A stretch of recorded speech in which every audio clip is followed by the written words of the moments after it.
lot of dynamics to work with. So those are the three components that we're going to be using to cook up our podcast today. Wonderful stuff. Right. Can we zoom in a little bit, Jamie? Because remember when me and Aaron spoke about in the recording session where you don't want things to be too loud, too quiet. As you can see, the levels they're pretty consistent throughout. Now, Jamie, how would you know if a file was too loud or too quiet? Just by looking at it, how would you know? Well, you can see here. So if you look at this, the tops and the bottoms of the frame in which the waveform is sat in, you can almost think about it as the top and the bottom of this bar down here. So this top here is basically your zero here. So the way you'd be able to see if things are too loud is they start to touch. Like here, I can see here, I've got a little bit here. I've got a section here where it's kind of starting to go out. If I play this now, if I play this section. Everyone thinks they're an entrepreneur, but I would argue that someone who. And as I play it, look at the bar down the bottom. You can see it's hitting the red zone. Isn't an entrepreneur. And you hear people say this all the time. Everybody's doing it. Everybody's into crypto. Everybody's got a Facebook group. Everybody. So what you might come across if you are editing, if you're recording or editing anything for the first time, like some people, like you can do all the sound checking you want, and then someone might just shout into your microphone, giving you this kind of distorted sound. I don't know why the volume levels are up here. Okay. So yeah, so if it was distorted, like if I just turn this up, this is what you don't want, right? And you might see some of your file looking like that, but look. It's off the scale. It's too loud. It's too loud. And you'll see as well, keep an eye, I'm about to play it, keep an eye on this section down here. Lads, anyone got none of what's a podcast? So that sounded horrible, as we can agree. And look, it shows it's clipping now. So that is distorting. It's peaked, as we would say. We'd call it peaking. Not the nice sauce, but as to give into Harry's food metaphors, and that is what you're trying to avoid, right? So every time you record something, try to stop it getting into peaking. If it's not, it's as easy as doing something like this. Just turn that volume down. Just bring it down. So you can turn this. You've highlighted the whole track, Jamie. Can you just go back and can you just make one little file really loud for me? Yes, certainly. Let's say it was that. Turn it all the way up. It was too loud, right? And again, if let's say all your recording was fine, and now just play that little segment for us. Everyone else is doing it. It's walk down the high street. Has anyone got none of what's a podcast? See, that's what. How do we fix that? Well, you can fix that a couple ways. The easiest way is what we call gain staging. So, you want to just go in, select that segment. In fact, we can be a bit more. Select that segment and just turn that individual segment down. There you go. And you basically want everything. So when you zoom out, all the levels are kind of the same. Everything looks pretty consistent. Okay. So that's what you're going for. So that is a basic thing about peaking, and gain staging is basically going in and just making sure everything is of a certain amount of gain of volume. So everything's very consistent. So what you guys want to keep an eye out for as well is you want to be thinking about your audience, your listener, the end consumer. What you don't want is someone listening to your podcast and them constantly having to turn the volume up, turn the volume down, turn the volume up. So you just want them to play the podcast and it's done. When we listen to anything, whether it's on TV or a film or even a podcast, we don't have to mess around with the volume. You just get it to your desired volume and leave it.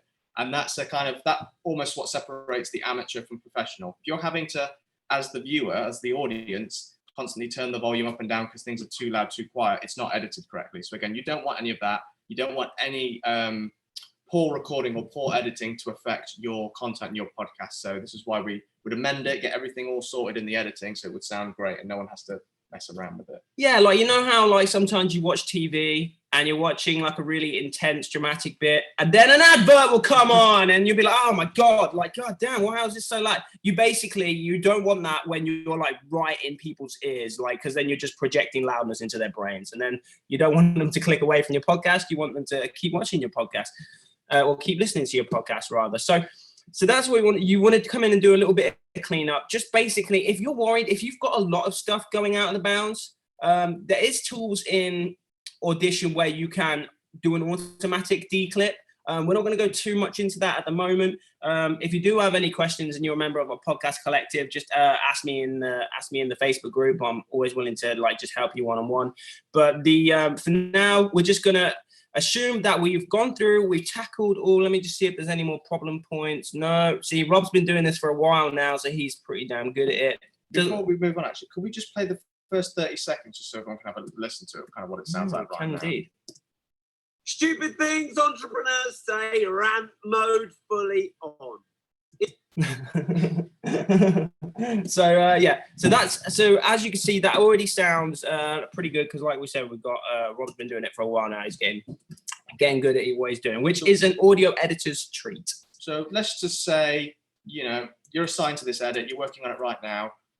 What would you be looking out for? What would you be doing? And how would you be refining this edit as you go along? Okay, so what I'd be looking out for is, well, I'll tell you what, let's go into the multi-track and we can look at it from there. So we don't do any destructive editing, because just be aware, something you do in waveform editor, this is something that's unique to Audition, this like long waveform bit, and stuff you do in this form, it is a destructive editing. So if you're going to do any editing in this form thing, make sure you always make a copy of your audio.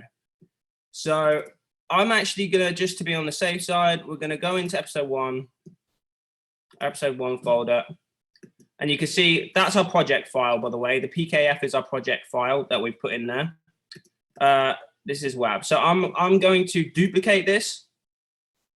So we've got a copy of the raw audio. So that means if you go like an hour into editing and then you realize, oh my God, I've made this worse than it was, what am I doing? You can go back and get the original. That's a brilliant little tip there. So we're going to go back into the multi-track view, because this is the bit that's that translates to all the various other editing things. Most things will look like this.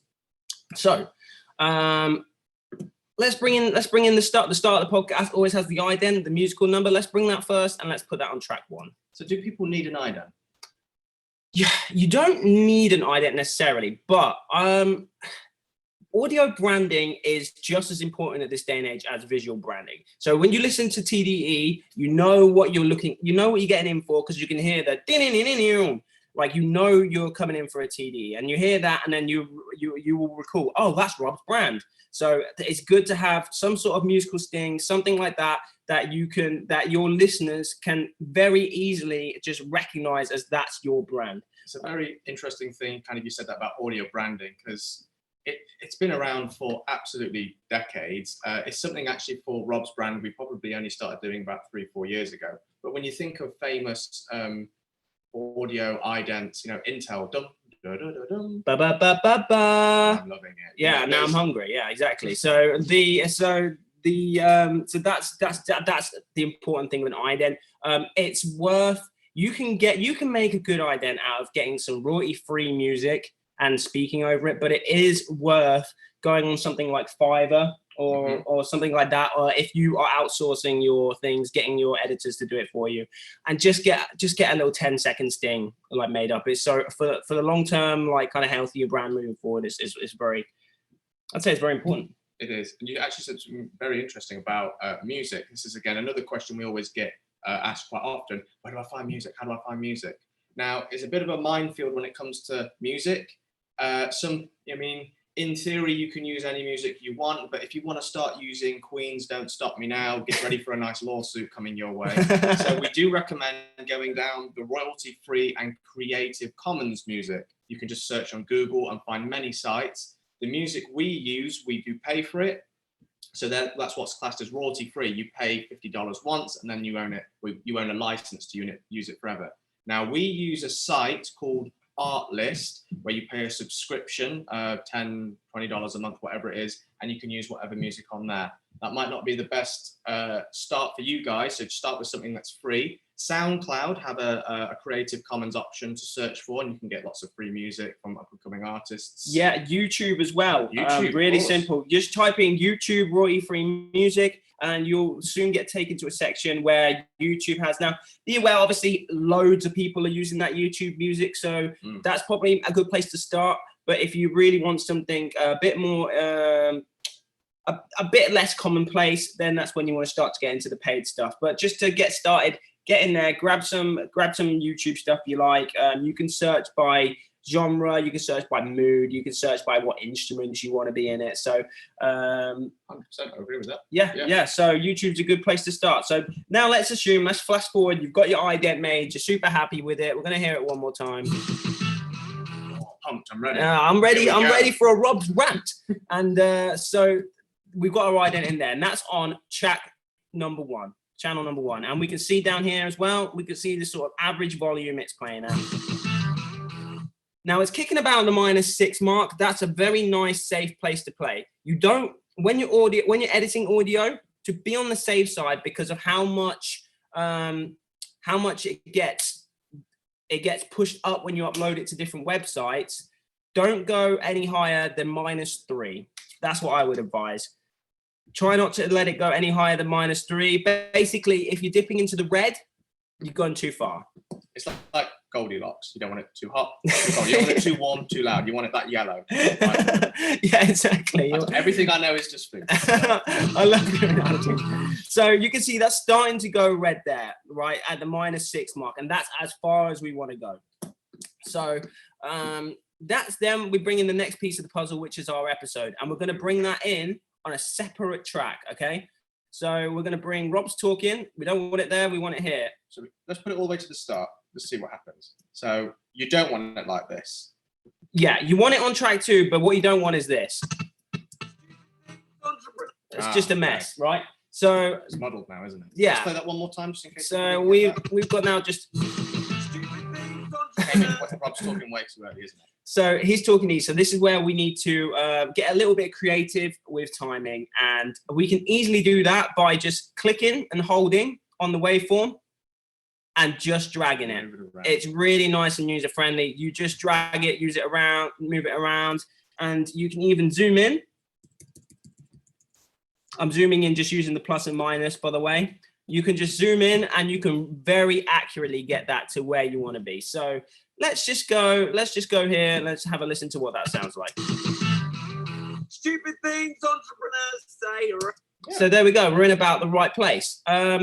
Also, something to be aware of is we're going to look and we're going to cut dead space. So as you can see, I've got this whole empty segment here of Rob talking. Now, Rob's a professional. He knows not to cough at the beginning of anything like that. But you know, you might have your whole starting audio file, and you might have 10 minutes, or not 10 minutes, but like 10 seconds of rustling of a microphone or a sniffing into the thing, like, and you don't want that sound there. So we're going to cut that out, right? So we're going to use, this is where it becomes really handy. We've got our tools at the top here.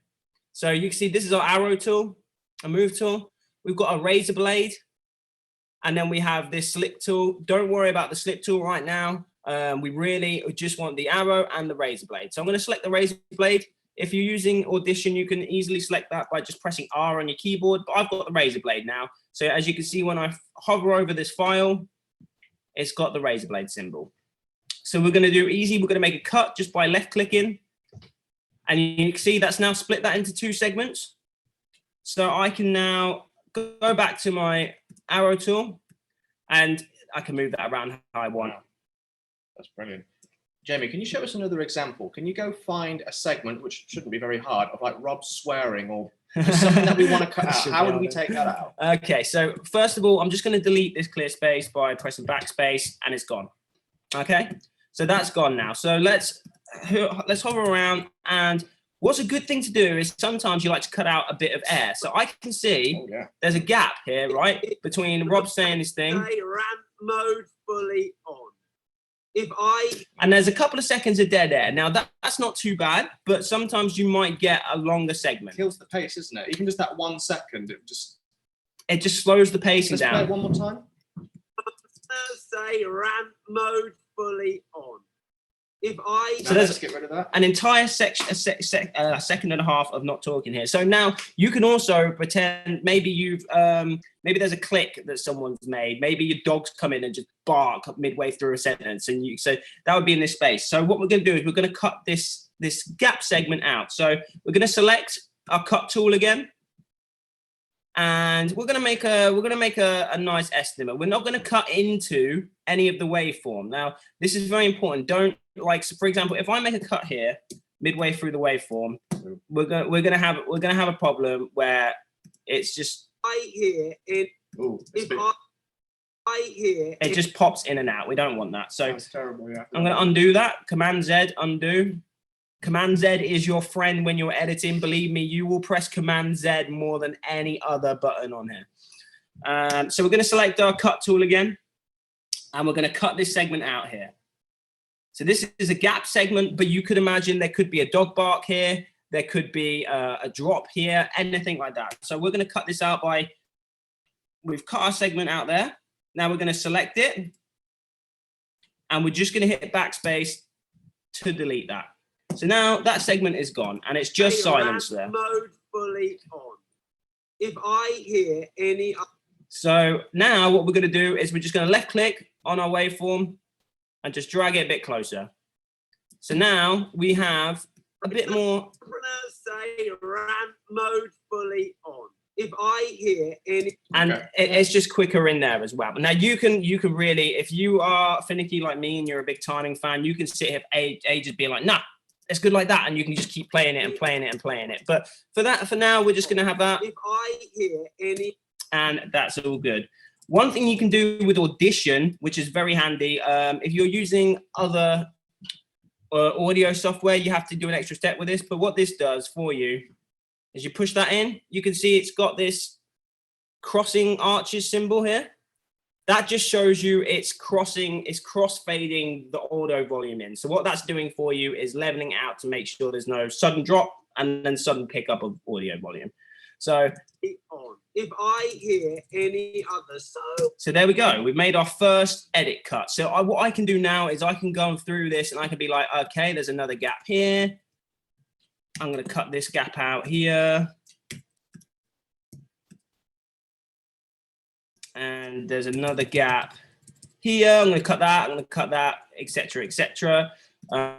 This could be now, is it good that you get much of your business like if you were sharing? You know. Oh, how would we take that again? Take out that Would you actually keep them in, take them out? What's your theory for it? Some people say keep everything in. People say refine. Okay, so yes and no on the ums. Right, so there is such a thing as too many ums, and I'm sure if any of you got kids and you've gone to go see a school play, you sat through 10 minutes of and then the and it's like, oh god damn, like say some words. But if you take all of the ums out, it starts to feel unnatural, and you can really feel that it's been edited. And what the good thing about podcasts is it feels like a natural conversation, right? It's just like, that's how we resonate so much with the people we listen to. That's why we become such big like fans and interested in the things that they're doing, is because it sounds like a natural, it sounds like you've got somebody just having a natural conversation with you. So let's just say, for example, again, Rob's been doing it for years, he's good, but let's just say Rob's like, this is all ums, and Rob said, about 1 million times, right? And this is the last straw. We don't want this anymore, right? So we're going to cut this So again, we're going to select our cut tool. Before you cut, can we just listen to it one more time, like 10 seconds with the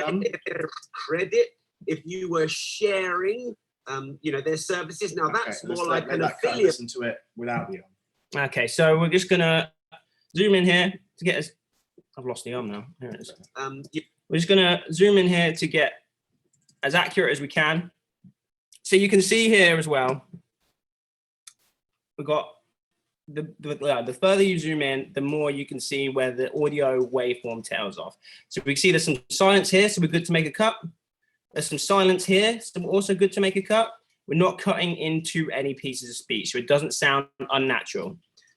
And we're just going to select that, press backspace, and we got rid of it. And let's just drag this bit back over to here. Listen to this now. And let's have a listen to this now. You were sharing, you know, their services. Now that's more like an. So yeah, exactly. It still flows completely naturally. You can't tell that we cut something out, and that's because we cut in the silence and we took it out, and it just went on to the next bit. So you could do that for everything. You could come in and you could just, for example, you could see that this bit is lower than this bit, so you could want to like cut that and actually turn that segment up. So you can use the cut tool to not only get rid of stuff, but you can actually use it to basically make it its own file. So I've just cut that. And as you can see, it's now a separate piece of audio, and it's got its own volume segment down here. So I can change the audio for just this segment. So that's very handy if, for example, you've got something like that's really quiet and the one next to it here is really loud and you want to level it out. You can just do something like that and bring it up. That's going to sound model. So that's leveling out. So let's just say, so that is basically the process of editing or post-production. Right? We're going in the most basic form. In the most basic form, we're going through and we're taking segments here. Like, I don't know what's going on here, but there's like a big bit and then a gap. I don't need to advertise. Oh, wow. Advertising is beneath me. Then you have been warned. Sorry, just play that again. What the hell is going on there? He's talking about advertising. Brag. I don't need to advertise. Advertising is beneath me. Okay, so for example, we have that segment there, and that might be, let's say, again, Robert for professional, but let's say that was a joke that he'd scripted, or that was a part of it, and you wanted to, he'd done it a couple times, right? And you want to take it out. Again, really easy. Just find a segment where it sounds natural. So I don't need to advertise. Then you have been warned. The second stupidest thing I hit. So you could take to advertise. So there you can see Rob's in a certain type of tone here. No, you're going to need to advertise. So this is the transition where he stops from one tone of speaking to a different tone of speaking. So if you ever hear anyone. See, you can hear that. So what I could actually do there is actually use this so as an edit point, because that is the last bit where he's talking chill. I could cut that here, and then I could find the next point where he goes back to talking in a kind of more chill tone. Then you have been warned. The second stupidest. And then I could just take that out, move that in, and now he'll just go, it should, if I've done my job correctly without zooming into enough, that should just go straight from so to, and then it kind of ends that thought. You're going to need to advertise. So the second stupidest thing I so you can see we've kind of restructured the sentence and what is being said with still keeping a bit of like a natural flow there. So that can be really handy if, for example, you're having an interview with a guest. I'm having an interview with Harry and I'm asking him a question, and then midway through I go, oh, wait a minute. Can I say that again? Can I say that again? And then they start picking up, but maybe halfway from what they were saying. So like you could then you can make a cut just before they stop talk like their normal prose of the question they were answering. And then you could make another cut at the end where they've been explaining, let me do that again. And you could just piece the two bits together. And it's just got one natural smooth flow throughout the entire piece of dialogue. Okay, Jamie, so we know how to cut. That's kind of like the basic level. Let's just move up like another level a little bit. What else would you do to make this audio sound better or refine it? Is there any other like tools or effects you would use? Yeah, definitely. So there is some really basic stuff you can go into. Like obviously, like I said, gain staging is the big one, just making the volume consistent. So another way you can make the volume consistent, and tell me if I'm overstepping here. Again, I'm a bit of an audio geek, so everything's just, all this stuff is fun to me, this is your effects rack on the left-hand side. So no matter what you're using DAW-wise, or audio software-wise, sorry, you always have an effects rack to the side. So this is where you apply them. You see they've got little on-off buttons, and if you click them, this is where you've got all your different effects and stuff like that. Ooh, okay, so what we're looking at here, there's a lot of words, I'm sure, confusing people. We got filter and EQ, delay and echo, compression, a lot of stuff going on here. Can you just simplify what we need to know? So I'm sure we don't need to know everything here. Okay, so amplitude and compression. Amplitude is just a fancy word for volume.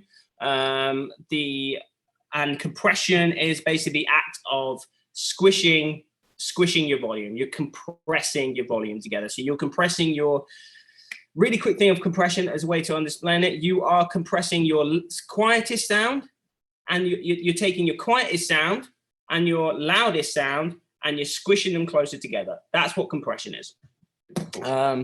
Delay and echo is if you were making some sort of 80s prog rock thing and you wanted a bunch of like echo, echo, echo. We don't necessarily need that for podcasting, so we're going to breeze past that. Filter and EQ is definitely something where you want to be. So an EQ is just, it takes certain frequencies of the sound band and knocks it up. So for example, this is an EQ. So this is your volume on the side here. And this is your frequency in the frequency spectrum. So you have, again, I'm not going to go too far into this, but you basically, a frequency spectrum is you have low frequencies, if I'm playing that. A bit of bad publicity. What happens if, business becomes hard? You've got the low end of Rob.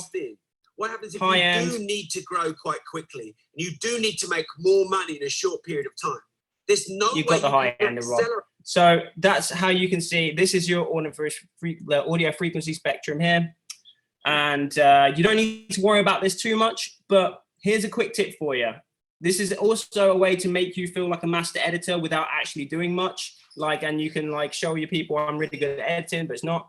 To get rid of boomy, loud kind of wind and noise, mic noise. So you may have like a pop on the microphone. I'm sure if you've been playing with your microphones, you've seen that before. Just do a real simple, hit this, HP, which is, you're just going to cut the low end. That's called a HP. It stands for high pass filter. You're basically letting all of the high frequency stuff go through and the low not. So you're going to bring that up to about 80.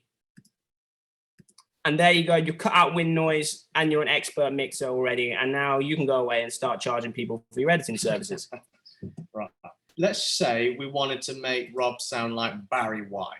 Oh, how do we do that? Because some people quite like the more boomy kind of tone to a voice. I mean, Rob sounds great already, but if we wanted to make him like Barry White, how would we do that? Well, I'd bring in a full orchestra, and no,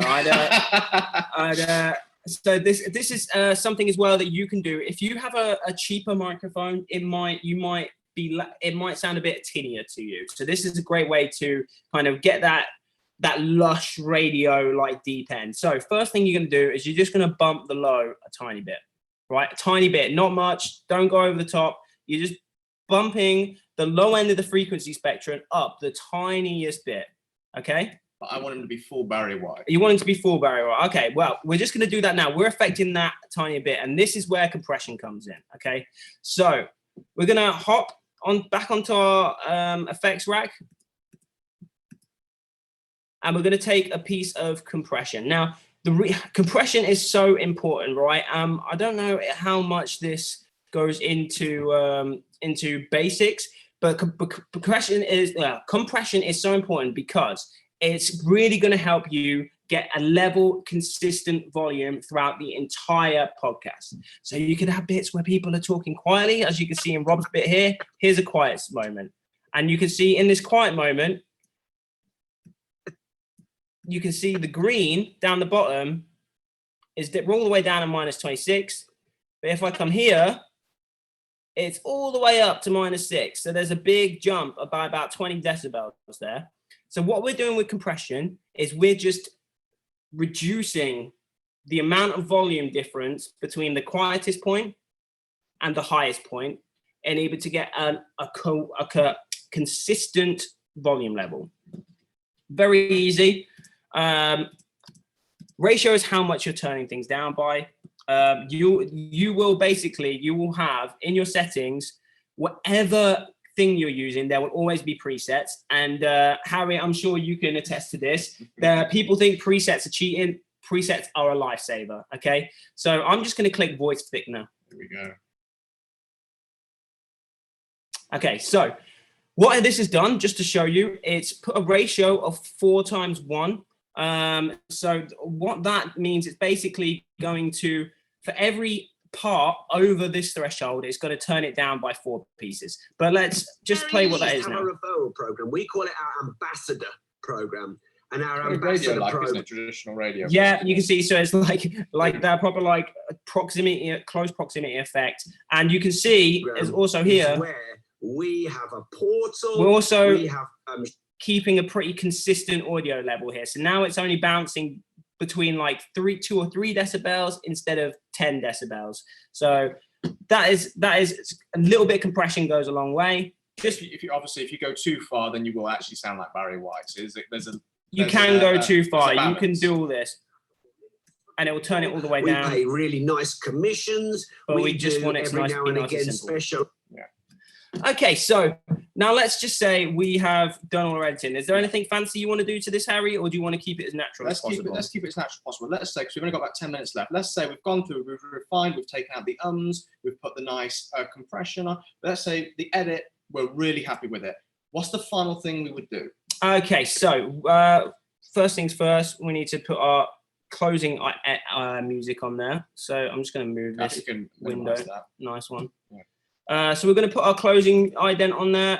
So Let's do the music. let's put fade the out with music on and fade out with the music. So we've got the whole track here. We're not going to use the whole track. Is that right? no, we're not going to use the whole track at all. What we're going to do is going to find a segment we like. In fact, let me put this on a separate track, because now we have each layer on a separate track. So we're going to find a bit of like, so I know, for example, that the cool end bit is here right at the end of the song.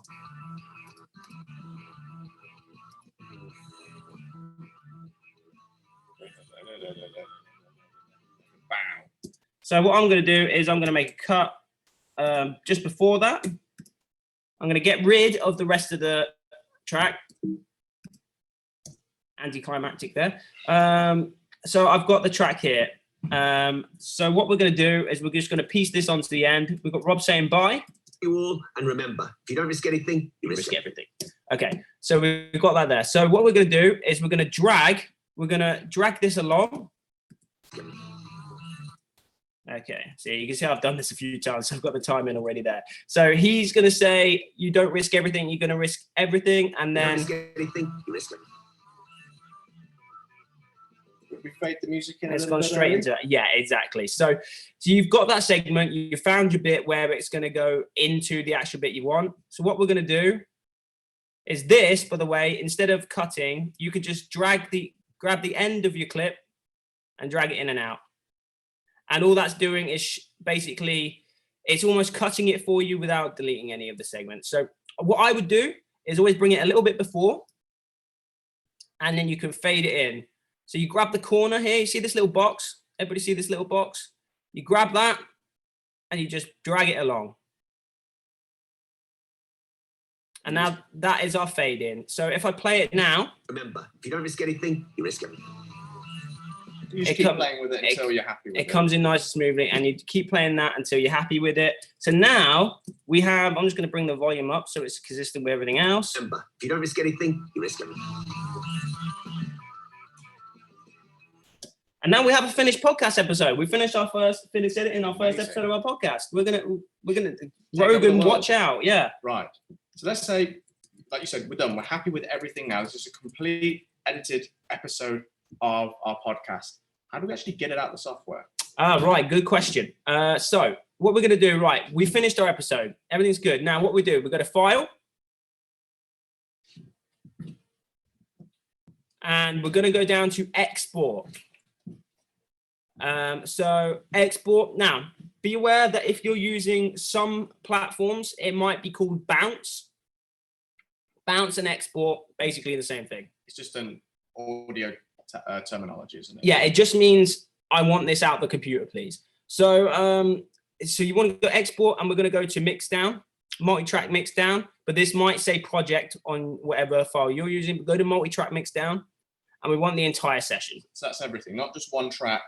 Yeah. Everything we've done. Not just yet. We want everything, and make sure you haven't got anything muted here. You see these buttons? I should probably explain that quickly. This is mute, and this is solo. M and S mute solo, and R is record, but mute solo. So if you are just wanted to listen to this without anything else, you'd have it in solo. So make sure when you come to export, they are all off. Right, because otherwise you might leave one thing muted. You'll get an export, and you'll be like, destroy the whole edit. Where's my music? So, file, export, multi-track mix down, entire session.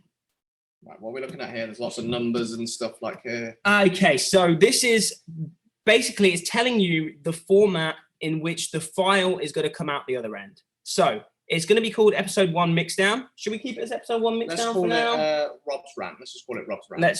Okay, Rob's Rant. I'm going to save it as a WAV.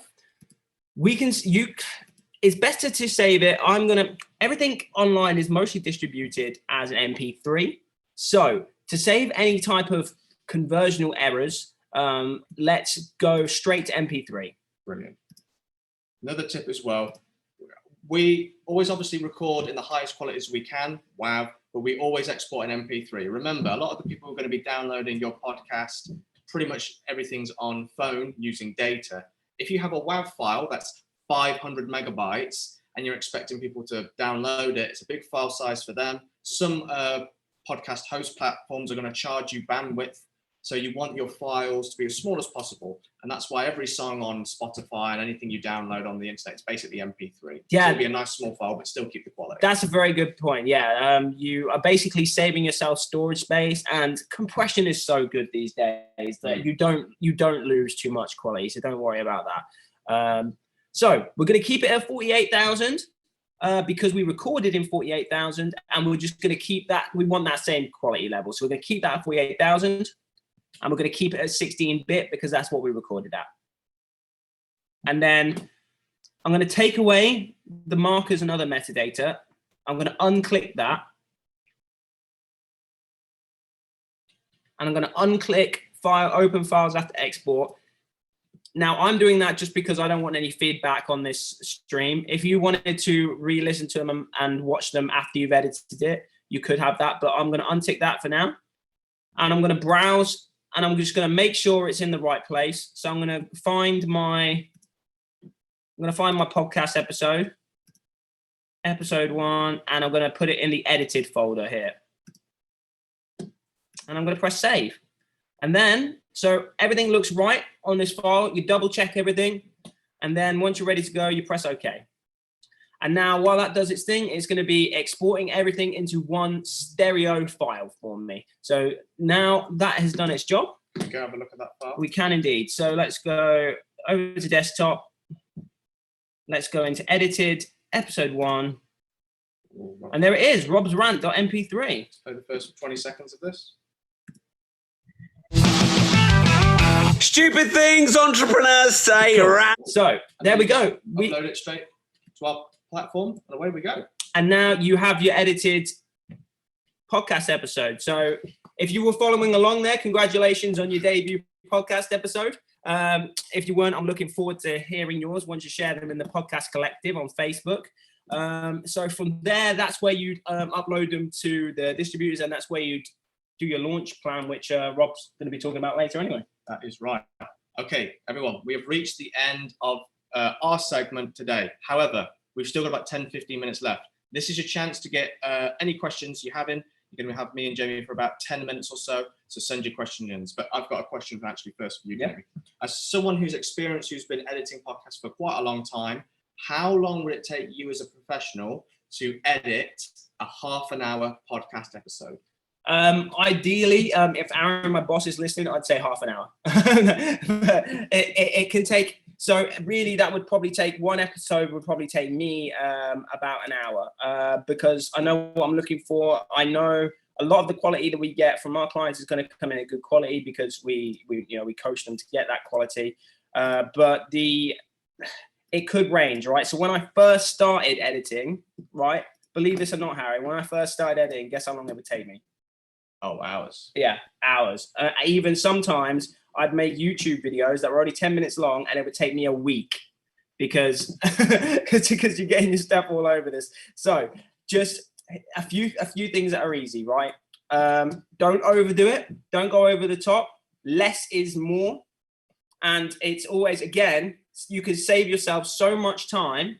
It's always best to get it right at the source. So make sure you're recording as good as quality as possible before you do any editing. That's what my big suggestion would be. So obviously that's something to take in. Obviously, you know, myself, Jamie, Aaron, other guys in the team, we've been doing this many years. So to kind of hop on, do an edit like this is absolute second nature to us, but it doesn't mean we got here from day one. So take that into consideration that if you guys choose to do your editing, it's going to take you many hours to at least do your first one, and you'll progress and you'll go through from there. But it's just something to keep in mind that if you're not a techie person and you actually want to be focusing on other things in your podcast, maybe actually editing isn't for you. But it's also good to understand the editing process. So whether you collab with another editor, it's good to know exactly how the whole process works. And it's good to know if you are outsourcing, it's good to know that, the person's doing their job rightly. If you have the basic understanding of what goes into editing, then that way you know that your editor's doing a good job.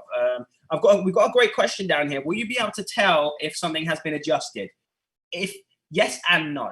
So, for example, when I was cutting, the reason I was doing edits where there was silence is so you won't be able to tell. If I was to cut in the middle of one of the waveforms, you'd very much be able to tell. The same way if I was to, here's a good example. We did compression with the Barry White voice. We were trying to get that nice, smooth radio sound, right? You might have, someone might be wearing bangles and you're like, ching, ching, ching, ching, and that might be very low down. If you go over the top on compression, you are going to bring your talking to the same level as the bangles. So you will just hear bangles. And I've definitely had podcast edit, and again, if you do this and bake it in at the recording stage, you cannot do it afterward. You cannot fix it afterwards. It's a lot harder to take those effects out than it is to put them in.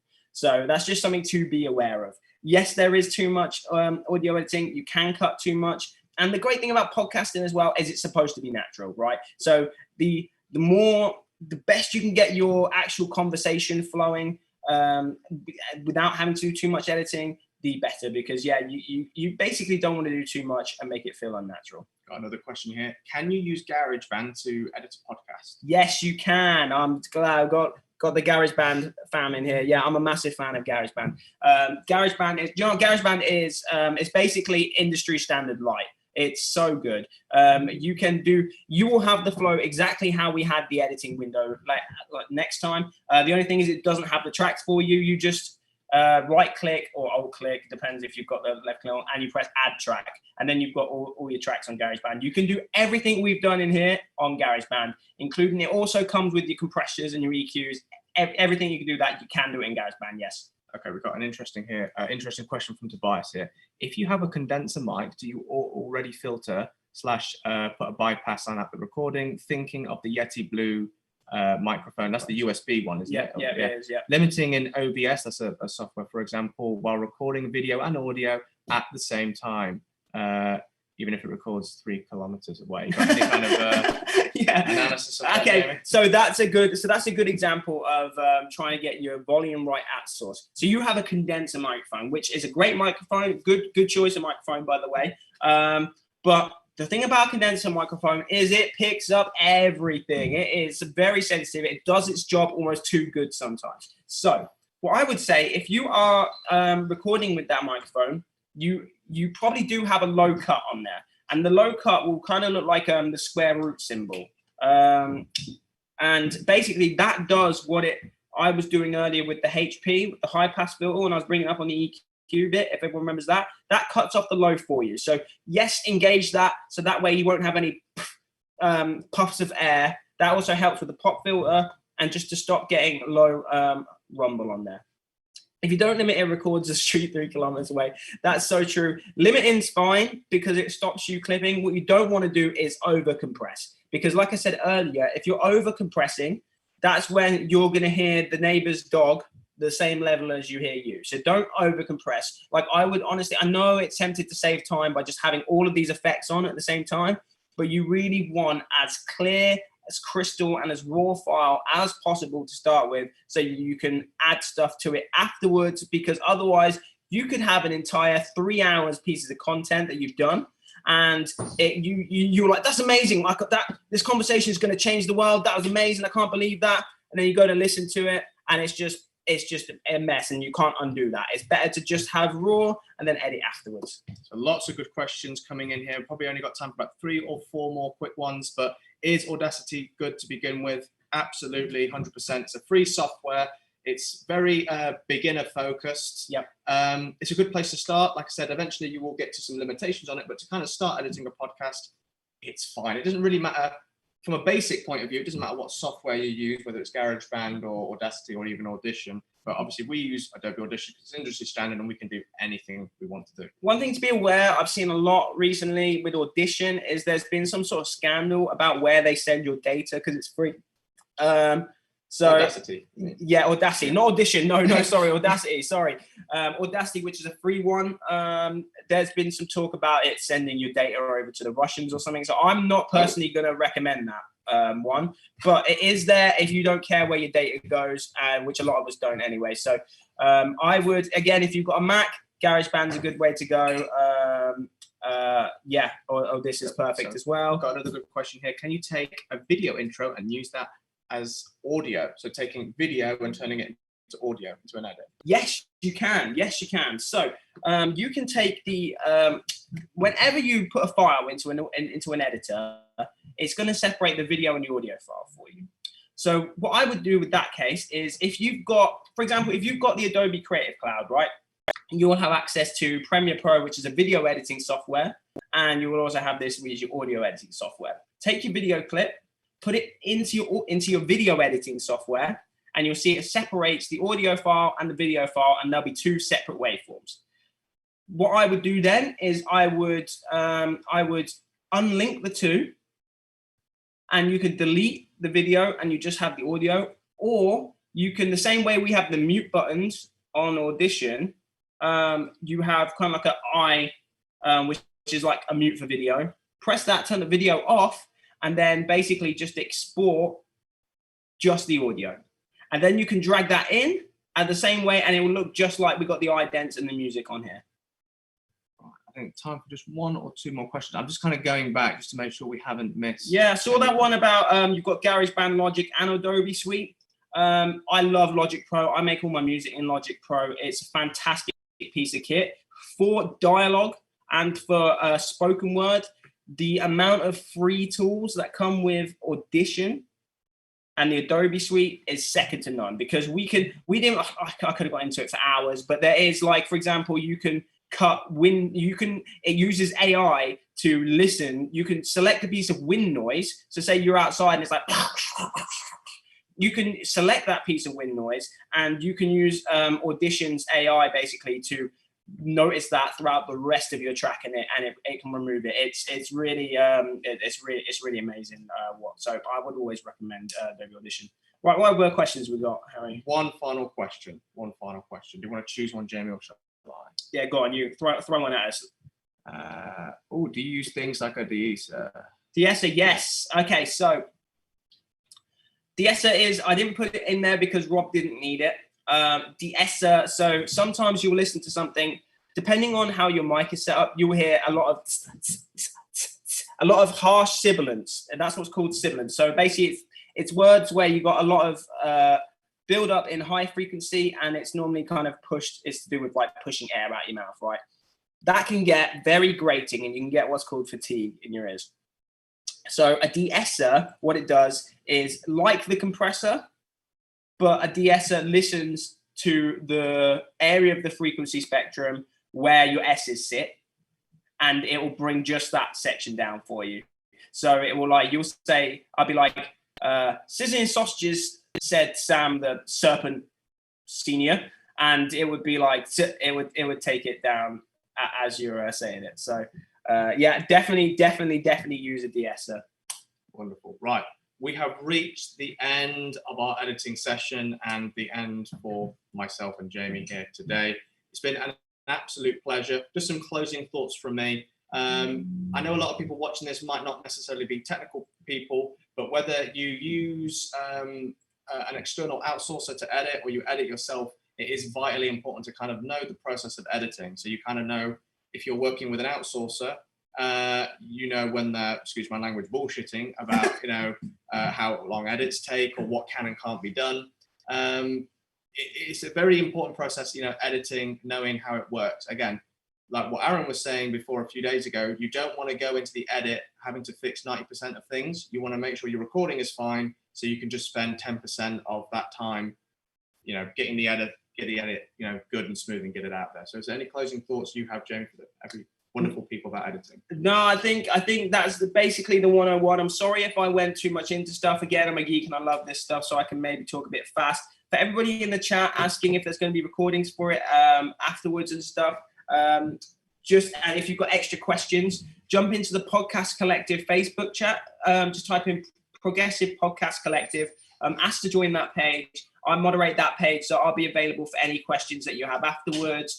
You can send me screenshots, you can send me DMs, or you can just post them in the page. We've got a nice community where people share their podcasts. So just jump on in the community, and we can help you further from there. But thanks for watching. Brilliant. Thanks a lot, everyone. We're going to move into a 10-minute break, and then Tom Lute is going to be back after that to talk to you guys about monetization. It's been an absolute pleasure. Thank you very much. See you soon.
Yeah, is that better?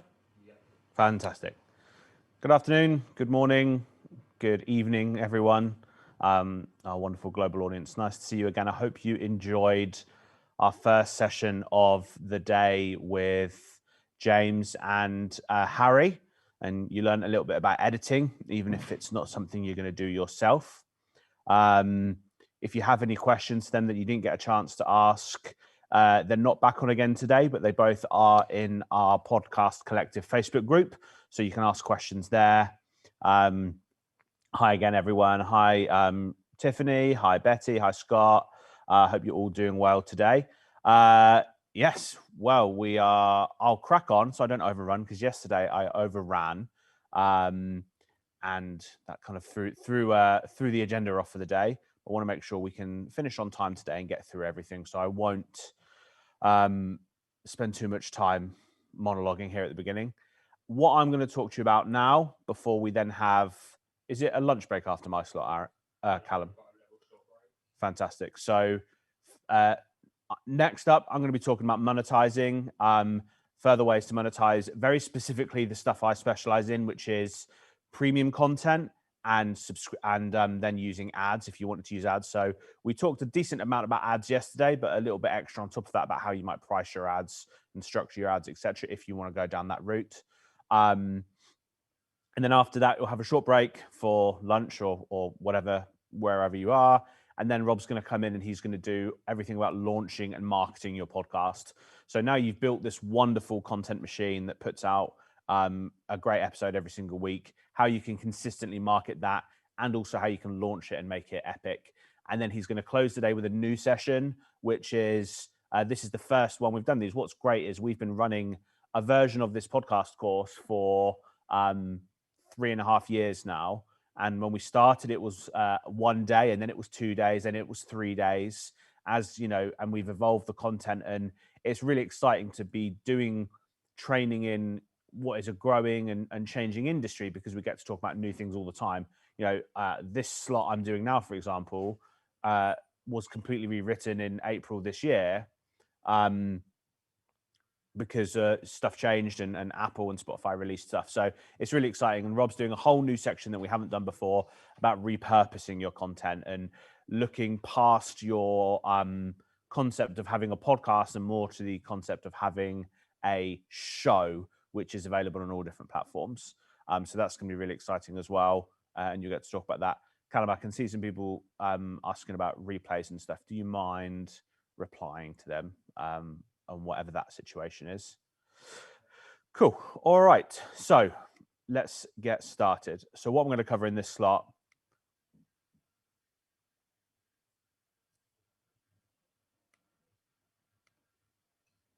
So we're going to break down premium content and the subscription platforms you can use to facilitate having a premium subscription or a premium content plan, how you actually make a good program for your listeners, some case studies and some examples, and then how you can use ads and sponsorships for your show as well. We talked a little bit about that yesterday, but we've got some more stuff we'll talk about today, and I can answer questions there as well if that's something you want to pursue. It's my really, really strong belief that ads and sponsorships are not the best or the first way you should monetize your podcast. There's something I think that you should do down the line once you have, been running maybe a year or two and you have a substantial listener base that is really going to be leverageable for ads. You can do it earlier, of course, if you've got something niche, but I really think everyone should be starting their monetization using some form of premium content. So, is anyone familiar with the 1,000 true fans concept? Just pop a yes in the box if you are.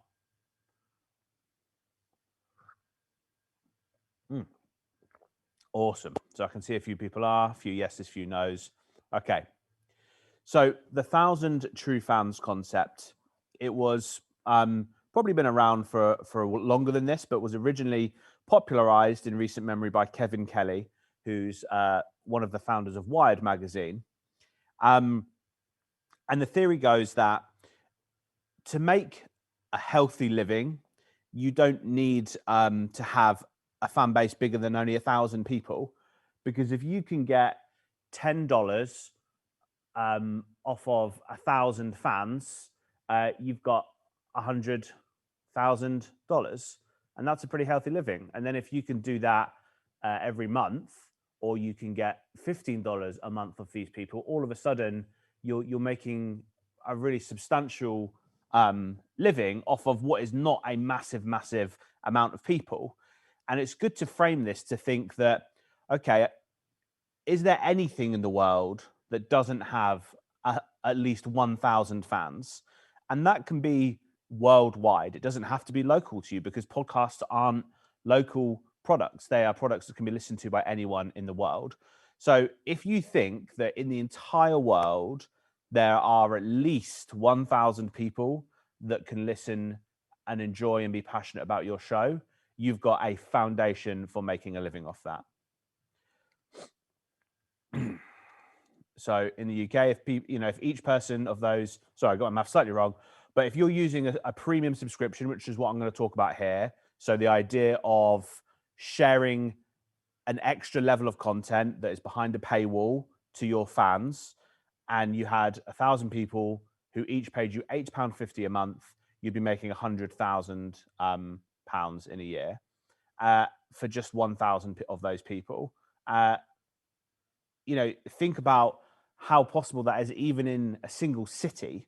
In this city in Peterborough, which isn't a particularly big city, I think it has a population of about 120,000 people. Do I think that in this city there is 1,000 people that are really interested in metal music? Guaranteed. So if I put on a festival specifically in Peterborough, or I got a bunch of acts together and I did a little metal festival for Peterborough, and I sold £100 tickets, £100 tickets to 1,000 people, I've made a lot of money off of not a very large amount of people in a really small geographical area. So I'm putting this out there for us to, just like yesterday where I tried to frame the amount of listeners you have as not having to be massive to be impactful. The same thing here is, you don't need to be an influencer with 1 million followers to be able to make a living. Maybe you need 1 million followers if you are going to sell, advertising or sponsorships, because you're now actually the middleman between an audience and a brand. But actually, they're just renting your brand. You want to be providing your own products to your audience. And this is where premium content comes in, because if someone is tuning in and they're listening to your show and they are enjoying you and your content, and they listen to that every single week, how much of an easier sale is it to say, hey, you like what you're listening to? Would you like a bit more of it? For the price of a coffee, you can have a whole extra episode every week, every month, whatever it is, how you want to structure it. And we'll go through the different ways you can structure it. And this has become very quickly a really, really popular and very, very successful way for lots of podcasts to be able to monetize, because it cuts out the middleman. You're not relying on advertisers and sponsors. You're not, begging them to come and sponsor your show. You're monetizing yourself. You are your own, you're generating your own money, and you're directly working with your audience. And for every month that they're paying you, people are getting an even stronger relationship with you. Someone's asked what kind of podcast can do that. I've got a load of case studies later on. It would have to be exclusive content, but what we're talking about is having your weekly free podcast, which is what we have built over this weekend. And then in addition to that, some other gated content that people can pay to have access to. It doesn't have to be extra episodes. It could be any number of things. And we'll talk about all of those down the road. So think of the scale of a global podcast. If I have my metal podcast, if I've gone, okay, great, I ran my metal music festival successfully in this one town, I'm going to start doing a podcast about metal music. How many people in the world do you think are interested in metal music? How many people do you think in the world are just interested in Metallica, a metal band? millions. They've sold tens and tens of millions of albums. So like I said yesterday, even what might be considered or would have traditionally been considered something very niche on a global scale, which a podcast is, there is almost nothing that won't have, less than 1,000 people who are truly passionate about that thing.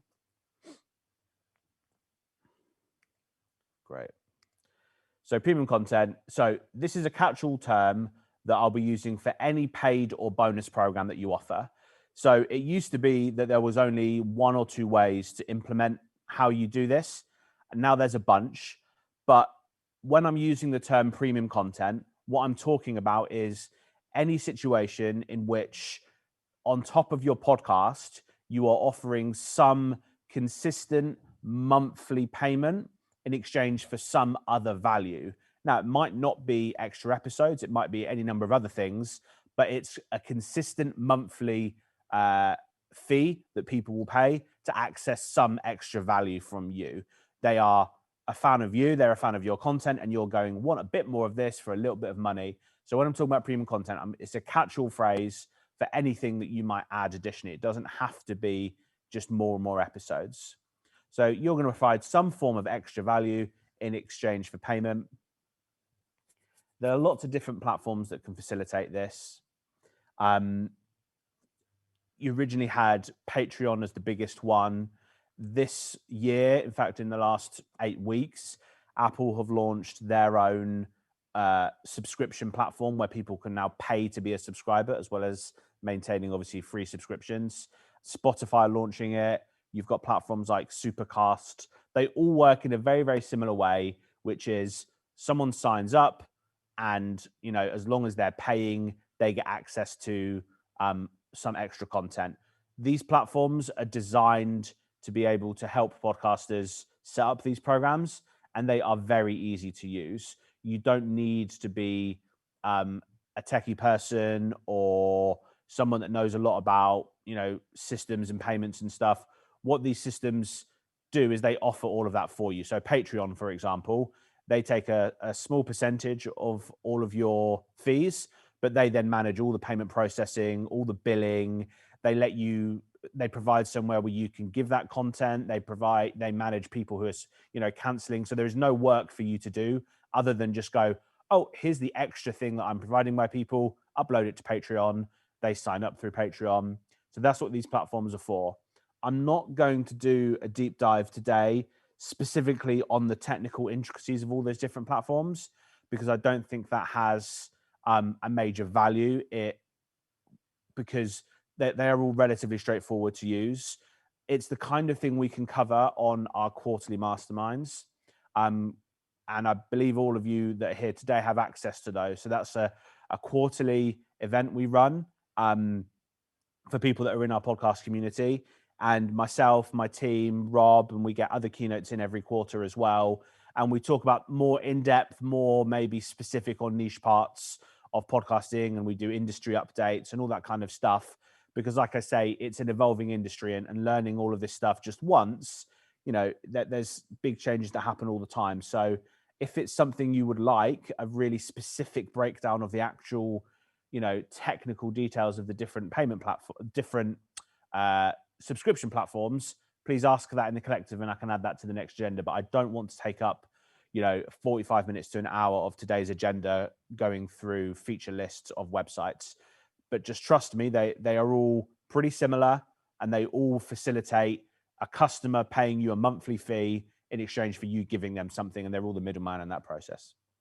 So this is the real way that a lot of big podcasters make some serious money, because if you've got a good listener base and you have a subject that people are passionate about, you can make a lot of money. And I've got that in my case studies later on. But if you search top Patreon podcasts, and you can do that, there's a website that's called, I believe, like Patreon Tracker or something like that. It's going to show you a whole long list of podcasts that have Patreon accounts and how many, and there are multiple that have over 10,000 monthly subscribers paying $5 and up per month, and you can really quickly figure out how much money that is netting them. So how does it work? So on all of these different, platforms, you're going to follow a very similar set of tasks. You're going to set up your profile or your page. You're then going to set goals or targets. These might be your tiers. You're going to build your bonuses and incentives to keep your subscribers active.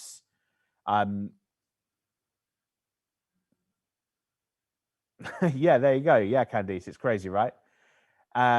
It's funny. We spoke to someone from Clubhouse a few weeks ago who wanted to start a Dungeons and Dragons podcast. And he was like, could you make money doing this? And I was like, have a look at this list. And I believe on that list of top earners, you've both got, there's Dungeons and Daddies, which is a group of, dads that play Dungeons and Dragons. And they're in the top earners list. And they are just a group of guys that play Dungeons and Dragons every week. And they're making like 100K a month from it. It's absolutely insane. So whatever platform you use, you're going to pay a small fee. It depends platform to platform. Apple is quite expensive, but it's obviously all built into the app. Chapo Trap House. I am a Chapo Trap House subscriber. Yeah, 163K for 3 co-hosts. That's not bad for a show that started in 2016 to criticize Donald Trump. So, and then you're going to set this all up. You're going to put your tiers in. And by tiers, I mean the different levels that people can subscribe at. If you Google top Patreon podcasts, you'll see there are some lists out there. And then, of course, you've got to go and promote this to all of your listeners. But this is great because you can, every single episode, every time someone's listening, you can now promote your premium content, your premium plan to them. And they're going to want it because if they're listening every single week, they're going to want to hear more from you. So here are the different ones that are out there. So we've got Patreon. This is the oldest. This is the most popular. This is where you're going to see a lot of these platforms already, these podcasts that do very well already there because they've been using it for years. Supercast, which is much newer and they're good. They take a smaller percentage. Coffee, which is pronounced, that coffee. They offer like single one-off payments. So if you wanted to give effectively like a tip jar for podcasts. And then we've got Apple subscribers and Spotify subscribers, which are both new, but they are built into those platforms so that people on Spotify will be able to directly subscribe through Spotify to your show for a paid version, and the same thing for Apple. What's really interesting about both the Apple and Spotify ones is that unlike Patreon, you can do that through the platform. So if you want to subscribe, if you set up an Apple subscriber tier, people on the Apple app, the Apple Podcast app, will be able to subscribe straight through the app. It will come straight off their iCloud billing. Whereas with Patreon, you've obviously got to get them to click a link to go to your Patreon page and then sign up and put in all their details and stuff. So Apple and Spotify are really, really interesting because they just take a lot of the kind of speed bumps out of it. And you can be like, oh, I love this show.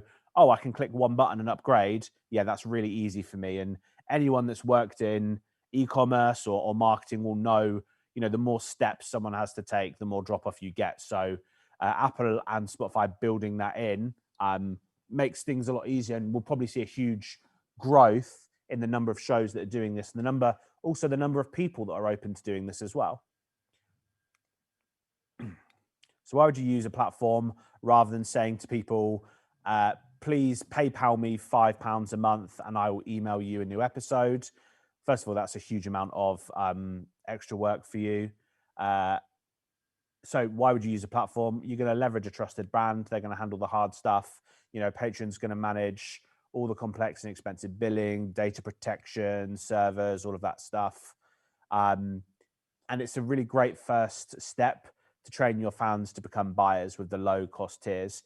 This is especially really important if you have a pretty thoroughly planned out customer journey where down the road you want to sell them more expensive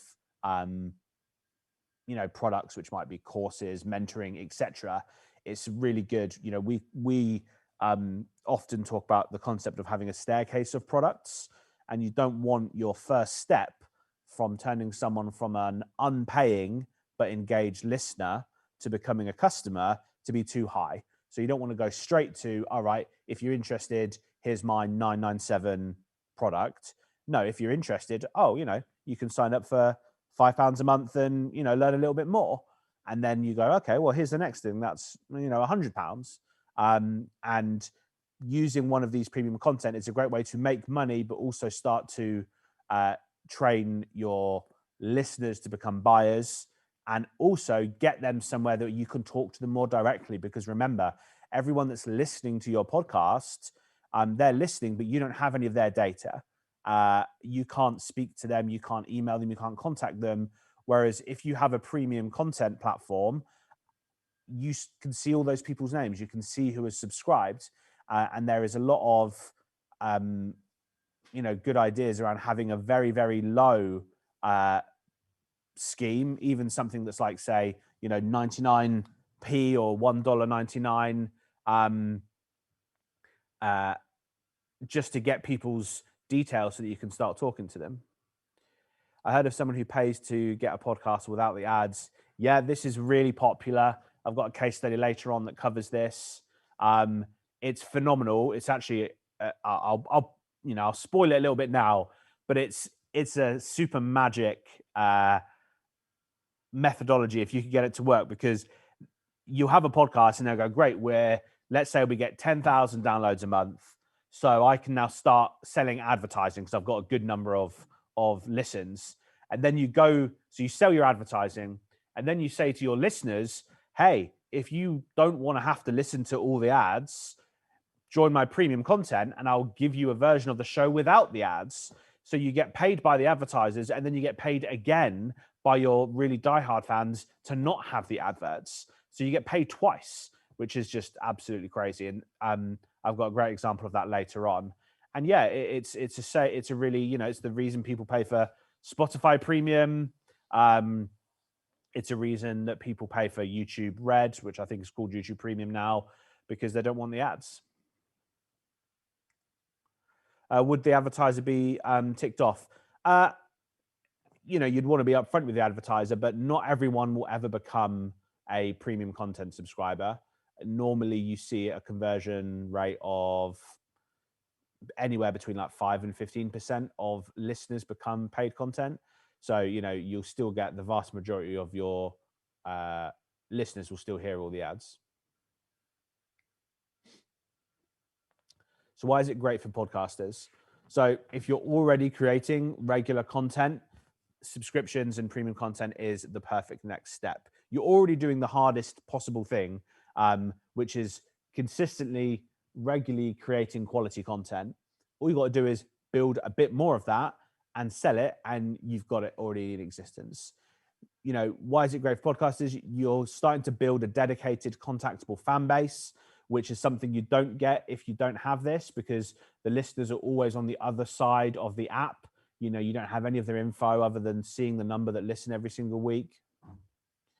It's a really easy format to scale and add multiple levels to as well.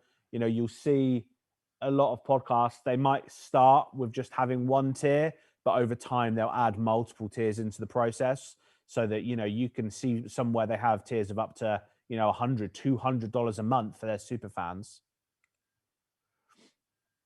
And again, it's a really easy thing that you can sell to your customers, because they already love you, they already love what you do. And you can, like someone gave us an example there, you can even not have to do anything else.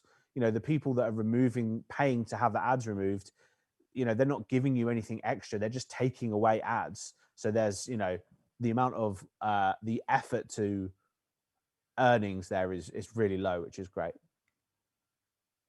So what kind of businesses specifically does this work well for?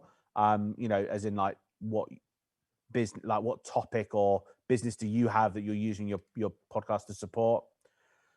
So it will work for every business. I'll just say a lot of the ones you see on that, that list, if you've Googled what I suggested, top Patreon podcasts, you know, they're not business people, you know, they're political commentators or they're entertainers. So they don't have like a business element to this, but you can use premium content as a phenomenal multiplier if you already have a business. So these are the businesses that give you just like the most easy through line to further things. So training or event businesses, content creators, coaching or mentoring businesses. I talked about this yesterday. Ongoing services or products. So for example, something like what we do with the Progressive Media Agency, we're in, Kane and I are about to launch our own podcasts along with Aaron and some of my team, where we talk about podcasting and how to have a successful podcast, run a successful podcast, grow a successful podcast. And that will be a phenomenal supporting asset to help us with our, you know, business, which is podcast agency services. Basically, any business where you or your knowledge or advice is the product is perfect, because like I say, very simply, you're just saying, do you like this? Would you like a bit more? Please pay a small amount of money. It's so simple. So how do we structure a successful program?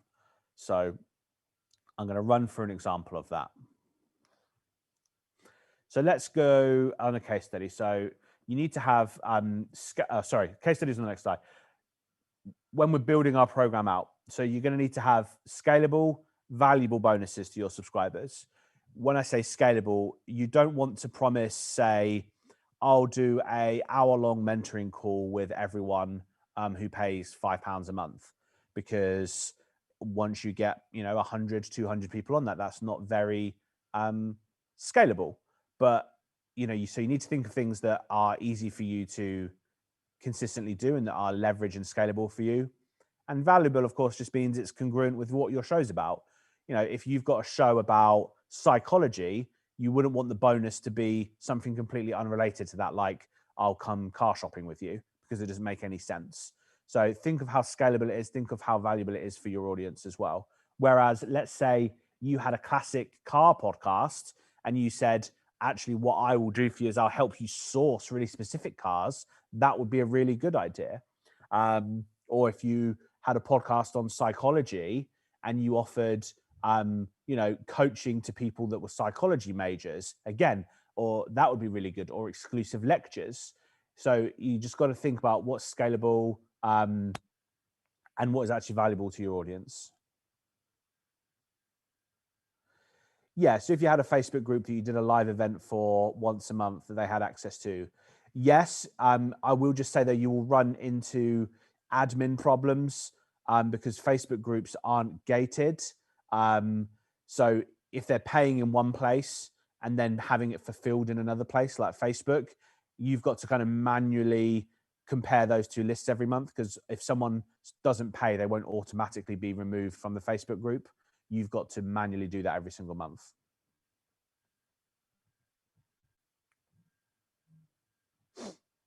So you want to create a balance between time-based bonuses and leveraged ones. Keep in regular contact with your subscribers. So Patreon, for example, it is a bit like, for the people that pay for your Patreon, it's a bit like a private Facebook group. So there is a feed which you can post content in, and then they comment on that content.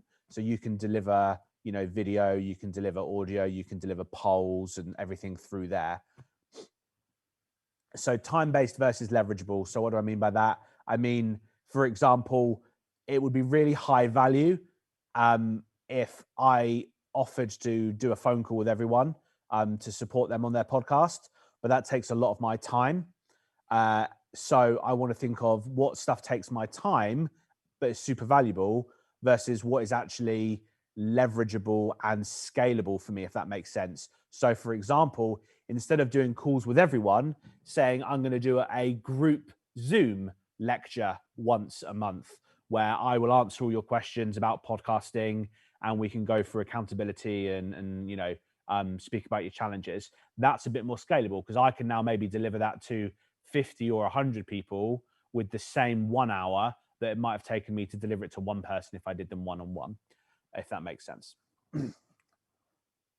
Cool.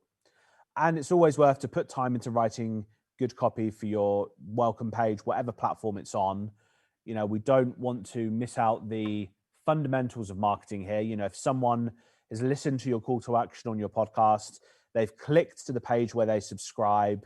You don't want to, at that point where someone's gone that far, lose them because you just like were lazy about what you put on that page. That's going to be the final decision-making point.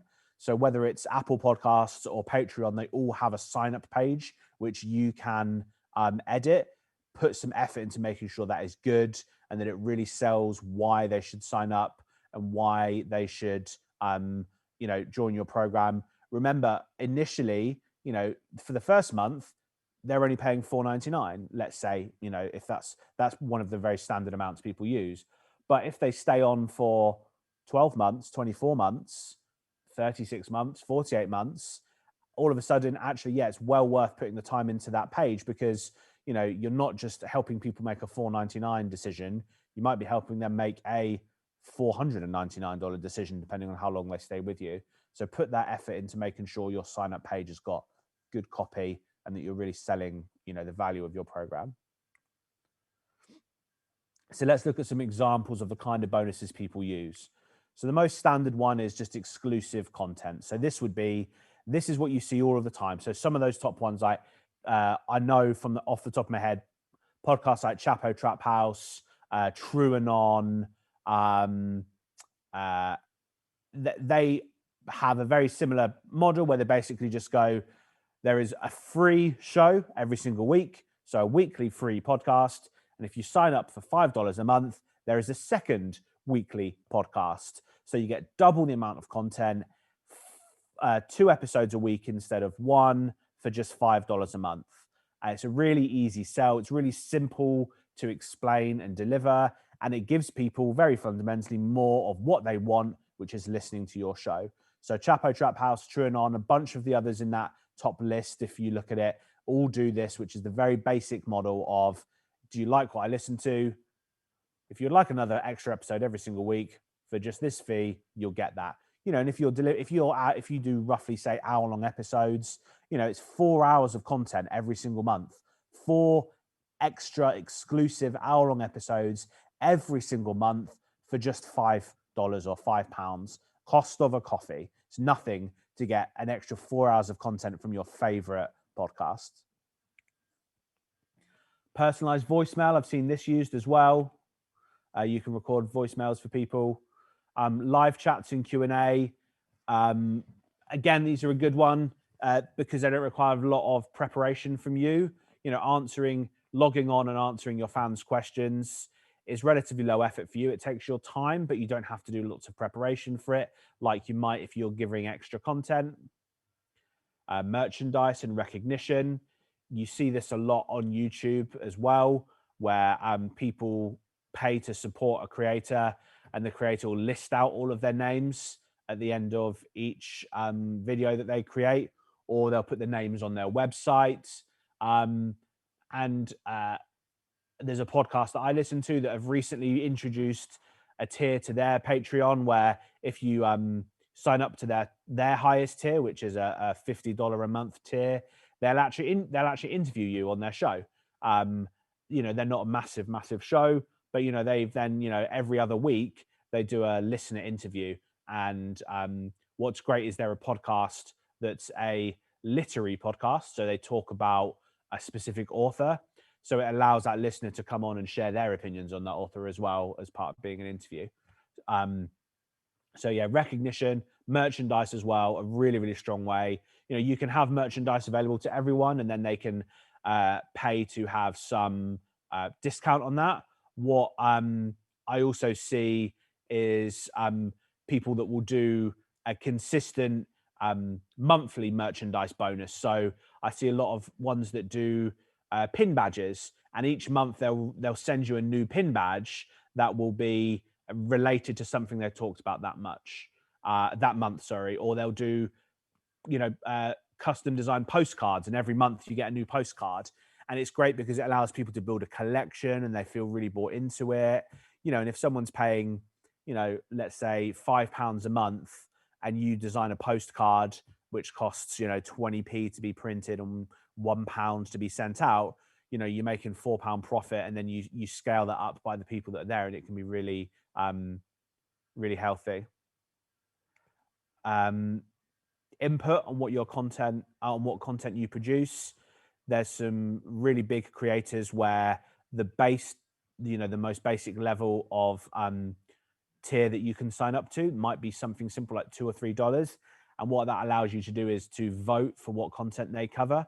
There's a YouTube channel called Ryan Hollinger, and he creates video essays about horror films, and he allows his audience to decide what he's going to talk about each week. So every week he does a poll, but to have access to vote in the poll, you have to be a paying member. So people sign up just because they want to hear him talk about their favorite horror film. Behind the scenes content, I've got a good case study of someone who uses behind the scenes content later on. This is where when you have dedicated fans, you can start to monetize every part of the process. And some of this stuff, if you haven't heard it, is going to sound crazy, but there's a podcast that I listen to that's a philosophy and history podcast. And he puts a huge amount of research into every episode he creates. So he actually only does one episode every single month, but he puts a huge amount of reading and research into every single one. So people always want more because they only get one episode every single month. So what he launched as his premium content is he basically just live streams him doing his research, and he just has his webcam on whilst he's doing his research. So he'll sit there for like 3 hours, and you can pay to watch that, and he'll answer a few questions. And he'll be like, oh, I'm reading this book that I hadn't read before. I think I'm going to include this in the video. And people are paying just to watch him prepare for the video or the podcast, which is the actual product. So when you have real dedicated fans, everything has a value. And when I was learning about that, it just blew my mind. It's like even the preparation for the product that is the actual bit you're supposed to make the money on has value to it, because once your fans love you, they want to know everything. They want to know every part about your process. They want to see every part. And you can see how Rob starts to approach this as well with stuff that he does, like a coaching call with a client. Now, a coaching call with a client that client has paid for, they get value from that call, but you say, hey, would you mind if I also use this for my podcast? Because I think a load of other people are going to get value from this as well. And they're going to say yes, because they've had their value. And you can, obviously say, I'll remove anything, confidential or whatever. But you realize you're creating super valuable content all the time. And often you can get a lot of value out of the stuff that to you might not have value, but to other people has got really, really, really high value. And think outside the box for some crazy ones, because like I say, I never cease to be amazed by what I see people successfully selling in their premium content plans. Some of them are really specific to their audience, that only their audience would be interested in that. Some of them are stuff I hadn't thought of, but keep your eyes peeled and think creatively. The great thing is you don't have to fulfill it until someone buys it. So you can create, really out there, ideas for different tiers, and you can put them up and you can make them publicly available, but you don't actually have to do them until someone buys them. And when someone buys them, well, now you've got the reason to do them. So yeah. So here's an example of a premium content program with a handful of tiers. So the kind of thing any one of you of your podcast could go out and do. So I'm a podcaster. I'm going to make a podcast about podcasting. I'm going to interview different hosts about their podcast and their success. I'm going to give my own content on how people can grow and run podcasts. And eventually I'm going to want to sell an online course and coaching and maybe even an agency down the road. So for £5, I'm going to give access to one extra interview video every single week. So every week I'm going to find 2 interviews. And the first one I'm going to make for free on my channel. And the second one is going to be for my paid viewers only. Now, what's great about that is down the line, 6 months from when I made it exclusive, I can release that as a free episode now as well, because people have had the value. It's been exclusive. And then, when someone's paid for something that they got access to 6 months ago, they're not going to have any problem with that then becoming free. And I've seen this happen again and again and again, and no one has a problem with it because they got the value in it being exclusive to begin with. So those second weekly interviews aren't wasted at all, because eventually I'll be able to repurpose them for my main weeks as well. Secondly, for £10 a month, you're going to be able to get that extra episode. Plus, I'm going to give you the chance to vote on what I cover in my videos. So what are your pain points? So maybe you really specifically want me to talk about how to market your podcast through Instagram specifically. And I'm going to allow people to choose what I cover so that their pain points are being covered. So now for £20, you're going to get access to both of those. Plus, I'm going to give you access to an exclusive WhatsApp group run by me, where I'm going to talk about my comings and goings, what I do behind the scenes, stuff that's coming up. I'll answer your questions. So now you're starting to get one-on-one contact with me, but in a way that's really easy for me to manage. So, you know, you see here both the base tier, so the £5 and the £10 tier, they require very little of my time, and they don't require any extra time per subscriber. You know, once I've got my weekly extra interview, it's the same effort for me if I have 5 people or 500 people signed up. The same thing with the chance to vote for my content and be part of a poll and be part of a conversation. There's no extra effort for me if there's 5 or 500 people doing that. We start to get into the WhatsApp group level, which is £20 a month. You're starting to get some one-on-one time with me, but you know, that's £20 a month. I don't mind doing, you know, 10 minutes of my time a week doing, you know, WhatsApp messages, because if I've got a bunch of people paying £20 there, that's definitely worth it for me. So next, for £50, everything you get on all the other tiers, plus I'm going to do a monthly group live Q&A where I guarantee that I'll answer every single person's question. So this is going to be like an accountability Q&A. I'm going to say, look, you hear me talk about all the theory on the main podcast. You hear me talk about what we can do, but this is your chance to come on a Zoom with me and other podcasters and have your specific challenges talked about. And I'll answer your question, and we'll get the group to help with your question as well. So for £50 a month, we're going to do that. And if I can get 10 people to do that, and I create a little Zoom group, we've got our first monthly group, and I'll limit it to 10 people, but I've made £500 for doing an hour-long Zoom. And I can now maybe say I'm willing to do 10 hours a month worth of these. So I can take 50 people in, I can take 100 people in 10 Zoom rooms and make a good chunk of money just doing these little mentoring groups.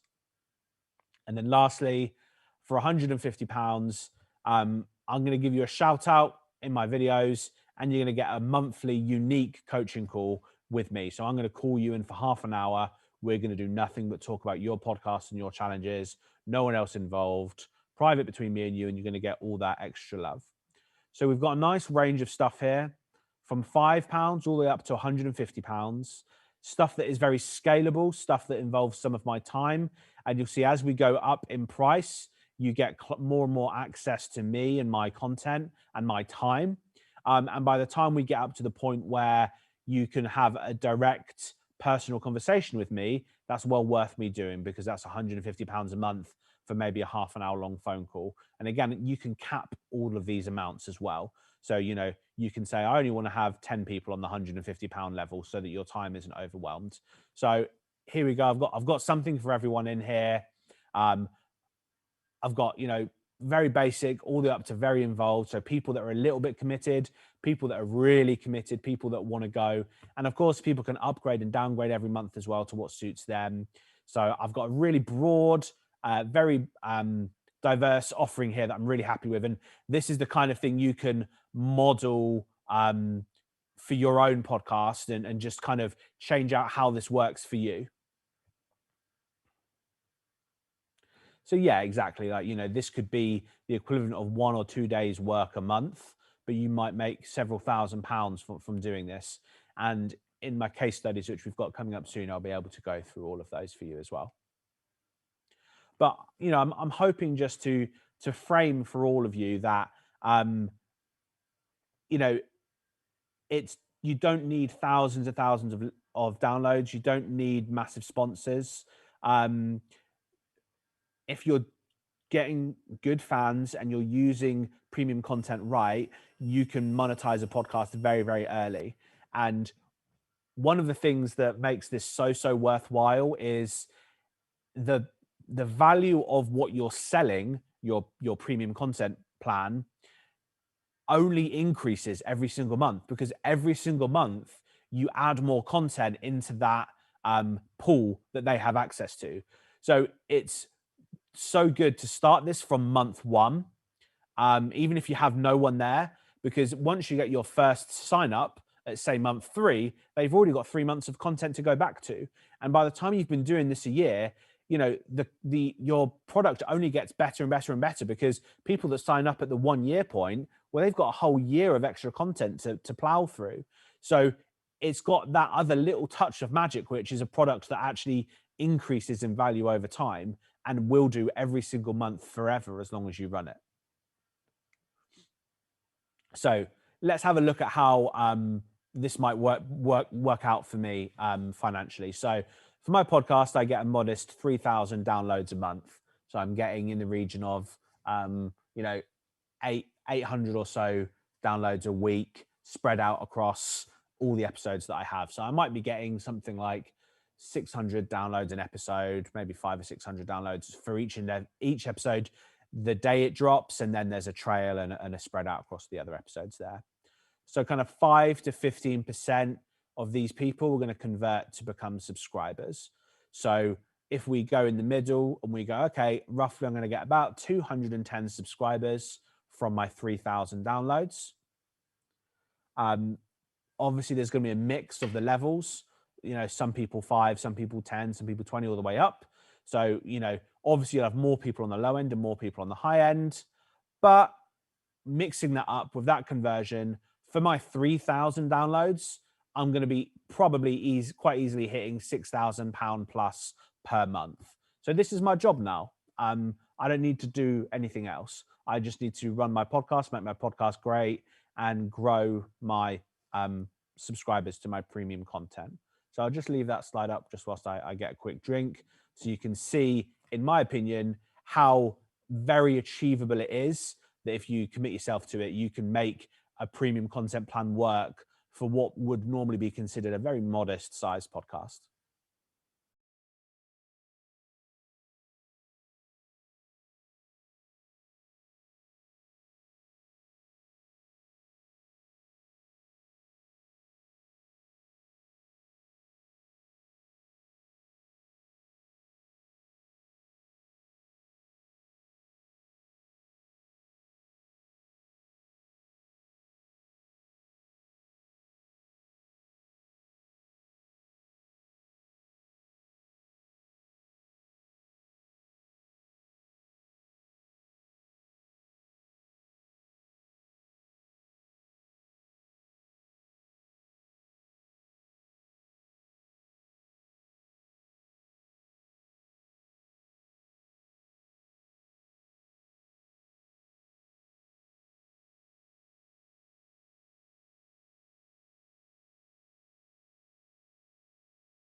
Awesome. Hello again, everyone. Thank you for allowing me to get a drink. I'll just see if there's any questions. Do you find the need to blog about your topic, or do you find podcasting more than enough? Well, here's the thing. If you are podcasting, you're also blogging, because I can tell you I do this for a bunch of our podcasts. Use your writer who does your show notes, or find a separate writer and have them turn your podcast episodes into blogs. And I do that, and often, you know, you want a really good blog, but for maybe 30 or 40 pounds, someone will be able to convert a podcast into what looks like a purposely written blog. For me, that's one of the best things. So, you know, this is where I talk about your podcast being like the hub of all your content. If you're doing it really well, you shouldn't need to be creating other content outside your podcast, just repurposing that podcast in lots of different ways so that it feeds all of your other channels. So your podcast should be your blog, basically. Just looking for other questions. I have a few businesses that I'm involved in. Oh, sorry, that's a different thing. Okay. All right, loving the layout of the section. Thank you.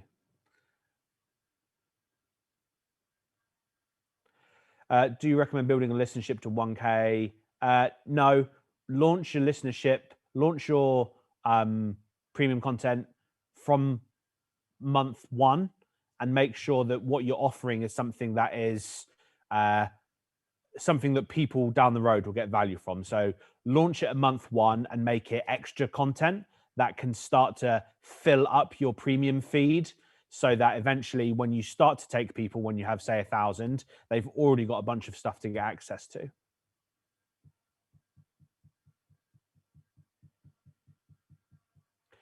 So if I have enough content to start, I can do that with 2 followers, as in 10 episodes. There might be 50 to 100, as long as we add monthly, weekly content. Yes.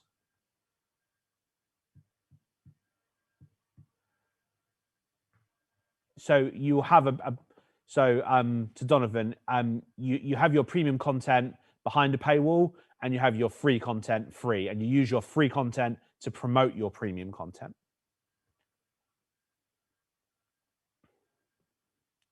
How do you recommend identifying premium content topics? That should be dictated by your listeners. You know, the whole idea here is we want to create as easy a path for our listeners to buy this as possible. So whatever it is they want that lines up with what you create, do that. Ask them to leave a review and tell them what more they would like from you. You know, find out where they spend their time, build a community. But we should be letting our listeners lead the way with this, because the more we know they want it, the easier it is going to be for them to sign up.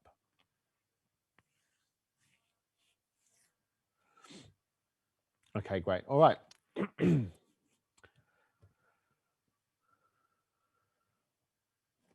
Right. Sorry, I'm just reading through the comments, everyone, because they're coming through quickly before I get into the next slide. If you bring other podcasters into your premium, is that considered a collaboration and should be balanced on the other podcasters' premium too? Yeah, you can do joint ventures with other podcasters, but you want to try and, as much as possible, keep money out of it and just do something that's like a swap. Yep, focusing on the content is the most important thing you can do. Can you mix the different mediums in premium content? Yeah, you can as well. And in my case studies, I've got a bunch of different examples, not just of podcasts, but of YouTube channels as well, that do have mixed medium bonuses. If I have a podcast and I promoted it previously and I haven't promoted it, should I relaunch and rebrand? If you need to rebrand, your brand might be great. You just maybe haven't promoted it yet.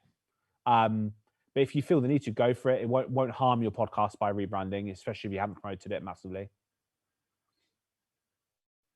I have a business I'm about to launch with a higher membership price. Should I lower it or make a separate? I'd make something separate. If you've got an offer that you've created that you're already comfortable with, I wouldn't change that. Stick with that and create something new that you can offer for this that is definitely lesser than that. I've given a lot of premium stuff away for free. Any ideas on how to rescue this? You know, we always want to be giving good content away for free all the time, because, you know, your main podcast, your main free podcast should be great content. By how to rescue this, I'm not sure what you mean, but you can start, you know, with a clean slate and maybe deliver content in a different way than you had previously, to build your program from scratch and make it distinct from what else you've done. Okay. So some tips to start your program. So don't expect overnight success. You know, let it grow, make sure the quality's high. This is why I recommend starting from your first episode, even if no one is listening, because the strength of your offering is only going to increase for every week that you do it. And these things will compound over time. And they can get really big but they're often, you're not going to necessarily launch it and have 1,000 people straight away. It can be a little bit of a slower process, but let it go and make sure the quality is kept high. Make sure your bonuses are right for your audience. We've been just talking about this in the chat, and I talked about this earlier. Make sure that what you're offering is congruent with what your audience actually want. So knowing your audience is so important. And it's really hard to get dialogue with your audience through podcasting because there's no easy way to do that. So that's why we should be encouraging people to leave us a review so that we can hear their thoughts on the show. We can find them in communities. We can build maybe a Facebook community or a Discord server for our community so we can start talking with them and knowing what's right. Would you include exclusive interviews as a premium content or offer these for free to build your brand? So you can do a cheeky bit of both here. And I've seen some shows do this where they will do maybe a 90-minute interview with a person that they're interviewing for their show. And the first hour is made available in the free feed. But then to get access to the final 30 minutes, you have to sign up to their premium content. Now, there's a bit of a fine line here because not everybody hates getting halfway through something and then being told you've got to pay for the rest. So you don't want to make it feel like a part one and a part two. But the way I've seen it done successfully is, you make sure the hour-long free interview is a great interview that has a beginning, middle, and end that covers everything you need. But what you then say is, I kept talking to whoever you're interviewing. I kept talking to them for another 30 minutes.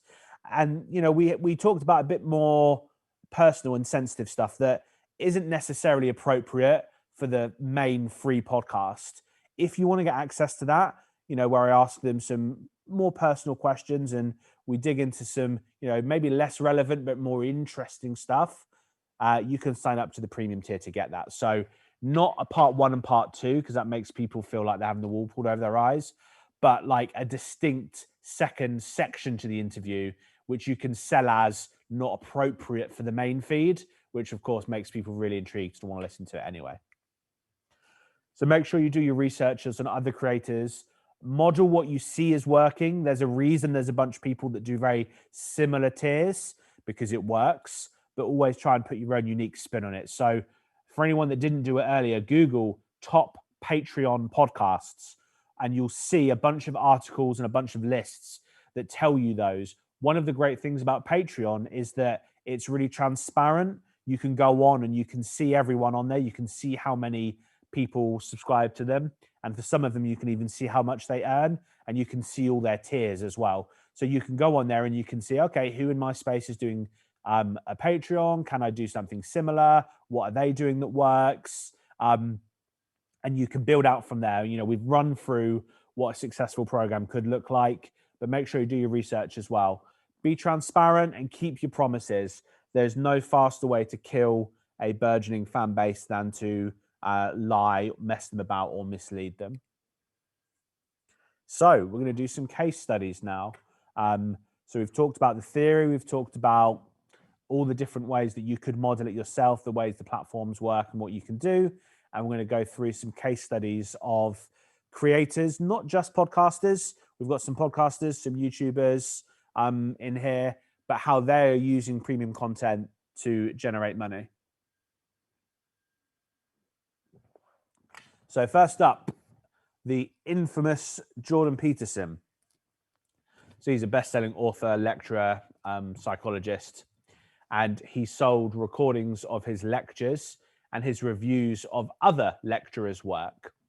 I say did because he got kicked off Patreon for some association with right-leaning people. Not the forum to talk about that here, but I'm using him because he did do very well when he was on there. So what he would do was he gets paid to do a lecture at a university, and he has a camera guy film it. And then he would put that lecture on his own Patreon. So he's getting paid to do the lecture. And then he's then getting people who couldn't attend the lecture to pay him to come and watch it through his Patreon. What he also did was he would watch other lecturers and he would review their lectures and he would react to them and he would go, oh, that was a really great point. Oh yeah, that was complete trash. He doesn't know what he's talking about. And people love celebrities reviewing other celebrities. So, that was really popular as well. So at the time he got kicked off, he had about 9,500 Patreons, and he had 7 tiers ranging from $5 to $200 a month. His top tier was a Zoom roundtable tier where he would talk philosophy and psychology with people on a monthly Zoom, which he had a few hundred people on. So at the time that he was at his peak, he was doing around $82,000 a month in Patreon subscriptions. So that's before his book, that's before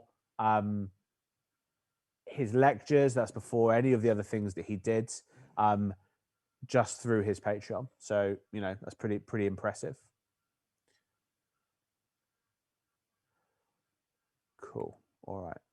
So next up, we have the last podcast on the left. So these guys, they are a true crime and horror podcast. They've been running quite a long time. They've got, more than 325 episodes, 3 co-hosts. They've actually been acquired by Spotify now. So they are one of the content acquisitions that Spotify made for a many tens of millions of dollars sum. They have 7,973 patrons, averaging around $6 per subscriber. So they're getting $46,000 and a little bit in change every single month. And at the time I last checked, they're the 12th ranked podcast on Patreon. So 3 hosts, $46,000, $15,000 a month for running a podcast.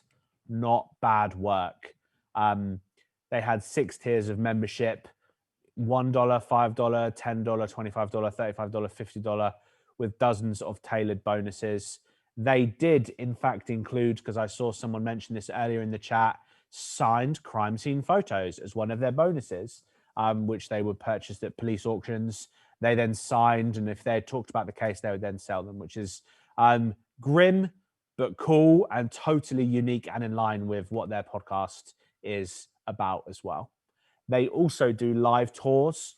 So they, not last year, but previously to that, they would do live tours. So they would record an episode at a venue where people have paid to be there.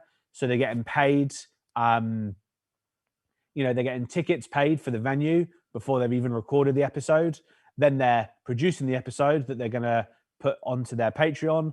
They're also getting then, ads on top of that. So when you start to combine all these different things, merchandise, live shows, premium content, sponsorships, ads, they all stack and multiply on each other to mean that you can make podcasting your business if you really, put your mind to it.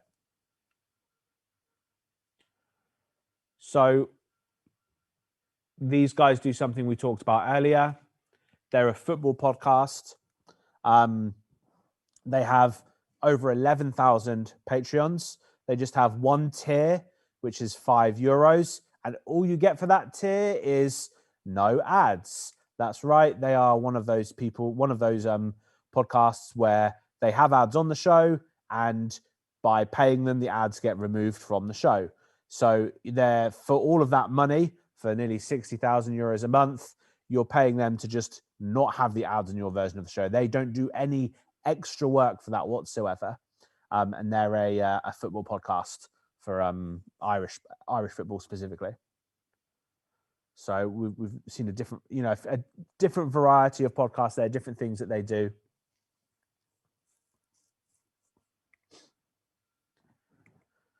Next up, we have Philosophy Tube. He is a YouTuber. He runs a YouTube channel about philosophy. He talks about he was a philosophy major, and then now he does videos basically explaining philosophical concepts to a broader audience. He's got 3,500 Patreons, averaging about £8 per month. So that's nearly £30,000 a month. for him, and I think he has a couple of staff now to help him produce his videos. And he has 11 tiers of membership, all the way from £2 up to £125. And his is all focused on behind the scenes content. So again, he is someone that prepares very heavily for his videos. So, you know, his behind the scenes content is you can get reading lists of everything he read to prepare for the videos. You can get scans of his notes. You can get scans of the scripts before he recorded the videos. And then he does live Q&As after the videos are released, where he talks about what it was like to make the video and what people's reactions were to the video. So everything in his premium content is based around what it took to make the actual free piece of content, and people are really interested in that. So one guy, one video a month, £30,000. That's not bad. Oh, we've got Mr. Rob Moore here. So Rob, amongst all the other things, he does do some premium content for his.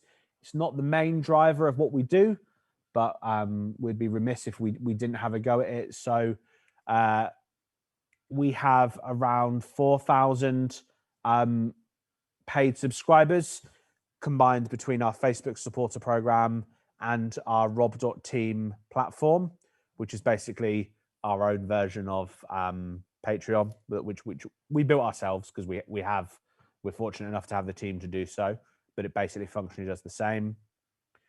We're bringing around £16,000 a month in paid memberships. And for our YouTube channel, we do about £6,000 a month in YouTube ads. And that requires absolutely zero work whatsoever, because we just turned on monetization and YouTube starts running the ads. So for the YouTube ads, zero effort. Obviously, we make the videos, we publish the videos, but we just switched the money button on. And because we get views, we get money. YouTube places the ads, they run the ads, and they just pay us every month. And running the membership site, so Rob.team and Facebook supporters, takes about 2 hours a week of Rob's time. So, you know, for Rob's time in total, you know, you're looking a day a month for what is, you know, over £20,000 worth of income, which is, again, really nice extra stuff to have. And, you know, one of the things I mentioned it earlier, but it's so great about these is it's consistent income. It's consistent monthly income, which just makes your life and your business so much so much easier to plan, you know, rather than having to sell specific products that you sell once or courses, you know, than, you know, having a monthly program like this gives you a nice bedrock of money that just makes planning your life and your business a lot easier. YouTube ads are paid on a per click-through basis, correct? There is a bunch of different ways you get paid for YouTube ads depending on the kind of ad. So you've got the 5-second pre-rolls, you've got the 15-second unskippables. So it depends. Basically, you can choose how much you want to allow YouTube to monetize your videos, and you can have it basically on a scale. And we're in like the middle of the road. So we could make more money off the YouTube if we allowed more ads, but we didn't want to have too many ads on the show. How much time including the rest of the team? So Rob records his episodes himself, and for the podcast specifically, that takes around an hour a week of one of my team to edit that, and then another hour for show notes. For the podcast, it doesn't take any more than what we offer on, you know, one of our packages for the agency. You know, there isn't actually a significant more than that for the podcast side. For the YouTube, there is a bit more work. And one of our videographers specializes in YouTube, but he manages all of our YouTube channels, not just Rob's. So he probably spends maybe a day and a half to 2 days a week doing all of his YouTube. Yeah, someone says don't max out the ads and alienate the audience, but actually, I actually don't think that's a problem at all. You can monetize a channel once you get over 30,000 subscribers, and then once you're past that point, you can turn on monetization. And then if you're, you know, in a category that, you know, people want to monetize with, you'll get ads that way. yeah. So if you have a channel and it's over 30,000 subscribers you need to have, and then once you're past that point, you can then turn on monetization, and YouTube places the ads. I won't go too much into it because obviously we're on a podcast course, but I can talk more about it maybe in the collective if you're interested. But you can blacklist advertisers. So if you know you didn't want certain advertisers on your podcast, you can do that. Otherwise, YouTube just places whatever ads it wants on your show, on your content, and you just get to tell it kind of how many ads you want on every episode. Cool. yeah. YouTube has had a long road to becoming a more family-friendly platform, so it will not as heavily weight videos with swearing or adult content or violence or anything like that.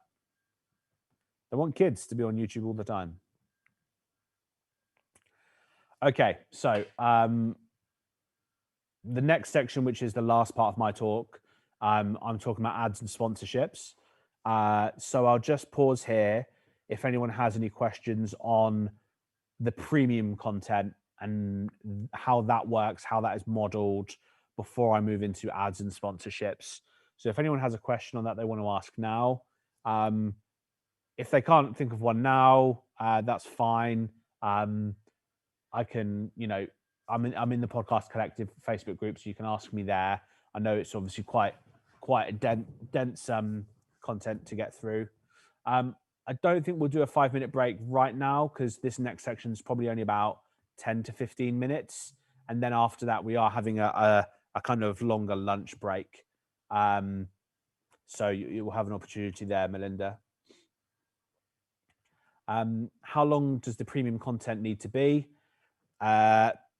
It completely depends. As long as whatever it needs to be to give value to your audience, I can't give you a guide on how long your content should be, but it needs to be worth whatever it is.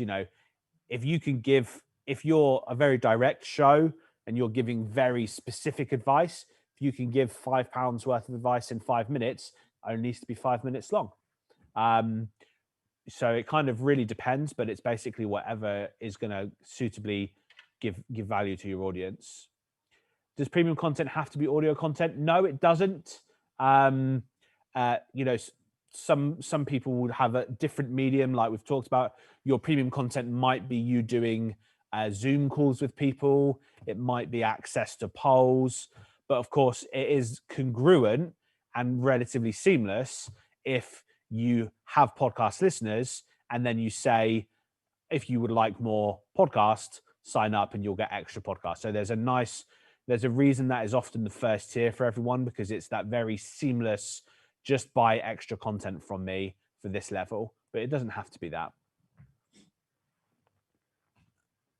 Would we create a separate website? You can obviously build your own website, and I'd recommend down the line everyone builds their own website for their podcast to help have yourself found more. But yeah, generally, it would be a landing page on whatever platform you use. So you'd have like patreon.com/yourpodcast, etc.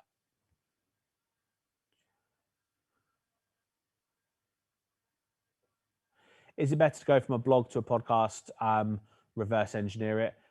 Yeah, you can definitely do that. Whichever way around, if you find it more comfortable to write something and then talk about that thing, you can 100% do it that way around if that's your method.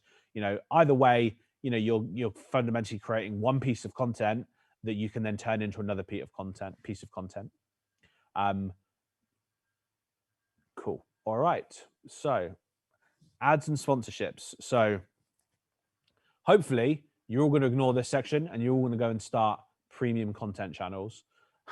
But if you're not, I will talk about ads and sponsorships now anyway, because that is valid, it is powerful, and it is the most popular way that people use to monetize their podcast. Is Kajabi okay? Yeah, Kajabi is absolutely fine. I believe you can now do monthly subscriptions through Kajabi. And they've also added podcast hosting to Kajabi literally just this week. Do the host platforms provide us with a landing page? So not all of them do it, but for example, like Acast and Omni Studio, they now have their own features to run premium content directly through their platforms. But but it depends on which one you're using.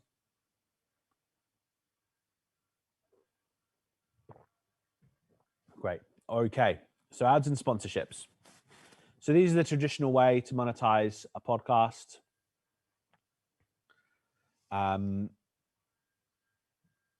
There's huge money in the space now. As I mentioned yesterday, advertising on Facebook and Google have become a lot harder for marketers because of the, a bunch of change in privacy. There's been this feud between Apple and Facebook, where Apple removed a bunch of the tracking tools that Facebook used, which meant that ad cost has gone significantly up. Google are removing cookie tracking from Chrome in the future as well. So there is billions and billions and billions of ad dollars, and marketers with those dollars looking for somewhere to spend them. And they're going, where can I effectively spend my money? And they're going, oh, podcasting. Oh, right. Okay. So I've got a bunch of people that have people listen to them for 30 to 60 minutes every single week. They have super strong relationships with their audience, and I can get them to promote my product. And it's not just going to be an ad. They're actually going to talk about my product. They're going to do an advert for themselves. So you're getting now a load of money flood into podcasting from these other platforms, which is good. Consistently, podcast listeners are profiled as the best potential customers. So on all the metrics, such as are they most likely to go and buy a product? Did they recall a lot of stuff about the product from the ad? Podcast listeners consistently poll the top of all of these, which makes them super, super valuable audience for any sponsor. In 2021, will be the first year over $1 billion ad dollars are going to be spent in podcasting. That's risen by like 25 to 30% every year for the last few years, which is like super exciting. And again, through polling that's done, 75% of advertisers have said they plan to do more podcast advertising next year. So anyone that isn't already in on it is looking to go into it. And those that are going to do more. I can give you a little bit of candid insight from, because I work with Rob at Progressive and the companies we have here. Our biggest challenge with marketing isn't the budget. Like, we have budget to spend. It's finding the places to spend it and spend it effectively. We're not hampered by having money to spend. We're hampered by finding places to spend it. And there is a lot of marketers in this same position where they have budgets, but they can't find effective ways to spend them. And podcasts are quickly becoming an avenue where people are seeing this and understanding that this is a way that they can spend their money and get really, really good returns where maybe it wasn't obvious, 2 or 3 years ago. Cool. So there's 4 main ways to get ads or sponsors. So the first one would be the simple turning on of monetization. So both Apple and Spotify, you can allow ads to be run over your show. This is a very sledgehammer, very kind of inefficient solution. But if you don't want to have to broker the deals and stuff, you can do this, for example, yourself. So, basically you allow them to run ads that they've already, had people pay for on your show. So this is where you'll get if you turn this on, you'll get very generic ads. So this is in the UK, for example, you'll hear ads that are like UK government COVID ads, or a McDonald's ad, or a car insurance ad. So these are big sponsors that have basically gone to Apple and they've said, oh, I'd like to buy, 10 million impressions for my ad. And they go, okay, no problem. And then every podcast that says, please allow monetization, Apple will place your ad on. You get an incredibly low CPM for this, and you get no control over what ads are on your show. But it is the most basic way you can do it. Spotify and Apple both have this function, similar to what YouTube does as well. Yeah, of course you want to be industry specific. That's where I'm going with this. I'm just laying out the different ways that it can be done. And if you're a hobbyist podcast, you can just turn on monetization and make, a few pounds a month without having to do any work.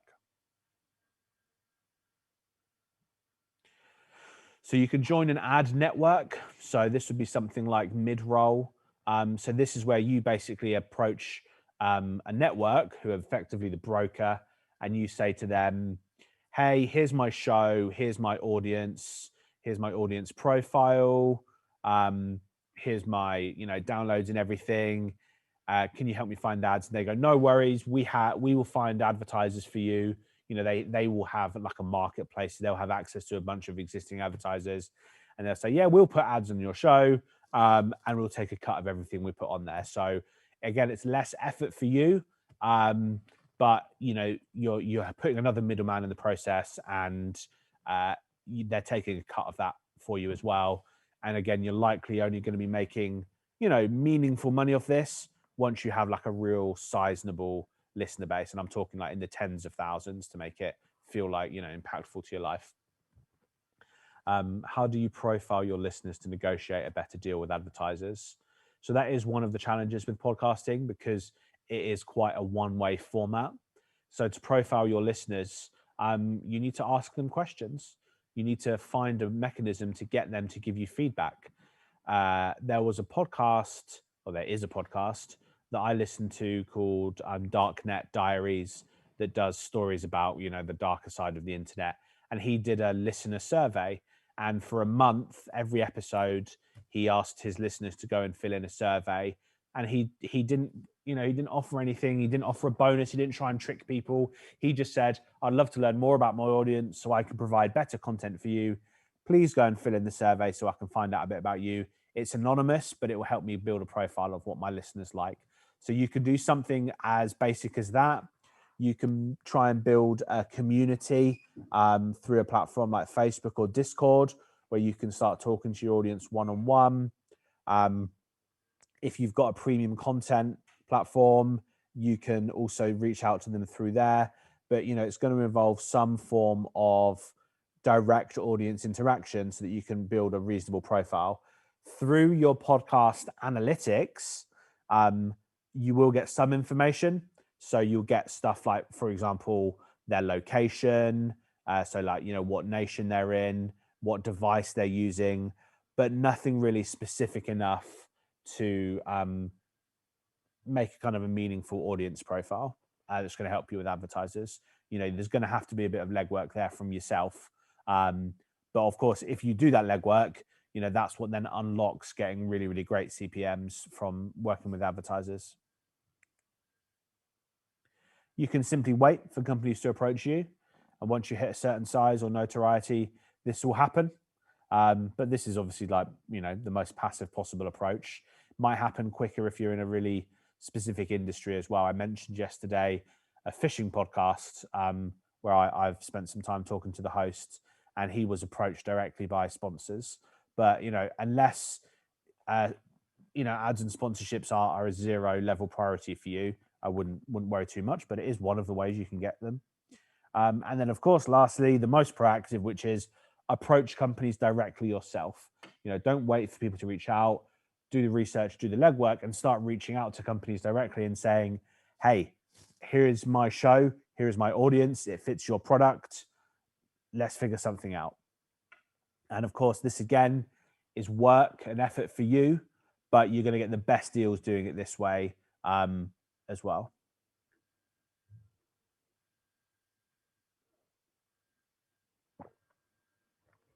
Read an article a year ago that said podcast subscriber numbers and download numbers are very unreliable and prone to number farms.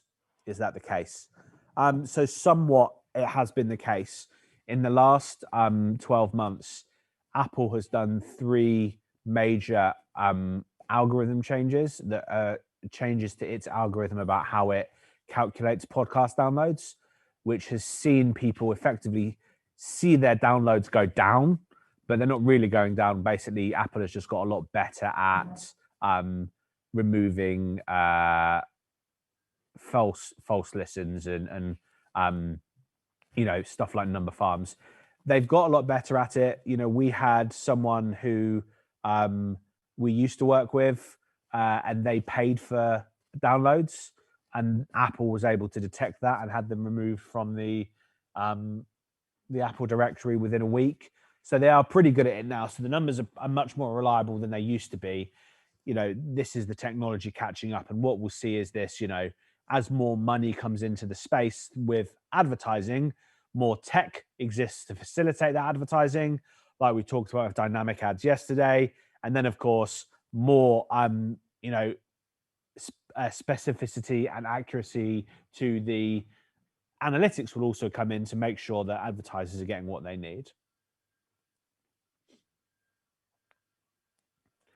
How can you see a subscriber or download number for a specific podcast? You can't. You can only see it for your own podcast. You can use a tool. So there's a website called Chartable. So chartable.com. And that is a way that you can track the chart positions of podcasts. And that is a good way to see who's rising, who's falling, and who is at a certain level. And again, using a little bit of reverse engineering, for example. So, if we know that 5 to 15% of people convert to a premium content plan, you can make educated guesses at the audience size of all those people we looked at on Patreon. Same thing with Facebook pages and stuff. We know not everyone is going to come through to a Facebook page. I think for us, if we promote a community, we'll get about 20 to 25% uptake, which means then, if they've got 10,000 people in the community, they might have 40,000, consistent downloads. What is a number farm? I've never heard of this term before. It's just a way that people, try and hack any system. And the same thing, people try to hack SEO. And for podcasting, you used to be able to use just any phone, and for podcasting, they basically have hundreds of people have hundreds of like cheap Android phones, and you just subscribe to podcasts, and then you'd log in with a new Apple ID, subscribe, and you would just get false downloads to spike yourself in the charts. Look, long term, it never pays to do this stuff, because you just end up with a kind of false listenership that just is incorrect. So it doesn't ever work. How do you prove to a sponsor a certain time frame? How do you prove to a sponsor of a certain time frame? Let's say they're supporting you for a month on all podcasts, how much he got as ROI? Is it in the downloads you see from yourself? So yeah, you'll see your download, you'll see all your analytics really, really specifically. And you'll be able to show with screenshots, etc., or screen sharing. If you're on a Zoom, for example, you can show them, oh, look, here is in a date range search how many downloads I get every single month. And of course, it's not just about the downloads. And I try to encourage people to, concern themselves more with the quality of their audience, the engagement they have with that audience, and also the strength of the advertiser offer as well, because ultimately, you are putting someone else's offer in front of your audience. You're not responsible for the ROI, and you should always I would always recommend you get deals where they're paying you for the exposure of their brand rather than anything that's like affiliate based, because you're tying your fate to their ability to sell, which I'm not a huge fan of. Cool. So ads versus sponsorships. So they are slightly different things. Oh, thank you, Manfred. Thanks, Tobias. So what is a sponsor versus an ad? So these terms do get kind of messed around a bunch. But in general, when we talk about sponsorship, we talk about where the host, so you as the host of the podcast, are reading you are promoting the product on behalf of yourself. So you might say, hey, this is Tom, host of the podcast about podcasting. I've recently been using a amazing new Dell laptop, and you know what, like, it's completely changed my life. I thought I'd never stop using an Apple computer, but Dell sent me this laptop and it's just been absolutely amazing. It's changed the way I work, and it allows me to get more stuff done for you, my audience. So if you're interested in learning a bit more about Dell laptops, you can go to dell.com/Tom. I've got an exclusive deal set up with them just for you guys. So if you do want to get a good deal on a Dell laptop, go to my link, and you can enjoy laptop just like I have too. So that would be an example of a sponsorship. So a host read ad, rather than just an ad that the sponsor an ad that the advertiser has supplied that you are just inserting into your episode. The amount of weight that is lent by the host reading it themselves can't be understated, and is one of the reasons podcast advertising works so well, because the host reads the ad. Should I use a Mac? Actually, yeah, I haven't used a Windows laptop since I was like 17. I wouldn't know where to start.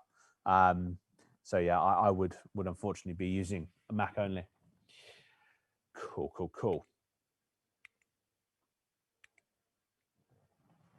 So yeah, sponsorships would be more organic and woven in, and they generally worth a lot more, and it's really interesting to see how they can be built into the show as well. So for example, you'll see one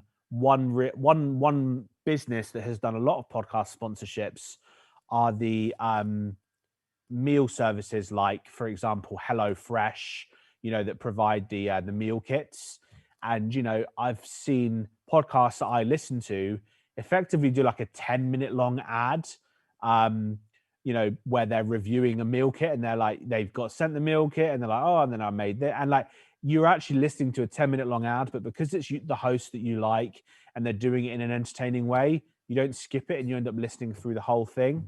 And that's why, working with sponsors where you are presenting the product for them to your audience is mega, more effective than just having an ad sat on top of your show. Thank you, Nana, for sharing that, the link. Yeah, it's chartable.com.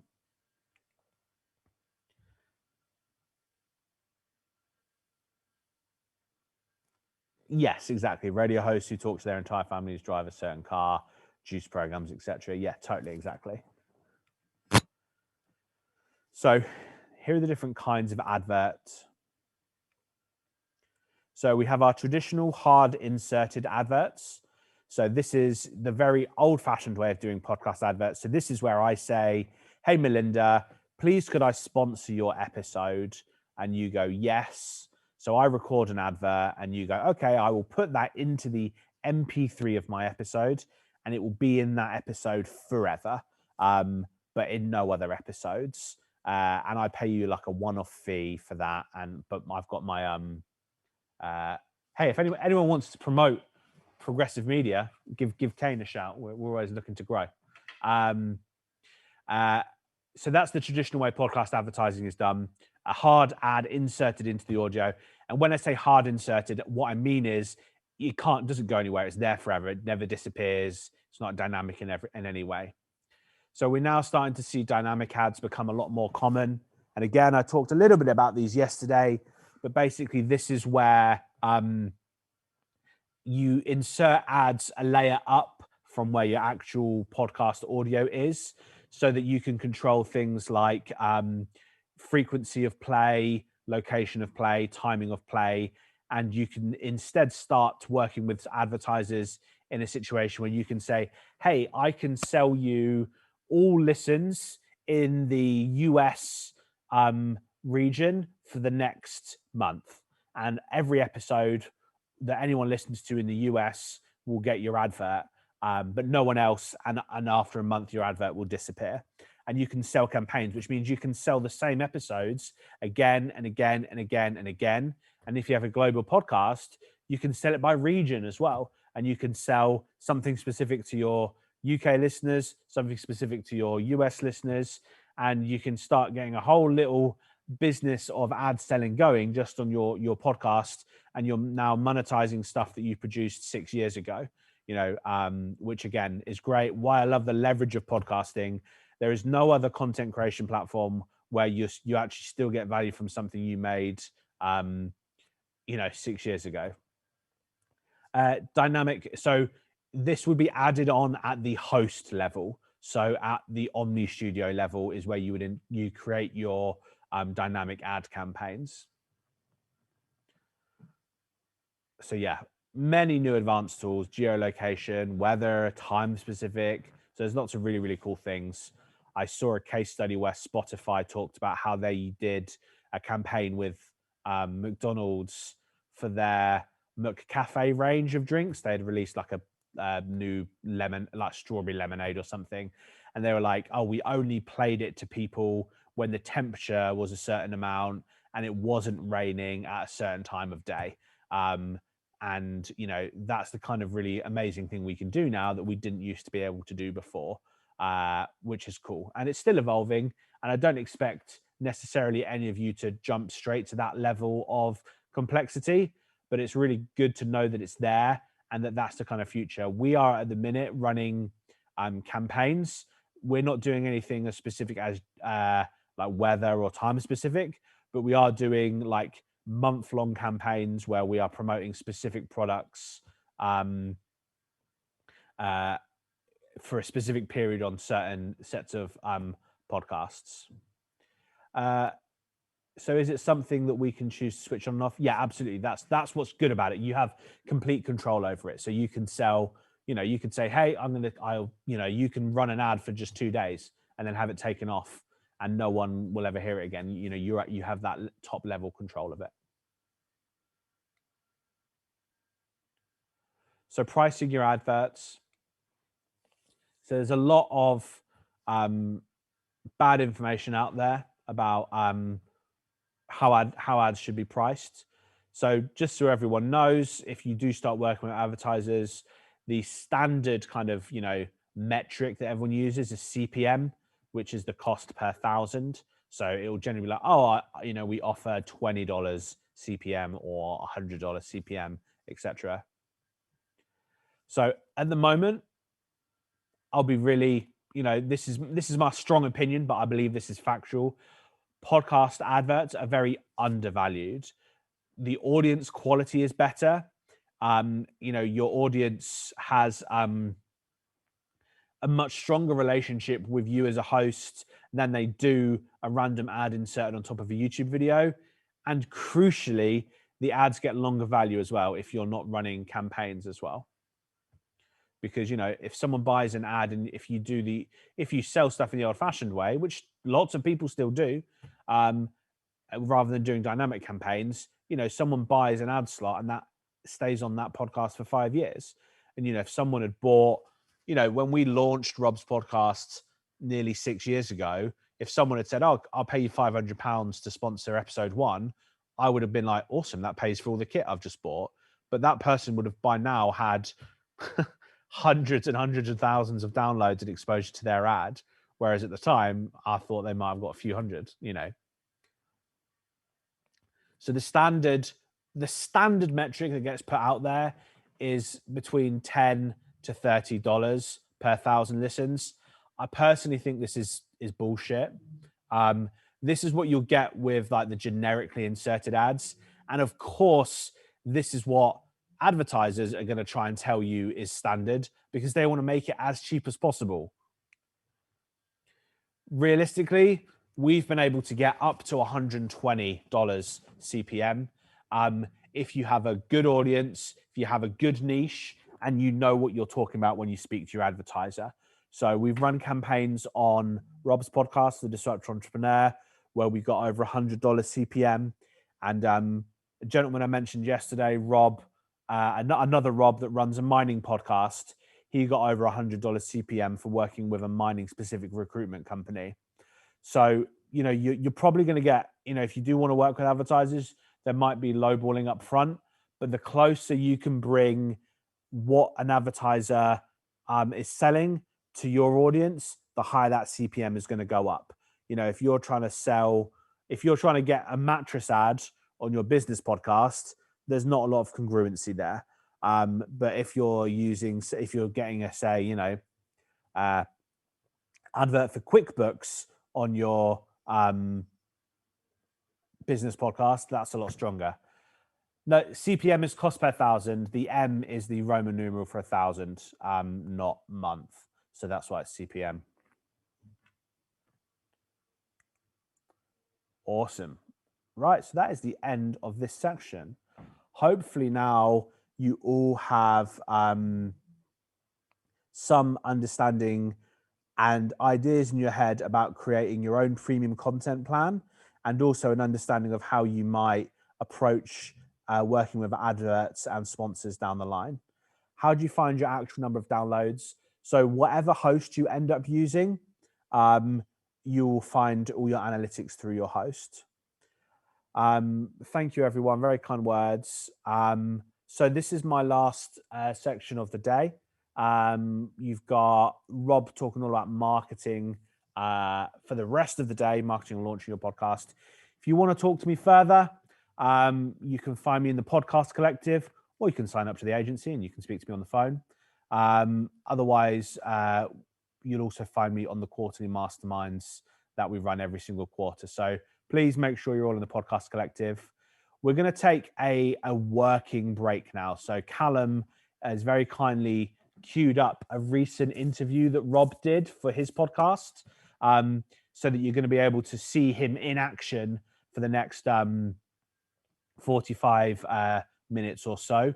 And then he's going to be joining us around 4 p.m. BST to do the rest of his slots for the day. So it's a working lunch, so please pay attention, because you're going to be able to see in action all the stuff he talked about yesterday about interview technique, how you get great answers out of people.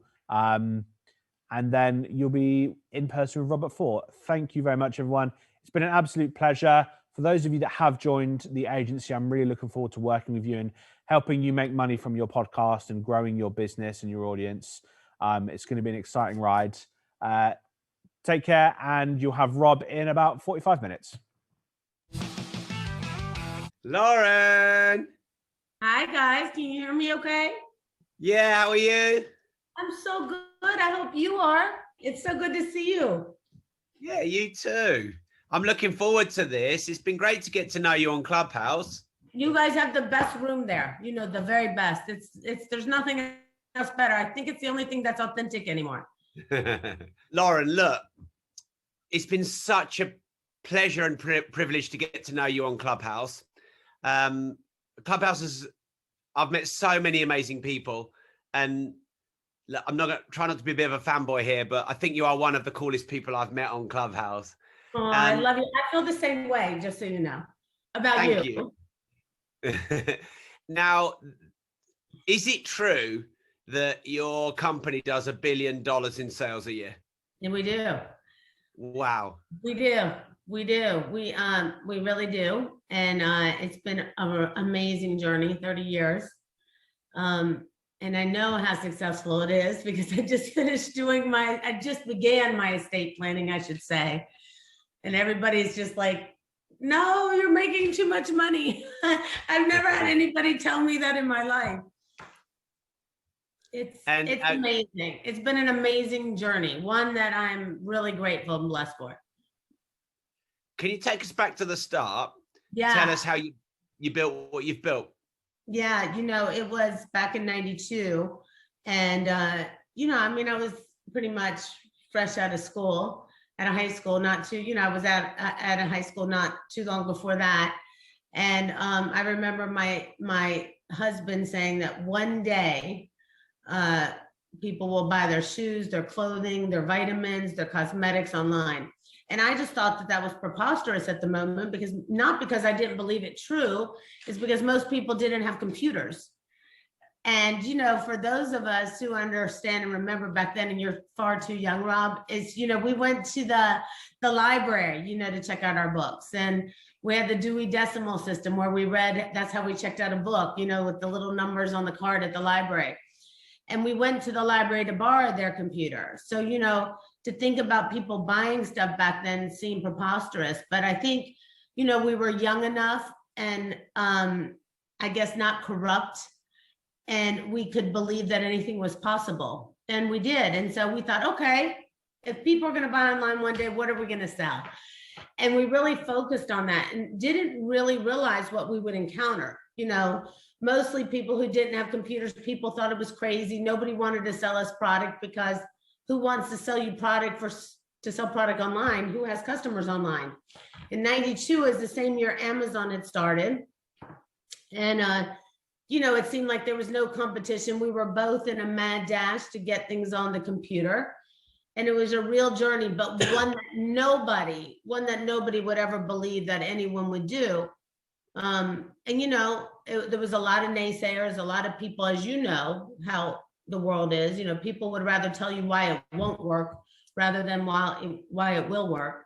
And I think I just kind of had to really shut down everything around me and just really focus and put blinders on and really focus on what this business could offer us and what it could offer to people. And we really went with that. And it was really remarkable. When I still go back and I think about it today, I still pinch myself and go, wow, I can't believe this happened. And when you say we, who's we? I mean, you got a big organization? Well, we've never raised any money.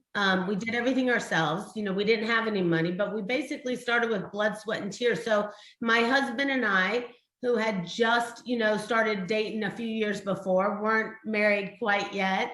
My brothers, one of them was 13. It's interesting. My mom passed away at 42, the first year Market America started and shop.com started. And that was traumatizing because, you know, my one brother was 13 years old. And so I thought, and my dad wasn't the dad that you leave your brother with. He was more of the dad that, you know, was the strict one in the family. So, you know, I had my younger brother, my mom just passed away. My child was just born. My husband and I just got married right after 92 in December. My other brother was 18 months younger than me, and then my sister. And so we all came together because that's all we had.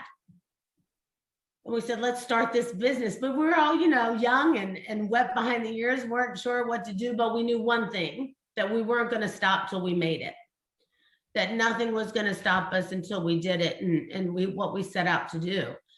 And it was remarkable. And that same team, you know, that team and we, you know, of course, we had other friends from school that joined us, and that same team's together 30 years later. Wow. It's amazing. It's always amazing. That's great. So there's so many things I'd love to ask you. One is definitely, what would you say to someone building an online business today? Because obviously the internet is one of the greatest opportunities ever, and you've done it and built $1 billion a year business. So someone wanted to generate business online today, what tips would you give them? I think I would tell them, number one, to make sure they find a product that they love. So whether it be a digital product, a physical product, make sure they have a product that is, you know what their niche market is, know what they're looking at, because you don't want to have a lot of Me Too stuff.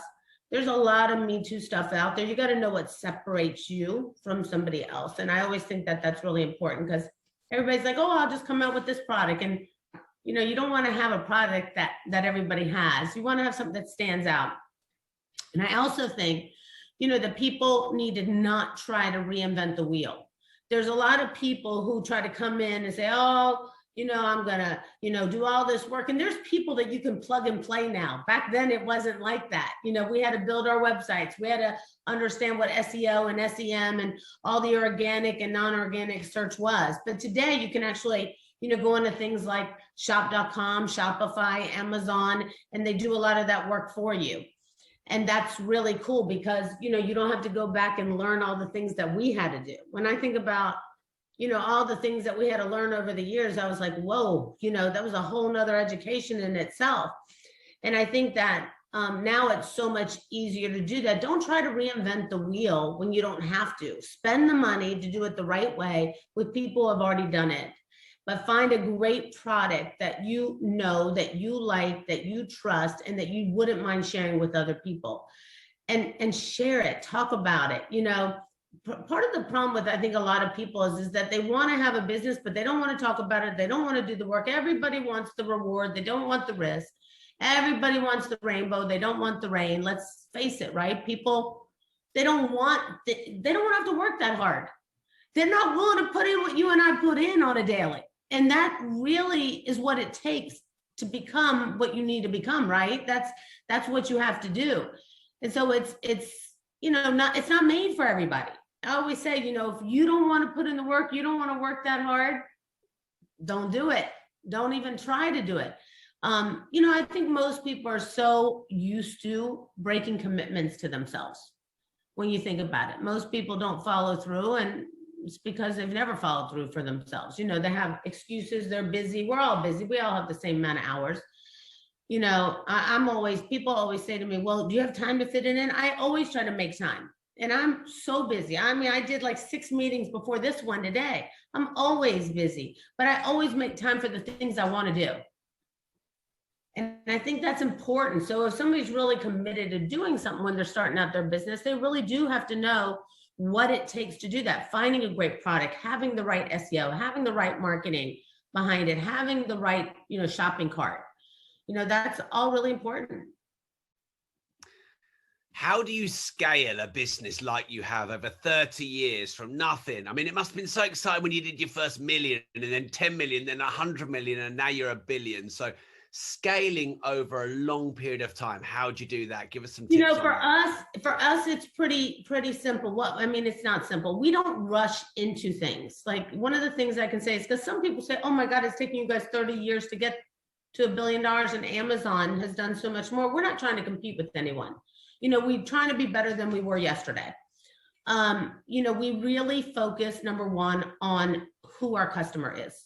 It's really important to us. It's not about how much we're going to spend on, new customer acquisition so much. It's more about how much we'll invest in our current customers. Meaning, what does she want? What does he want? How many children do they have? Do they have dogs? Do they have cats?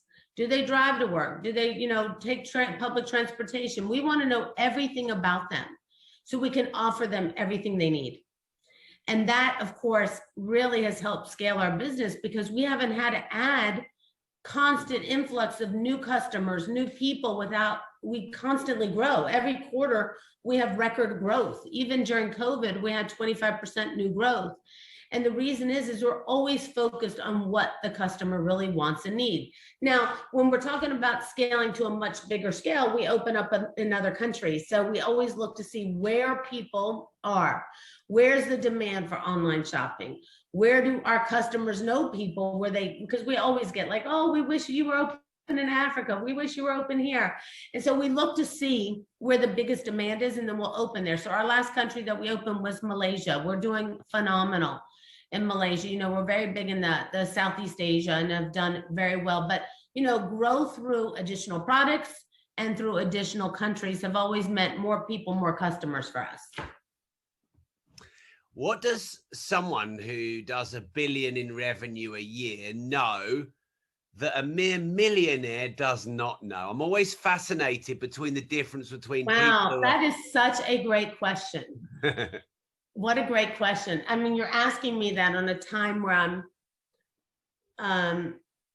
I think that it is really much easier to get to $1 billion than people think when they're at 100 million or more, because what happens is when you have momentum, it's when things really torpedo. And people don't understand that, you get this comfort level of growth, right? Of 10 million, 20 million, 30 million. And even your own team sometimes gets to that point, like, oh, we hit 100 million. We can just chill out and sit back and relax. And we've never had that mentality. We've always had that mentality of, oh my God, we hit 100 million. We got to go. We got to move fast. We got to move fast, because it's a snowball effect, right? If you don't push over that mountain, then it starts to fall backwards. And so I think, number one, it's much easier to get to $1 billion than it is to 100 million. And it's much easier to get to $1 billion from 100 million because that momentum is there if you don't slow down. But what happens is I think a lot of people get set in their ways, they get comfortable, and that's okay. Listen, I could have stopped before, I just didn't have it in me to stop. For me, I think it's more about how much more I can accomplish. What else can I do? That's always been super important to me, and I think it's what makes us special. Lauren, there's two things that from the first moment I met you on Clubhouse has struck me about you. One, your enthusiasm and energy, and two, your humility to look at every human being as an equal, despite the fact that in business you're a titan. And they're the two things that struck me probably from the first rooms we were sharing together. So I'd like to address both of those, but separately. The first thing is, how do you do 30 years in business when you said it was hard and you said you have haters, but never lose your enthusiasm? I am so strict, Rob. Like, that's why I love you. I mean, I really do. Like, you look for people that remind you of yourself. You look for people who have that enthusiasm, that life, that go-getter spirit, that one that pushes you, that elevates you. Like, you know, you and I feel like we hit it off right away. We were longtime friends instantly. And I think when you know what I mean? It's like, for me, I have this really strict rule, like nobody can come around unless they're positive, because there's so much negative in life as it is.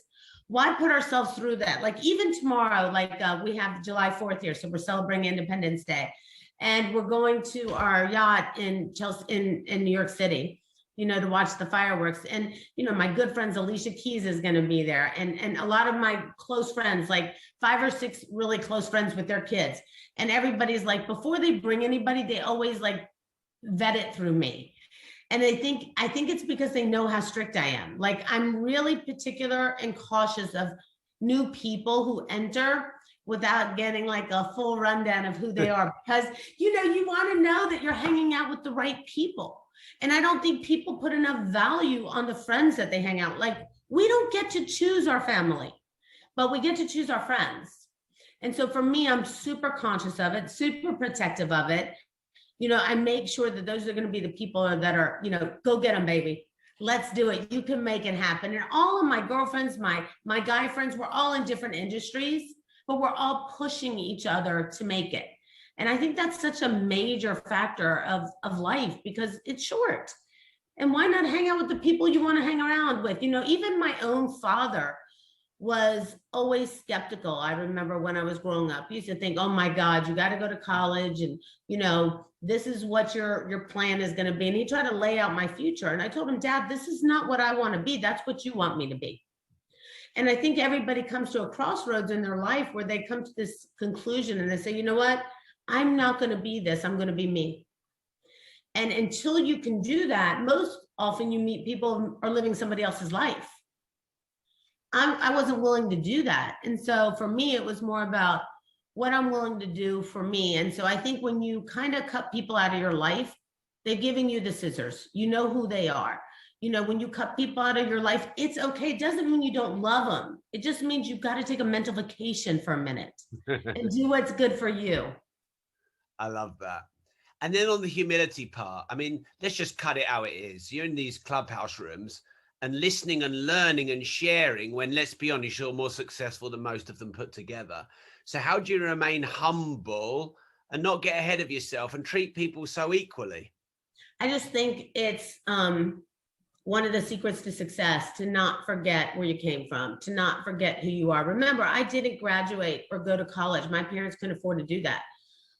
So the closest I've ever been to college is speaking at them, you know, and I have honorary degrees at them, but I think it's because I remember exactly who I am, where I came from, you know, what I want. I've taken all of the pain I've endured over the years and turned it into purpose. And I understand people, and I don't hold grudges against people. So too often we meet people in life and they're mad at people, they hold grudges at people.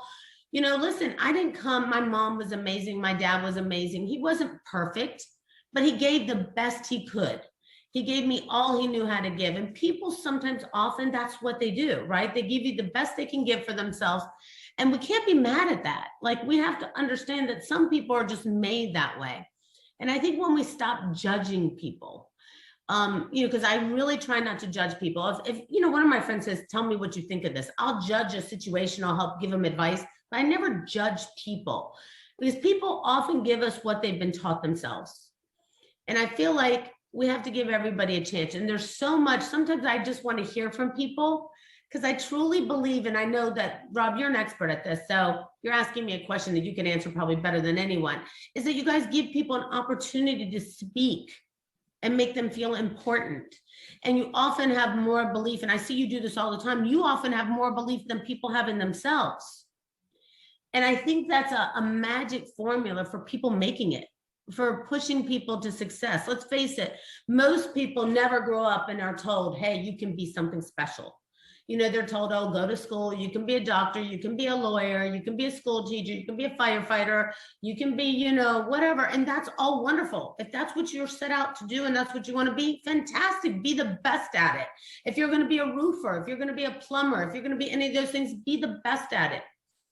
But so often we never hear anybody. I remember when I told my dad I was going to be an entrepreneur, he was like, what? An entrepreneur? You know, that's crazy. Nobody's ever heard of an entrepreneur. Nobody knows what it's like to be an entrepreneur. And it's true.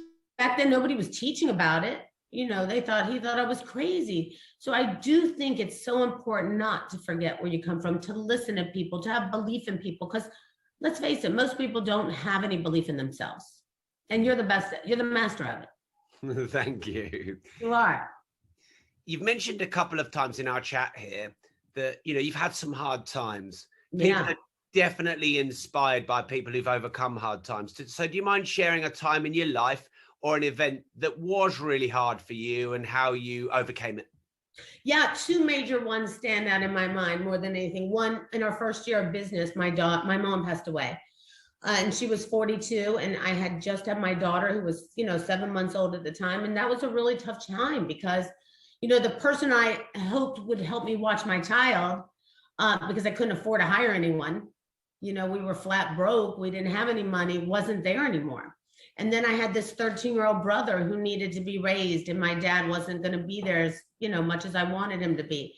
And I feel like that was a really challenging time because I had to figure out a way to overcome, you know, not having the help, bringing her to work with me, having him there after school. And it was challenging, but I truly believe that, you know, God never puts anything in our way that we can't handle. And so I really do believe that that was one of the most trying, challenging times of my life because there was no money, there was no way to get anybody to help.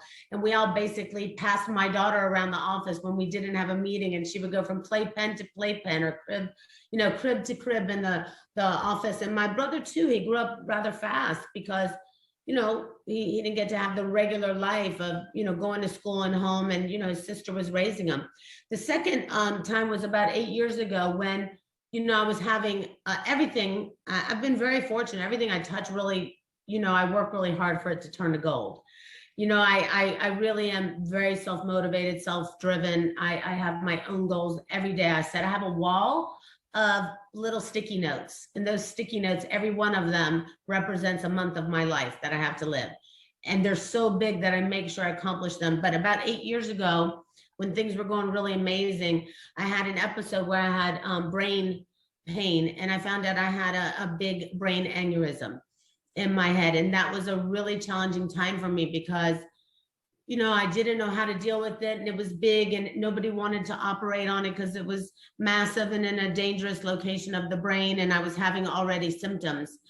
And I just realized, like, I could either let this get the best of me, or I could, you know, replace the fear with faith and persevere and move forward and get the right advice and talk to many doctors so I can make a quality decision.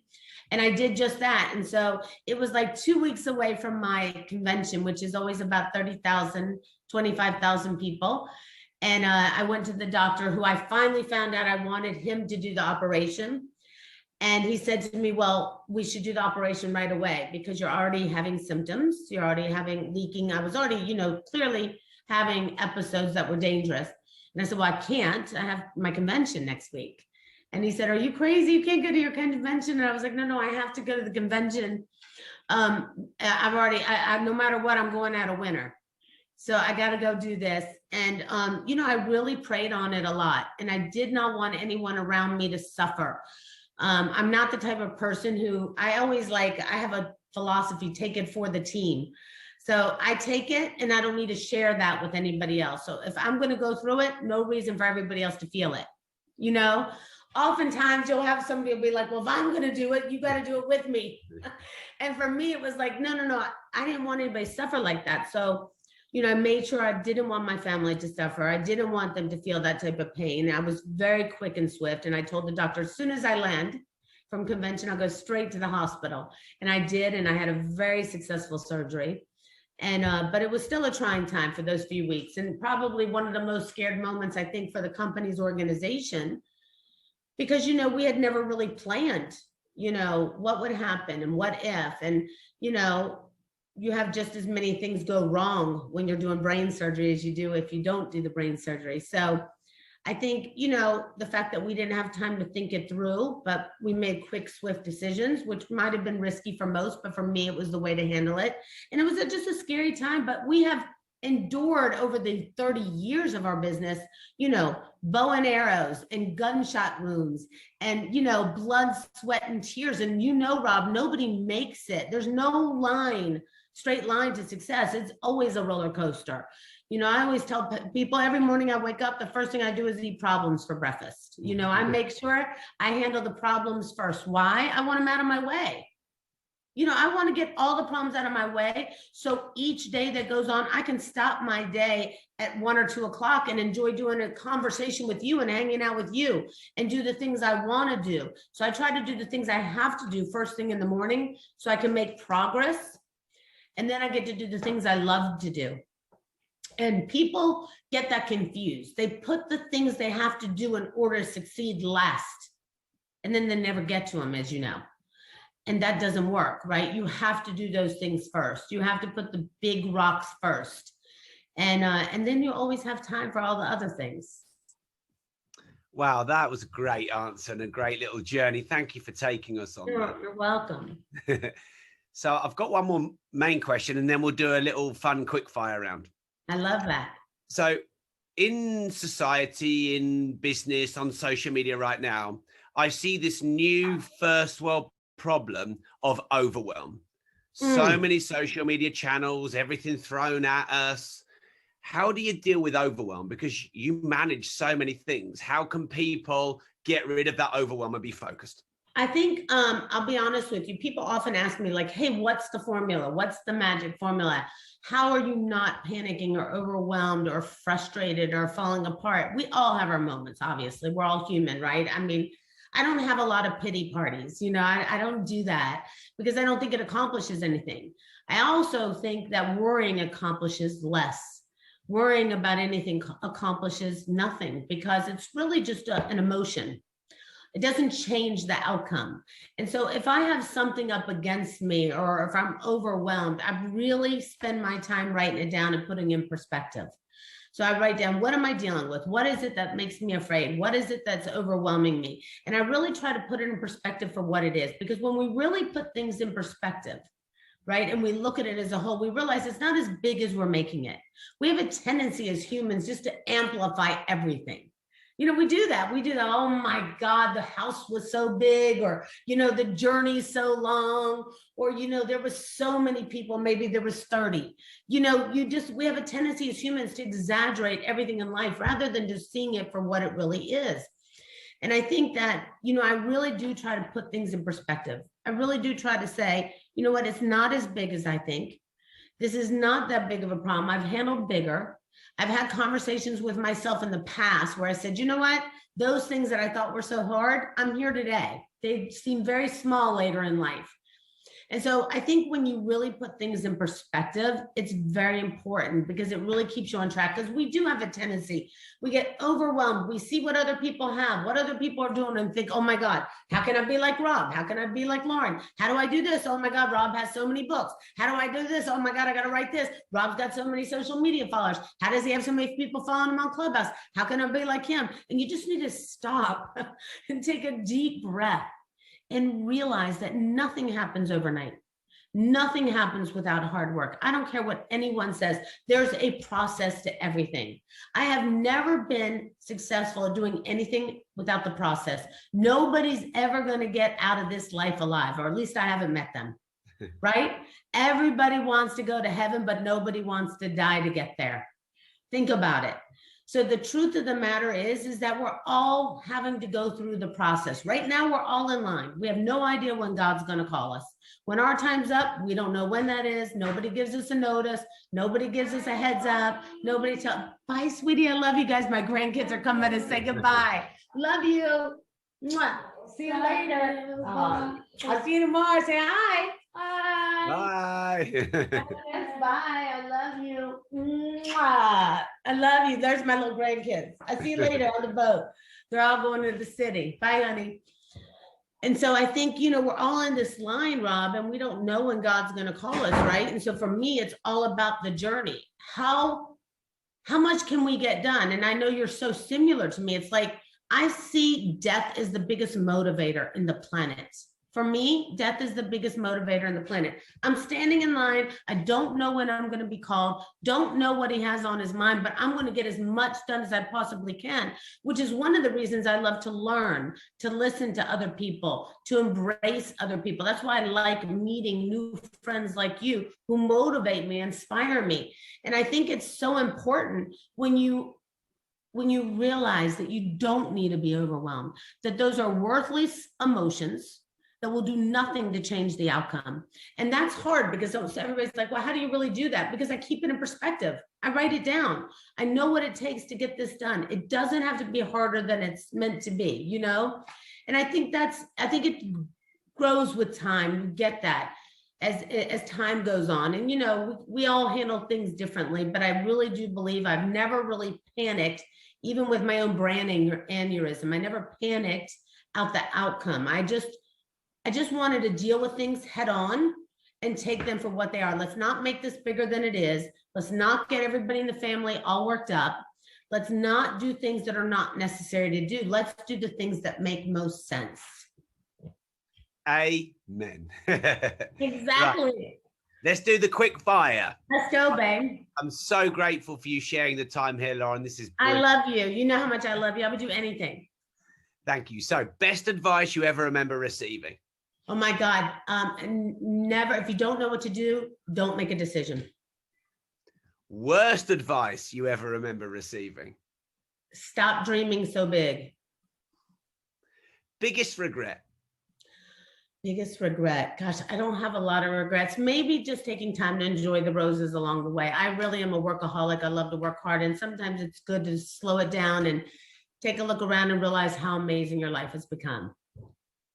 Your career high? Oh my God, every moment. I've been really blessed. I'm really a go-getter, and I dream really big, and my goals are set really high. So I'm always really proud of myself, which really sounds crazy, but I am. Your single greatest achievement?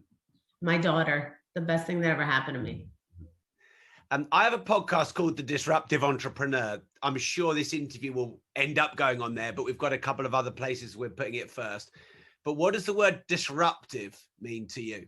Oh, somebody who's willing to step out of the box, somebody who's willing to be different, innovative, not just high tech, but high touch. Somebody who's willing to be unique and realizes that the majority is not so special, that the minority is so much better, and is willing to lead the way and take the bow and arrows and take the gunshots along the way. As you know, and you're expert. I mean, I love your whole disruptive I love everything. I love your website, everything. I bought like 25, 30 of your books. I love everything you do. So I think it's, for me, that person who's not afraid to step up and show up and do something different. Because I don't know about everybody else, but I know about you. We love people who aren't afraid to be different. We love people who aren't afraid to show up. We love people who are willing to teach us in ways that we're not used to learning. And I need that. I need somebody disruptive. I love, disruptive people, disruptive companies, disruptive products and businesses. And it's the greatest thing ever. Does money make you happy? No, I think that's people just never understand. No, money doesn't make you happy. It makes life easier. Does money change you? No, not me, but it does change some people. It hasn't changed me, but it definitely can change some people. I don't think money makes anybody happy, though. I think money makes things a lot simpler. It's hard to be without money. It's hard to survive with money. Imagine how life is without money, Is there something you believe that a lot of people disagree with you on? Wow, I don't think so, but no, I don't think so. No, I think I don't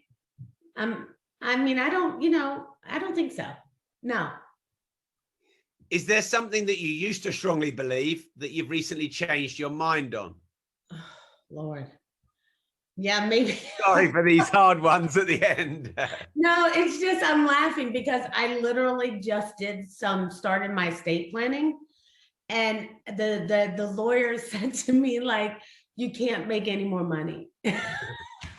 And I thought, Rob, I've done the best thing for the last 30 years, being super successful, saving so much cash, being a cash rich organization, no debt, no personal debt, no company debt. And I thought, isn't it the greatest thing? But then you forget the American way is a little bit different when you come to dying, So yeah, I mean, maybe I need to slow it down a little bit, but not really. I'm just surprised that it's like that. So I guess I'm learning. I'm still learning. No, I mean, there's nothing that I would do differently that way. Two more. Is there one thing in the world that you fundamentally think is wrong that you'd like to change? Oh,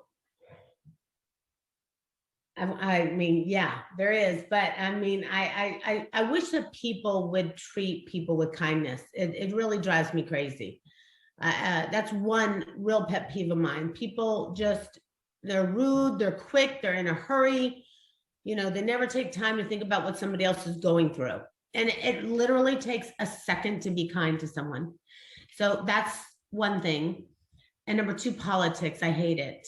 I hate politics. I hate, I don't like it because I don't like when politicians try to pretend they're making it about people when they're not. Really, people's about people. And, the only thing I've ever seen move the needle is people. When people want change, it's people who can move it. When there's a problem, people can fix it. When you need a solution, people can fix it. So I think people are the greatest equalizer. Great. And final one. If there was one person on the planet alive you'd love to see be interviewed, who is it and why?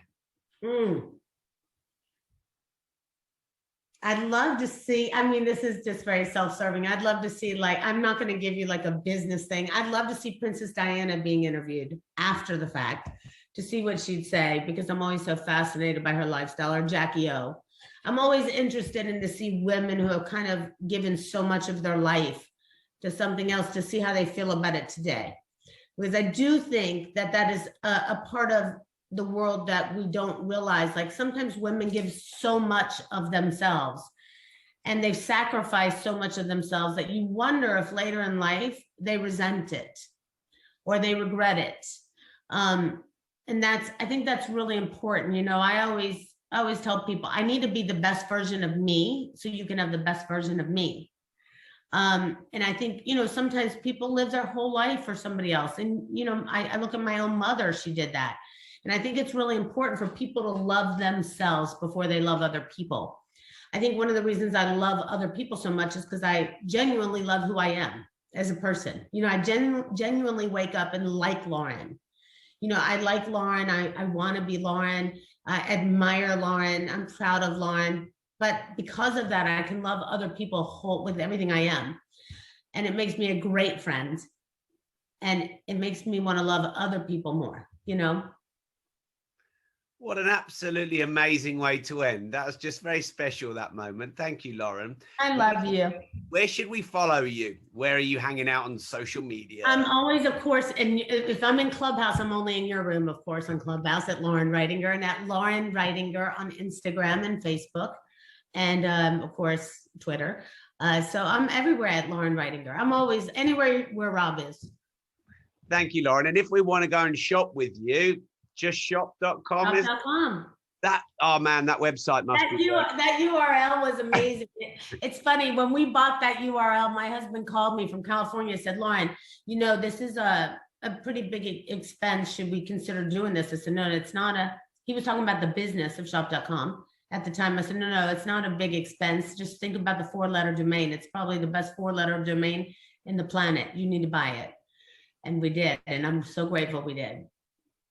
Lauren, this has been so good. Thank you. I love you so much. Mwah.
hope, for example, that Kane and Tom and Harry and Aaron and Haley and Cassida and Amelia, I hope you have been giving them some love.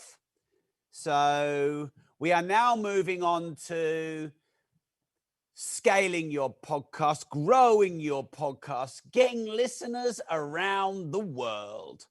So let's have a bring it in the comments. I want to see who's back. Just make sure that you're all here. Let's have a bring it in the comments. So Scott, I see you. Eloise, I see you. Debbie, Ali, Donovan, Anna, I see you all. Okay, great. So if you think back to the start of the training, we had the 6 C's of my podcasting profit system. Oh, thank you, Rosanna, for saying about my jacket. I'll bring out the bling for the last session. Want to bring out the bling to bring it for you. I'm going to be doing a Q&A towards the end of the day as well. We've got a bonus session at the end of the day. You can ask me anything about podcasting, the entire 3 days of courses. You can ask me about the agency. Lots of you have been asking me about content repurposing and all of that. Our agency does that, so you can ask me about that. Anything that you still you feel is holding you back, or some things you've learned but you don't fully understand. So I'm going to stay here as long as you need at the end of the course to support you on your mission to get your message out to the masses, turn your ideas into impact, into income, your reach into revenue, your passion into profession, your vocation into your vacation. All right, so let's talk about marketing then. I'm going to give you some fundamental stuff that's easy to do, that really just requires consistency. And then I'm going to give you something that's a little bit more strategic and planned when it comes to marketing. Oh, Mary has just said, awesome interview. Lauren is lovely. She's a legend. It's actually a new bonus session we did for the course to give you a recorded interview for you to get a flavor of a live demonstration. So actually, before I go into marketing the podcast, does anyone have any questions or comments about the interview with Lauren? I've got some thoughts, but if there's anyone got any questions or comments about the interview with Lauren before I move on to the next section, because yeah, you just watched that. So I want to make sure that you get a chance to ask your question. Now, I love that. I eat problems for breakfast. I eat problems for breakfast. So in terms of her content, she eats problems for breakfast. She doesn't do worrying because it takes too much time. Scott has asked, would you cut out the bits where she was interrupted by her family? I personally wouldn't, because I love the realness and the rawness. I thought she handled it well. The less editing, the better. It shows a personal side, so I'd personally leave it in. That's what I would do.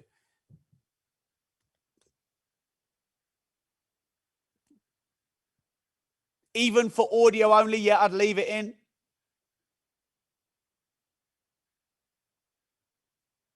All right, just seeing if there are any questions. Do you still think of pacing or have an internal clock when doing the interview? Tobias, do you mean about how long the interview takes? Okay. That one, there was no real time pressure. I knew I wanted it to be about 45 minutes, and I've got a flavor of how many questions will make it last 45 minutes.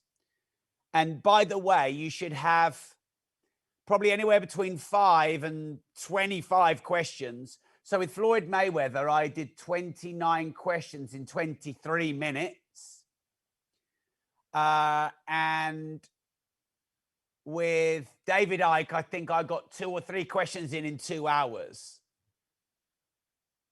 So it completely depends on the guest. But once it starts, you'll get a flavor for how long their answers are. Yeah, most guests will have 30 minutes, 45 minutes, or an hour, or as long as it takes. So check that out first. Yeah, Floyd gave one-word answers. He did. By the way, one-word answers aren't always bad. because it's not always the answer you want, it's the answer they give.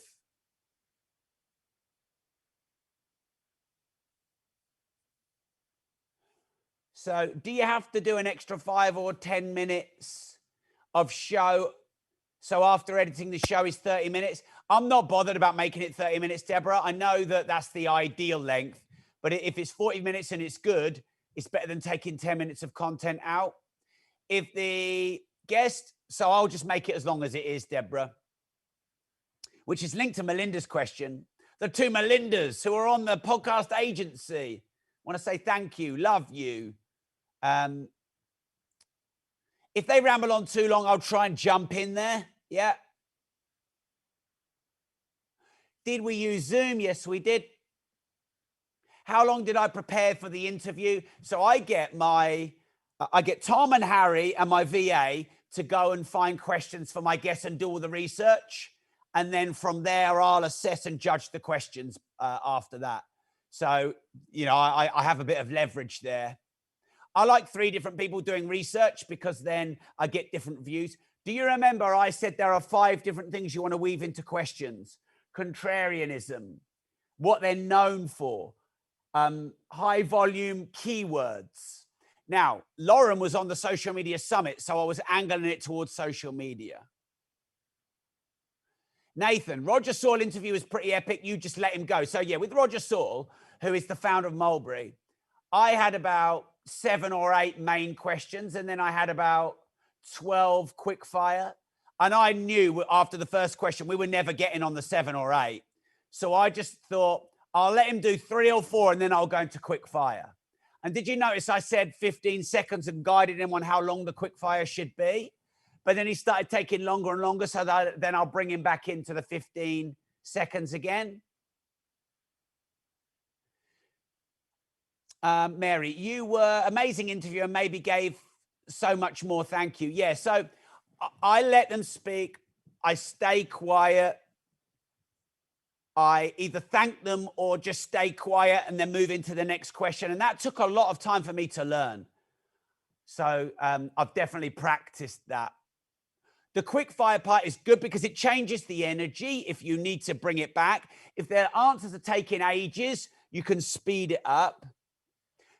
I don't think I did this with Lauren, but those of you who watched my interview with the founder of Mulberry, did you notice I said we'll move into the quick fire, maybe answer about 15 seconds per answer, and I'll let them know that the quick fire is towards the end of the interview.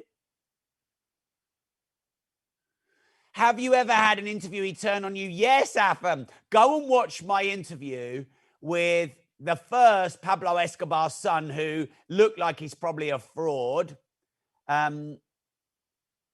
Floyd got a bit defensive with me a couple of times, but he didn't go for me. He just got defensive. How did I redeem it?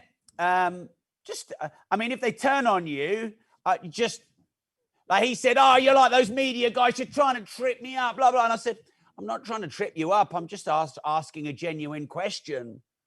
And just defend myself a little bit. Or if they get a bit defensive, okay, and then move on to the next question. Okay, Nathan has asked, will the speakers course really help with the podcast confidence? 100%.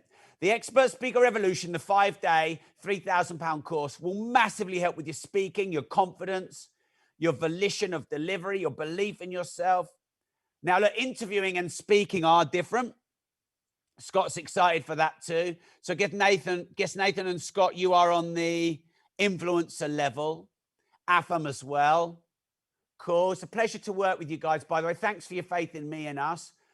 I'm as grateful to work with you as you are to work with me, I can tell you. So just want to say thank you so much. But remember, interviewing isn't speaking, it's listening.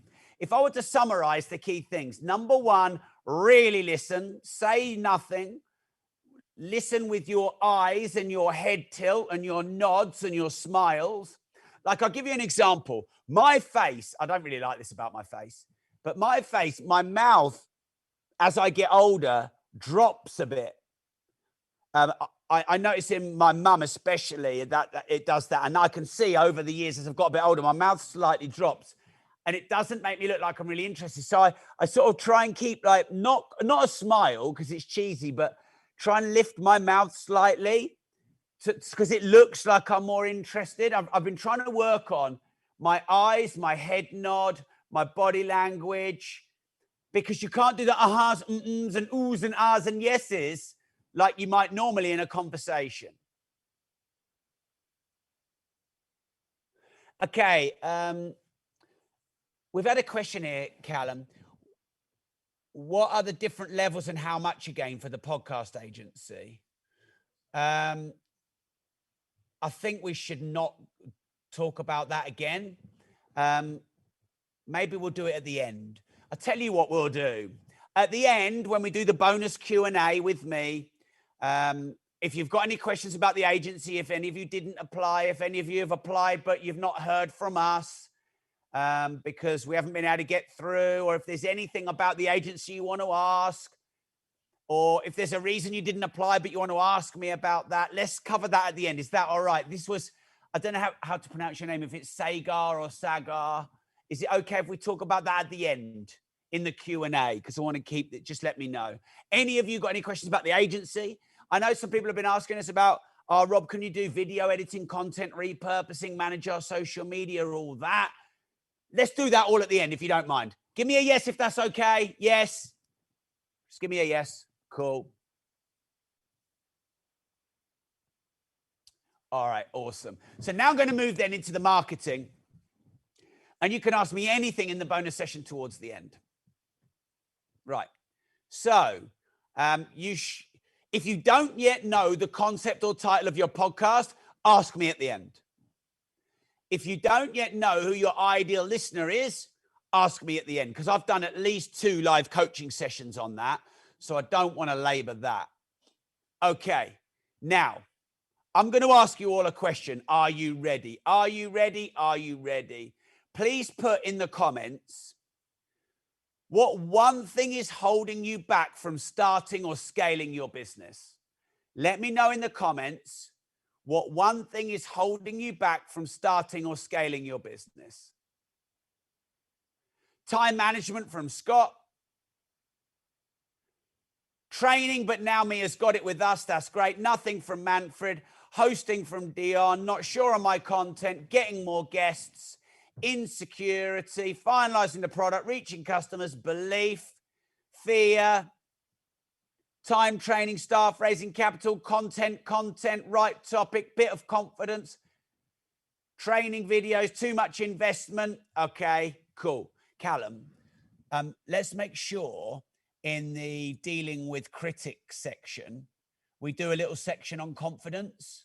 Can you just remind me? Because a lot of people have put that. So see, I'm trying my best to make this course exactly bespoke for what you're letting me know in the comments, which is why I engage with you in the comments a lot. But the reason I did that is because I have just crowdsourced from you content for my content. If I was writing a book, wanting to come up with new podcast episodes, wanting to come up with a podcast concept, I just could ask you about it. So I did this on day 1. I don't know if you remember, but I've just done it again to show you how easy it is. Crowdsourcing your content, your episode ideas, your next book, your next guest is just asking communities, so your own Facebook groups or other people's Facebook groups. So I have a Facebook group called The Disruptive Entrepreneur. You could go in there and say, I'm about to launch my podcast. Would you choose title number 1 or title number 2? Please let me know. And you can go in other people's Facebook groups or communities and do this. Callum, can you just dig out the Disruptive Entrepreneur link? Yeah, and put it in the comments. Just in case some of you aren't yet joined. I know 35 of you did last time. I know many of you are, but I want to make sure that you know that. So if you are ever in doubt, dry of concept, dry of content, dry of title, dry of book, dry of episode, dry of guest, then use the crowdsourcing technique. It works every time. Okay, yeah. Ash has said that the South African exchange rate is scary. I get you. I've done the absolute biggest and best deals and discounts I totally can. I really believe you could make a great ROI on all of our training. But yeah, I hear you. And if I could do anything about it, I would. If I could go and slap your prime minister in the chops and say, come on, give Ash a deal for my agency, I would. I've done the very best I can. There's the link to the Disruptive Entrepreneur Community. Go join right now if you're not already a member of that group. And you can use our community to crowdsource ideas. Don't do it every week because it'll be like, oh, yeah, there they go again. There they go again. There they go again. But do it every now and again. I do it maybe. I'll do an Instagram poll one week. Facebook page post another week. I'll do...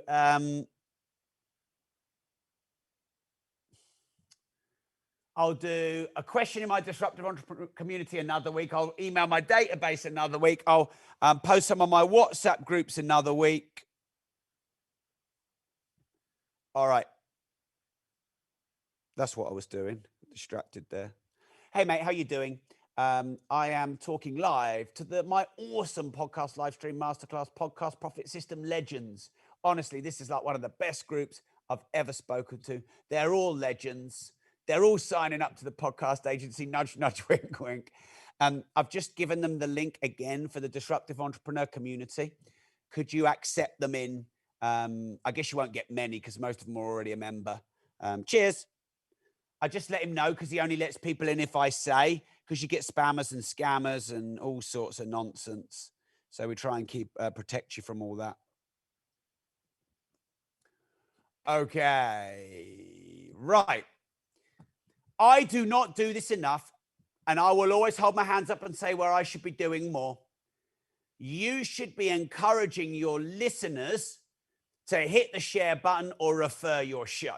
So I'm going to have a bit of fun here. I'm going to get you involved. Let's do a quiz. Are you ready for a quiz? Right. In the comments, please share an idea you've got. I'll give you 30 seconds to think about it, but share in the comments an idea that you've got to encourage people to refer or share your podcast.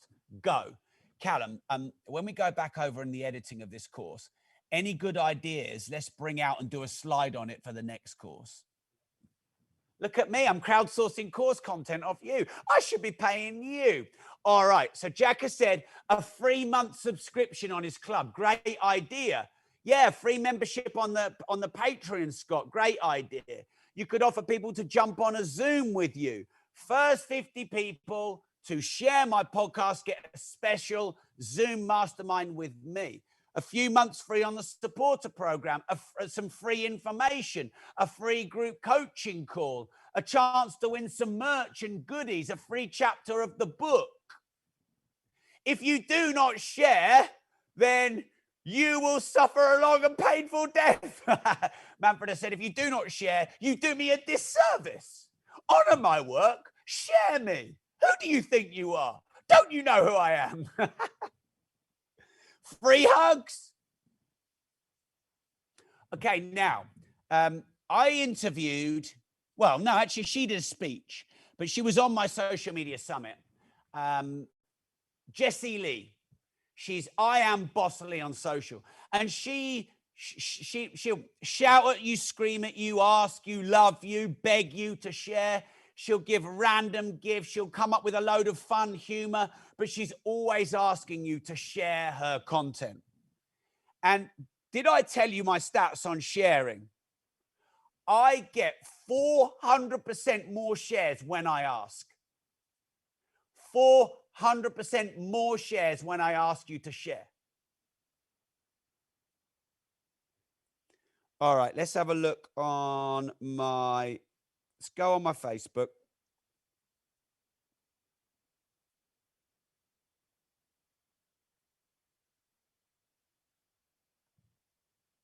Holy smoke, 516,000 views in 48 hours. 8,209 shares. I asked people to share that video 2 or 3 times. My guess is I wouldn't have got as many shares if I'd not. Let me go and look at some other videos which aren't quite as crazy. All right, I've had 29 shares on a video I did this morning. I asked them to share. That's higher than normal.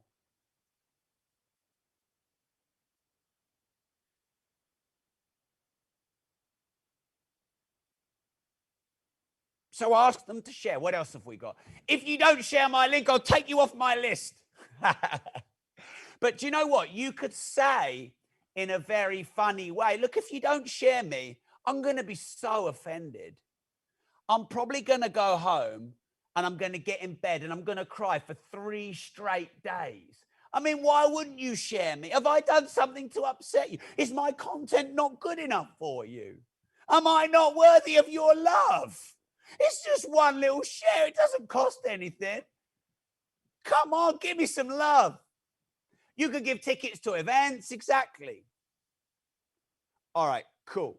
So be less British and more American about asking for shares. All right. Okay. Another great way to grow your podcast. That is a good point. So Garifina has said, if you ask for shares, it will take a lot of editing. Well, if you're not specific, it won't. Because if you're doing a Facebook Live and a podcast simultaneously, which you should be, then you can say, look, if you wouldn't mind sharing this on your social media, I'd be so grateful. If you've been listening to me for a while and you don't hit that share button or you don't share my content on your social media, have I done something to offend you and upset you? I want a hug now. My mum doesn't even love me. But as long as you don't say, hit the share button, or if you're watching on the Facebook Live, share, then you don't actually need to edit it out. Yeah, sharing is caring. Exactly.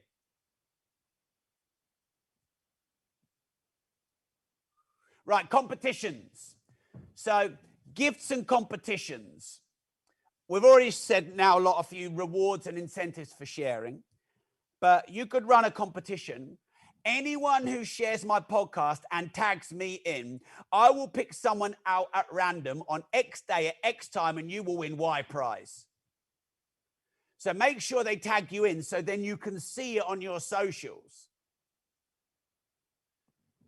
Callum, we need to do loads more of this. Can you get Tom and Harry to listen to this section? And we should be doing more of this. So share on all your socials, tag me in, and XYZ prize for ABC people. And what could those prizes be? Well, we've already covered them all. They could be a Zoom mastermind, free tickets to an event. They could be a group coaching session. I sometimes even do one-to-one calls for the first 20 or something like that. Nathan has said, even I'm learning. I'm always learning, Nathan. I'm always learning. I did a Clubhouse room this morning and I got a revelation on something I've been doing for 15 years. Always learning, always a student. Stay hungry, stay humble. The minute I say I know it all and I'm not learning, you have permission, Nathan, to get in your car and drive to Peterborough and interrupt my live streams and slap me in the face hard. Thank you. He's just said he will. Right. This is going to sound so duh. But, and again, I don't do this all the time. So, duh. Look, I'm not beating myself up. I do a lot, but you can't do everything. But let me just have a look on my socials. So I've got Facebook, which is Facebook page, Facebook group. No, in fact, let me rewind and make it easier for you.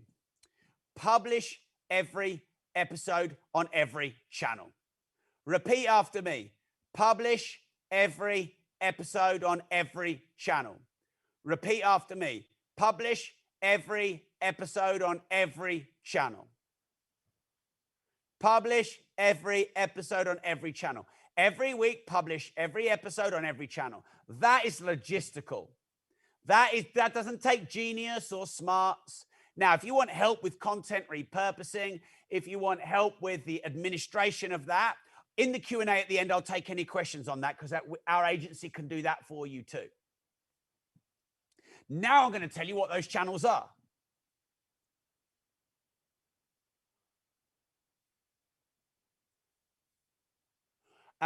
Anya Rupa wants to do podcasts because they don't like video. You don't like video? No worries, you can. That's absolutely fine. You can publish an audiogram, which is an audio cut on all your channels, and you can make you can put quotes of text and then link to your podcast. Absolutely don't have to have video if you don't want. I told you that you know, when I did the presentation to get you here in the first place. You don't have to if you don't want to. Obviously, you're going to get more reach if you do, but it's your choice. You can do written and audio, and you can do what are called audiograms, which is a little visual with the sort of graphic equalizer and the spoken word. So, you know, or a holding slide. All right, great. So we need to list these out. I'm going to pick someone. Okay, who shall I pick? Rosanna, would you mind listing all these out in the comments for everyone? Would you mind doing this for me? I just want one person to do it. Okay, so I'm going to say each one, and if you could write them all in one comment, not 12 different comments, all in one comment. All right. So, your Facebook page, 1. Your Facebook group, 2. Your Facebook profile, 3.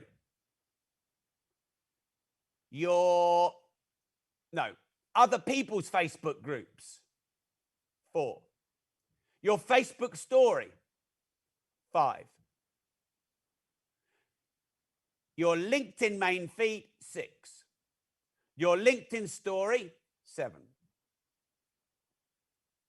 YouTube, 8. YouTube Shorts, 9. Instagram story, 10. Instagram main feed, 11. Instagram TV, 12. TikTok, 13. Emailing out if you've got an email database, 14. If you have any WhatsApp groups or Telegram groups, 15.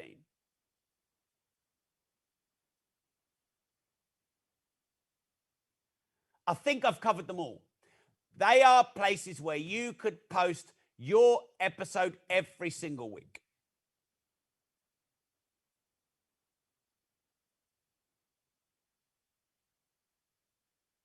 All right, cool. Yeah, Twitter. There you go. That's 16. Thank you, Elaine. Twitter. You could do a Clubhouse room for 30 minutes on your episode. There you go. Let's add Twitter and Clubhouse room to it. I did a podcast episode today and a podcast episode yesterday while I was live on Clubhouse.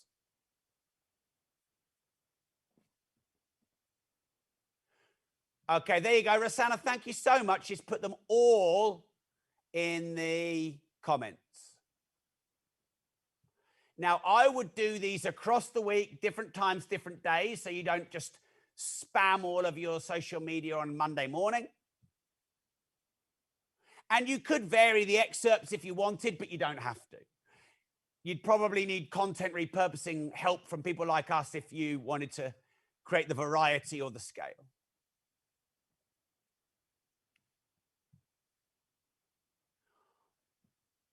All right. Next then is I'm going to give you a little bit of a model for marketing your podcast, which I think fundamentally and foundationally will really help you. So the first step is to research. Research the guests, research the questions, research the content. You could get a researcher and an outsourcer. You could do crowdsourcing. You could already know because you've been in your industry a decade. Then once you've got to a certain level of research, this is what you need to do. And this is important. Anyone who's a bit of an over-analyst, procrastinator, got a little bit of confident issues, etc., you're going to love me for this. And this is very relevant to you. You can't do 100% research. It's impossible. You can never do 100% research. You could do 70, 80% research. And then after that, you need to test. And testing is doing. But why didn't I say do? Because if you do, you might feel worried that it might go wrong. Whereas if I say test, the assumption is that you don't have to get perfect before you start. So, for example, every single podcast episode, Facebook Live, Clubhouse room, YouTube video, every single piece of content I do on social media for me is a test. If it goes well, I'll do more of it. If it doesn't, I'll either leave it or even I could even delete it. But if you don't risk anything, you risk everything. And start now and get perfect later. And why am I drumming this into you? Because one, the testing is a key component of marketing. If any of you are in software, you'll know the software's never finished. If any of you are coders or developers, you'll know that the program, the software, it's never finished. Nothing is ever finished. And content is never finished. A book is never finished. So every piece of content is a test, which just gets you over yourself. It stops you worrying. Now, I don't mean giving out a little bit of information on the topic. I mean posting your content, but it just knowing it's not final. If it doesn't work, you can delete it or just leave it, or you can improve it for a version 2.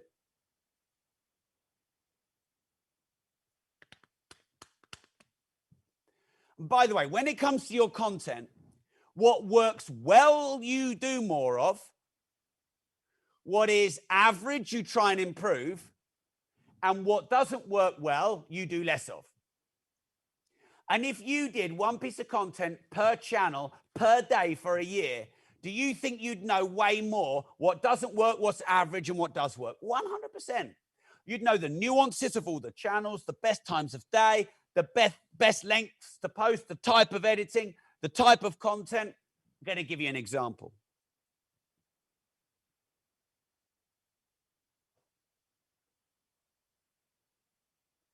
So on TikTok,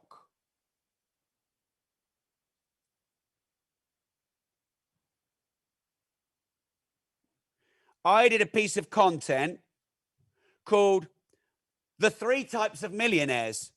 And that is my highest viewed solo video. So I'm looking at that going, what was good about that? There's a nice backdrop. It's very actionable and practical, the 3 types, and it's got millionaires in it. Okay, cool. I'll work on that. So then we did 100K passive income or 1 million active income. And that did quite well for my solo episodes. So you will learn from what you test. Cool.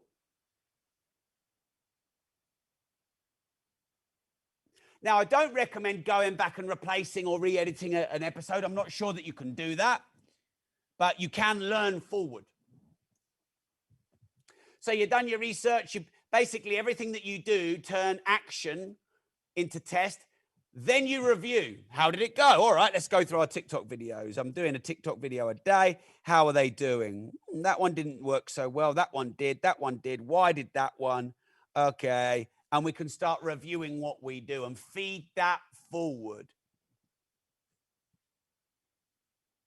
Okay, if you've started a podcast and you've done episodes and they're not quite right and you want to make your next ones better, just make your next ones better. This is what I mean by testing. Don't go back. Don't try and make it better and improve it. It's done. Move on to the next. Okay. And then after you've reviewed what you did, you tweak. So you tweak the next piece of content, not the last. The last is done. So the next one, I'm going to post at a different time. I'm going to make it a bit shorter. I'm going to make it a bit more dynamic. I'm going to put a few more cuts of editing in it, etc. And then once you've tweaked, you repeat the process. Research, test, review, tweak, repeat. Research, test, review, tweak, repeat.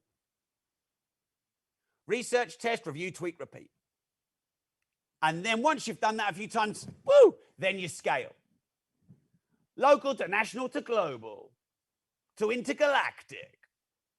Like Bezos and Branson and Musk, intergalactic. I'm going to run the first podcast masterclass on the moon. Hell yeah. Okay. I'll leave that slide up for 20 seconds because you can take a little screenshot of that. Any marketing, any content, any business model, that system works.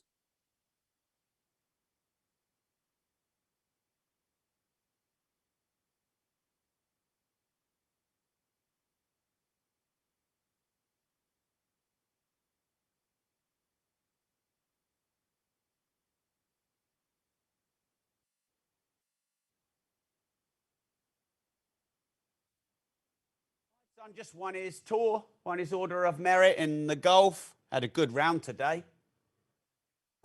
Little lad's doing awesome.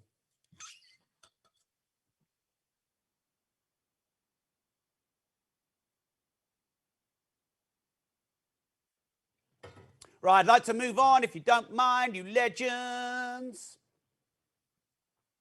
Okay, now when it comes to marketing your podcast, did you remember in the first presentation of podcasting that you saw of mine, I said I tested about 50 grand on ad spend and it didn't really work. So I would not bother doing ad spend to try and drive subscribers to your podcast. That's good news. So, you don't have to spend more money. I reckon the best marketing for your podcast, in addition to what we've already covered, is collaboration episodes. Now, by the way, every single one of you on this podcast live stream masterclass and who are in the Podcast Faster online WhatsApp groups with us, every single one of you could do a collaboration episode with every single one of you if you wanted. And if you all just had 100 subscribers and 1,000 listens, you would all compound your growth. Now, some of you, there's not going to be quite a fit. I get that. So take out 20 or 30%. But there's nothing stopping you all collaborate. This is why I built the community. So collaborations. What's the difference between a collaboration and being interviewed? A collaboration is where I interview you and you interview me, and I publish on mine and you publish on yours. Or we have a conversation together and we do one episode and we both publish it on each other's. I did this with Jake Wood. I interviewed Jake Wood. No, Jake Wood and I had a discussion. We did an episode together and then we both published it on each other's podcast. Okay, the third thing or the next thing you could do to market your podcast, get yourself as a guest on other people's podcasts. Now, I'll give you a little hack how to do this. Create a one-page bio, no more than a page, and add your top line credibility.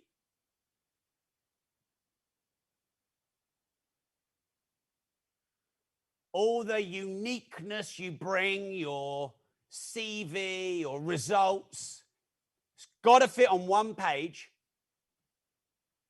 And then either get a VA or do this yourself, but email from someone else's email.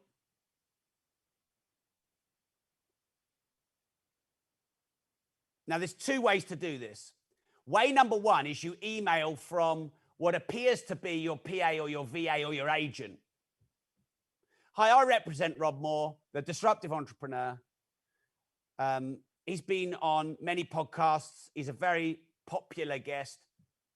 He's written 18 books, done 150 million in his training business. His full bio is below. I represent him and just looking for good fits for him to be interviewed as a guest on podcasts. Let me know if we should talk. Or the other way you do it is you email and you say, I've been listening to the Disruptive Entrepreneur Show. Rob Moore is, I think, one of the best podcasters out there, and I reckon you should interview him. I'm a fan of your show. I think you two would be a great fit and get on really well. Just want to let you know. And you email them as if you are a fan of both shows, which is why it can't come from your email address. Maybe get a your name media, Rob Moore Media, or just a random email address. I've got a random email address that's not my name. Scott has said sneaky, sneaky. I don't think so. You're not breaking any laws or rules. I would say smart, smart, Scott.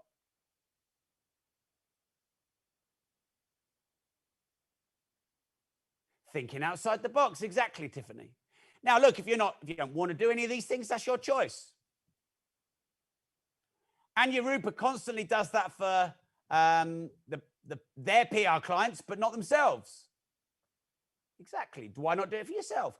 Or if you're not comfortable doing it yourself, give your VA a script and let your VA send it.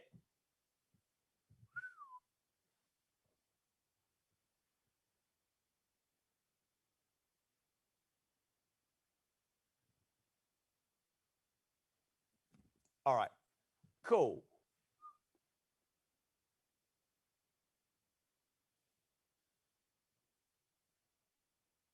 Another way to market your podcast, I'm just trying to think of all the things that you can do that are low cost or free, give you maximum value, is you can find interest Facebook groups and go and post the content in the interest Facebook groups in your niche. If there are parenting groups and you have a parenting podcast, if there's interest groups on the guests that you interview, we got a lot from Ronnie O'Sullivan, Katie Hopkins, David Goggins, Jordan Peterson, from Facebook groups that are set up of interests of theirs. Now, just check the rules of each group and check that you're allowed to share the link for a podcast. Some you will be able to, some you won't. And if you can't, you just need to reference it without sharing the link.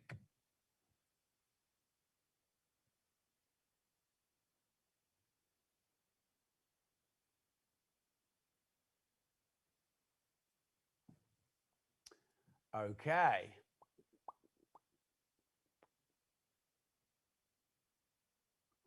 Awesome. Have you got all your social media questions set up, profiled, filled in, and populated? All of them. If you haven't, you need to do it as an action step for homework after this course. Now, Melinda has said sharing a podcast link would be considered self-promotion. It depends on the group. Each group would have a different set of rules. If it's an interest group for one of your guests and you share a link to an episode where you interview them, that's probably going to be all right.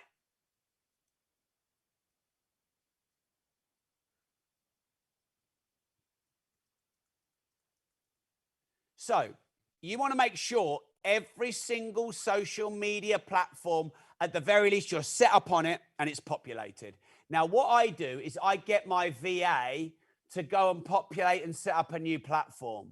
So when Clubhouse went live and now when Green Room went live, etc., I say to him, go set up me an account, fill it all in and populate it with all the relevant data and information. And he goes and does it for me.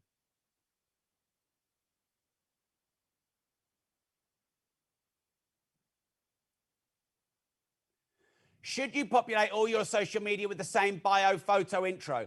I think photo, yes, because it builds a brand. So I've got the orange background on my head. I got known for that on Clubhouse. And so then now I have made that my bio photo, yes. And then CV stroke bio. Some of them you can do longer. Some of them you can do shorter. But I would have some consistencies, yes, across the board if you can, Afam.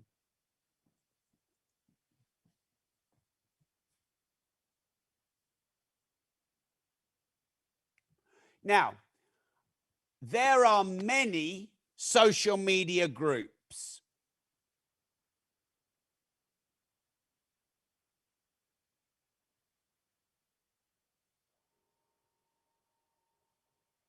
So I'm going to go onto Facebook.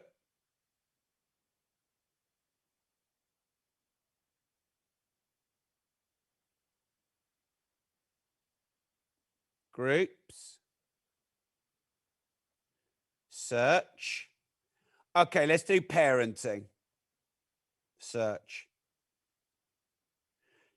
So parenting tips and advice, 10,000 members. Parenting memes, 7,000 members. Powerful parenting, 10,000 members. Parenting group, 49,000 members. Funny parenting memes, 26,000 members. Yada, yada. You see all, there's loads. There is literally loads. So in your niche, there are loads of Facebook groups. Go join them all. Do you know what? I'm going to give you a second. Go do it right now. Nothing like the present to take action. Go do it right now. Get your Facebook account up on your phone, on your laptop. Type in the niche that's your niche and go and join all the Facebook groups. If you're not sure, join it. If you're a bit on the fence as to whether it's good, and go and check them out over the next few days and see if they're good and they're engaged.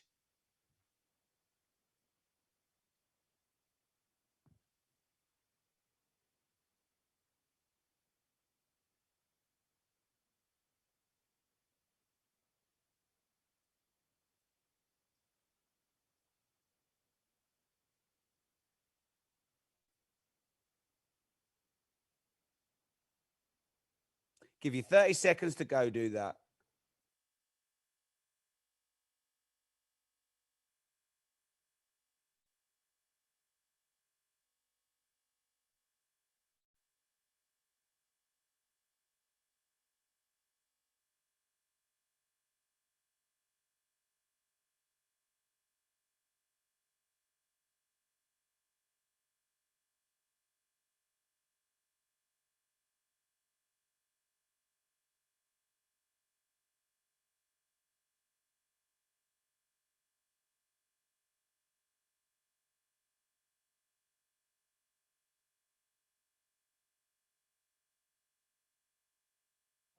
Next thing, why don't you set your own up?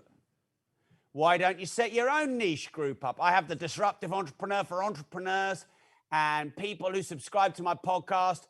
If you go and set up a group now, as you build up your podcast and you gain more and more members of the related community, you can all engage more. You can do some special offers. You've got more ways to connect and contact them.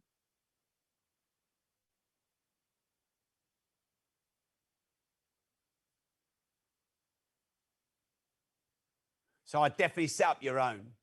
Now, only do that once you're clear on your podcast concept.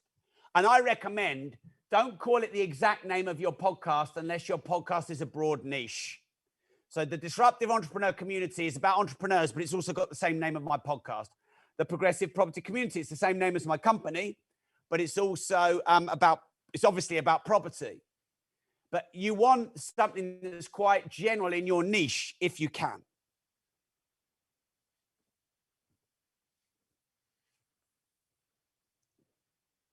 I'll give you a few more seconds to do that.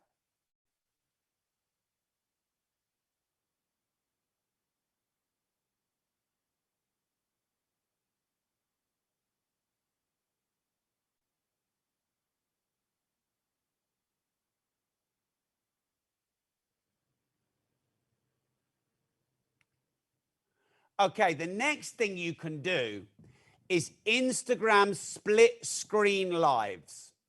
So any one of you in this community could put on your Zoom H1 or you could do a call through Zoom with the Instagram live set right there, or actually probably better, just do it straight through Instagram and have a Zoom H1.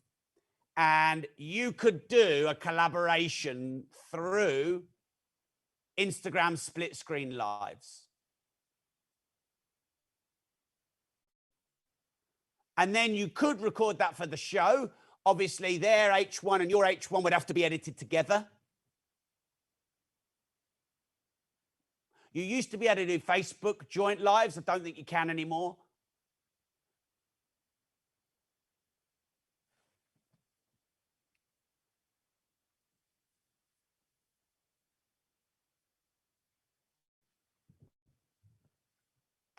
If you create a community, if you create a community around your podcast where they can all meet and engage and come together because they can't on your podcast, you're going to build a strong connection. Remember, the 6th C in my podcast profit system is community. You want a global community. So I could almost stop now, and you would have enough that if you just did these simple, practical, foundational things every single week, in months or years, your podcast would become huge. But I'm not just going to stop here. I'm going to give you my sexy product launch formula or marketing launch formula. What I'm going to do is I'm going to give you a 5-minute break. Reason being is I haven't eaten for like ever. And also, but then we're going to move into the last session of the training. I'm going to do the marketing, and then I'm going to move into the bonus sections. So we've got a dealing with critics, and we've got a sort of a confidence, a mindset bonus section. And then we've got the final bonus Q&A. Some of you wanted to ask about the agency again. Many of you have asked about us doing editing and content repurposing, etc. So I'm going to give you a quick 5-minute break, consume all of this, consume a sandwich or a drink, and then we're going into the final session where I've got my marketing launch formula and then 2 bonus slots. Love you all. See you there in 5.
I'm back in the room. How are you? Let's move on now to my launch formula.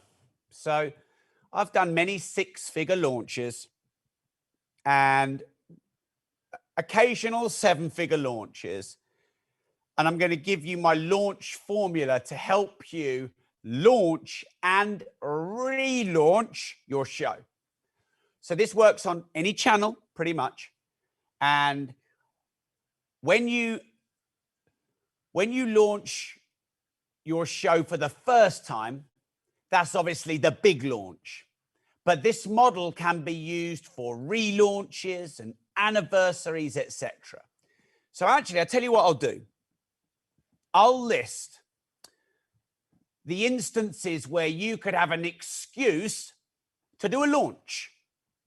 So number one, when you launch your podcast for the first time, that's obviously the big one. Number two is anniversaries. First birthday, second birthday, third birthday, etc. Number three is episode anniversaries. So 50th, 100th, 200, 250, 300, 400, 500, 600, etc.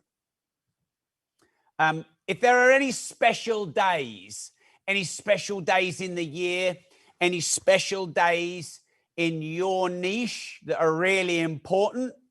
If you're in e-commerce, Black Friday, for example, that could be a big special event that you could do a relaunch for your podcast.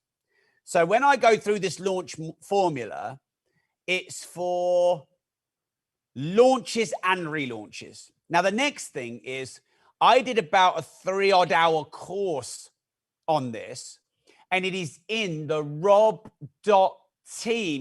membership area for those of you that are in rob.team. It's also in the, or Callum, if it's not, it should be.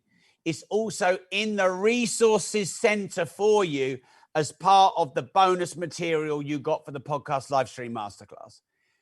If I'd have put everything together and delivered it for you, we'd have about a 2-week course, not a 3-day course. So we break things into sections. So this launch formula, you'll find that I did a 3-odd-hour course, deep diving it in either the rob.team platform or the resource center that you're all part of, just letting you know. Now I'm going to go deep here, but that goes double deep. All right, so there are 6 stages to my launch formula.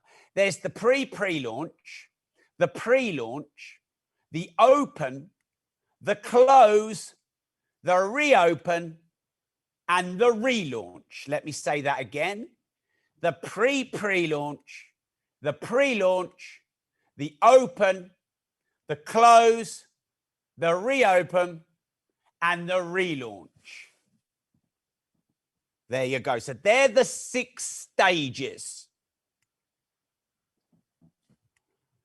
Now, the pre-launch, because people always ask me, let me bring it back actually on the slide, keep it up there one more time. People always ask me, how long should each one take? So I'm going to cover that now. I'm going to cover the timeline.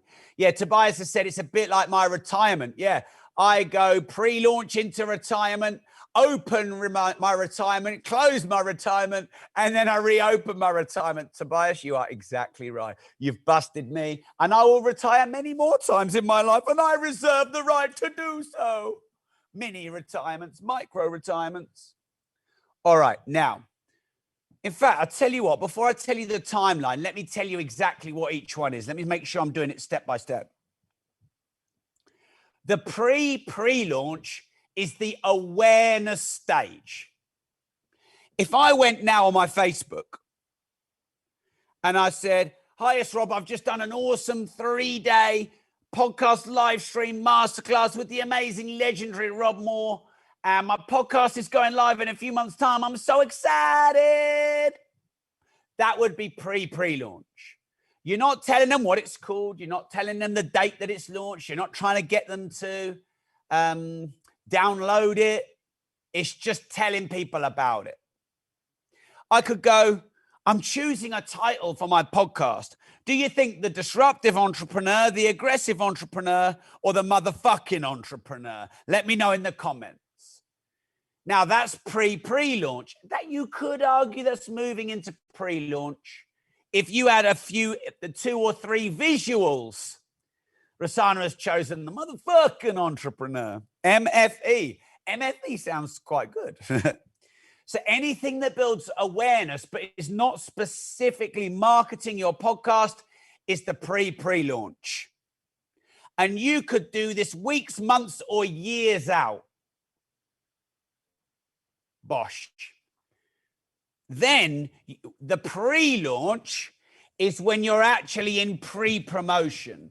So in the pre-launch, do you know what? I might have slides on this. Let me just check. I've got slides on it. I'm getting ahead of myself here. I'm getting a bit excited. Sorry, I've got to stick to the slides. Callum will be like, Rob, stick to the slides. You had one job and you fucked it. One job, Rob, stick to the slides, stick to the time. Sorry, Callum. All right. Wait a minute, Callum, as well. You told me something and I haven't even done that. Right. Interrupt myself. Do we have Chiquita Welmerink here? If we do, Chiquita, please, can you say hi in the comments? Do we have Jenica Corcoran here? If we do, please say hi in the comments. Do we have Beverly Kotzer here? If we do, say hi in the comments. Chiquita said yes. Chiquita, we can't get through to you for your podcast agency application. We've been trying. I've sent someone over on an airplane to come and knock on your door. We can't get through to you. So please, could you let us know your correct mobile phone number? If you could message to Callum. It's not that we don't love you. We've been trying. We've been sending you love vibes through the radio waves. Okay, so Chiquita, if you could message Callum the number, or email hello@Progressive Success. Your email and your number with your area code. Jennifer and Beverly, we can't get through to you. Beverly, you're there. We do love you. We can't get through to you. Can you do the same? Can you either private message Callum or email your email and phone number with the correct code to hello@progressivesuccess.co.uk. Callum says he reckons we maybe have 2-3 places left of those first 15 to join the agency to get the second year free and the upgrade if you're the paying full annual. So if you've not replied, if you've not paid, if you've not picked up the phone, you got maybe, not much time, a couple of places left. Don't say I didn't give you a chance.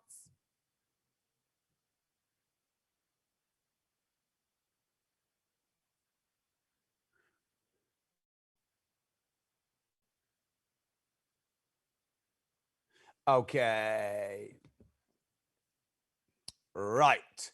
So the pre-launch can be months out, years out, 3 months out, 2 months out.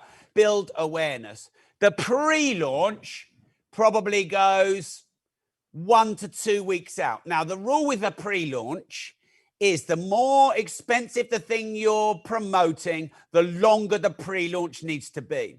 But your podcast is free. You're only asking them to download a podcast. And whilst it's not as easy as you'd think, because anyone not on a podcast app, there's a bit of friction to go from a social media channel to a podcast app. But they're not paying anything. So I would do pre-launch 10 to 14 days out. Can you bring the slides up, please? Callum, thank you. As much as everyone loves looking at my bling, my gold jacket, Alexander McQueen's become a billionaire off of me.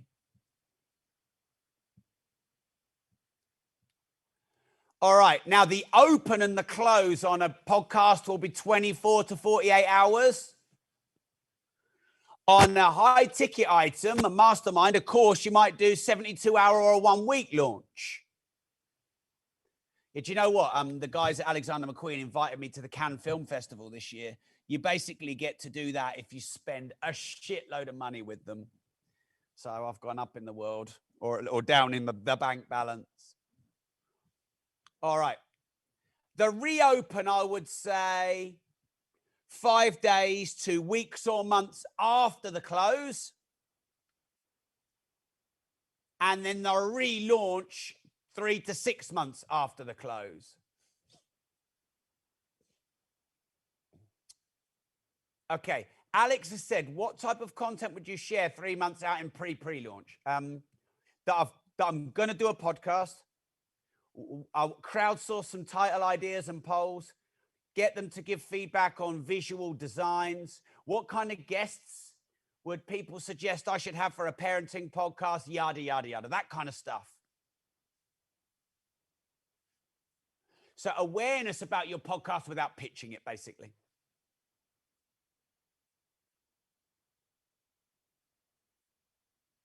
Okay, so the pre-launch is the awareness phase. You give value, you build goodwill. So you could say, in researching my new podcast, The Disruptive Entrepreneur, here's the 5 main problems I found entrepreneurs have. And I could weave in my concept of my podcast with some content. See what I did there?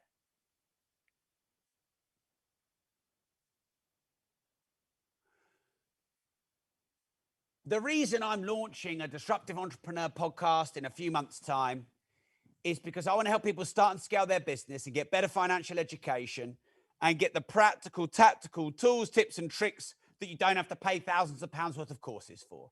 I want to distill my 15 years as an entrepreneur, my $150 million in online information and course revenue I've generated, and the 1,000-odd property units I've built in my portfolio. I want to distill all of that into one podcast. I want to help as many people on this planet, and I want to interview the most disruptive, interesting, and controversial guests that exist.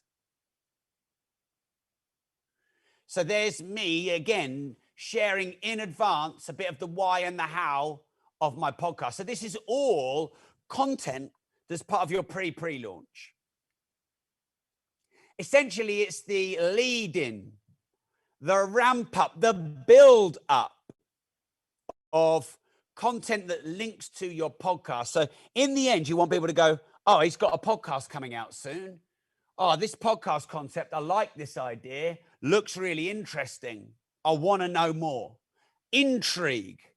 You're not telling them when the date is, what the offer is. You want to create intrigue and interest.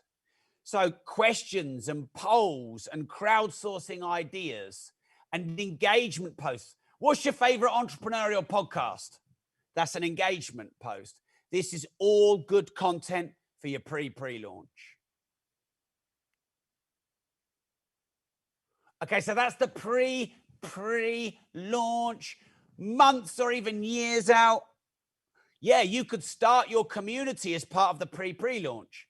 Hey, look, in a few weeks' time, I'm going to be launching a podcast. Before I do, I'm setting up a community all for parents. If you're a parent, come join the Facebook group. We'll bring the last slide up for you.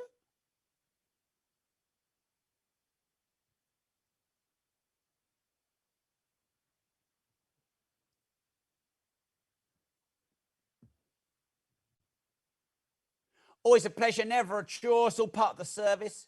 When you say jump, I say how high. Okay, now let's move into the pre-launch. So the pre-launch, you're building in anticipation. Oh, the podcast is coming. The podcast is coming. Holy shit, the podcast is coming. So you move from content and questions and polls into a more direct awareness of the offer. So that is what the launch is, what they'll get, what they need to do, what their bonuses are. Okay, now let me come back to, oh, I'm pressing the wrong slide, sorry. Let me list. So I'm going to take you through this step by step. What would you tell them in the pre-launch? You would tell them the concept, you would sell your podcast idea, 1. You would tell them when it goes live, 2. You would tell them how to download it, 3. You would tell them what content they get when it's live, 4. You would tell them what bonuses they would get or incentives to subscribe. Is that 5? You would tell them exactly what they need to do, where they subscribe, how they claim their bonuses, 6. And then you would tell them when it closes, 7. Everyone good with that? Someone's going to say them all again, Rob. Please don't say that to me. I knew it was coming. Callum, we need a slide on those 7 things for the next. So, sell the idea concept of the podcast. The disruptive entrepreneur is ABC. When it goes live, 2. What they get when it goes live, you know, the content, the episodes, 3.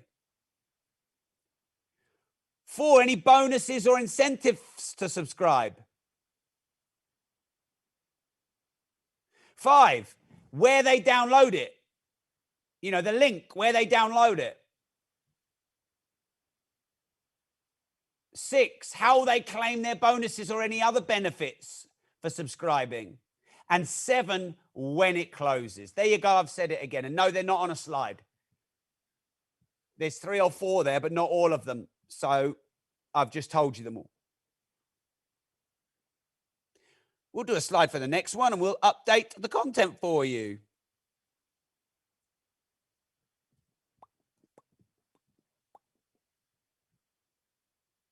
So define close is, now this is a good question, Jack. Here's why. If you're offering a £1,000 course, you close it by saying you can't buy the course anymore. But if you're offering a podcast, you can't say, sorry, you can't download ever again. So what you do is any bonus you give them or incentive for downloading, you take that away. Now I'm going to talk about the bonus or the incentive when we're in the open mode, Jack and everyone. I know because Brenda has said, what type of bonus would you offer? Why would you offer a bonus? Just to grease the wheels. Get more subscribers and downloads. By the way, Nick James followed this exact launch model and he made 250 grand in 90 days doing this.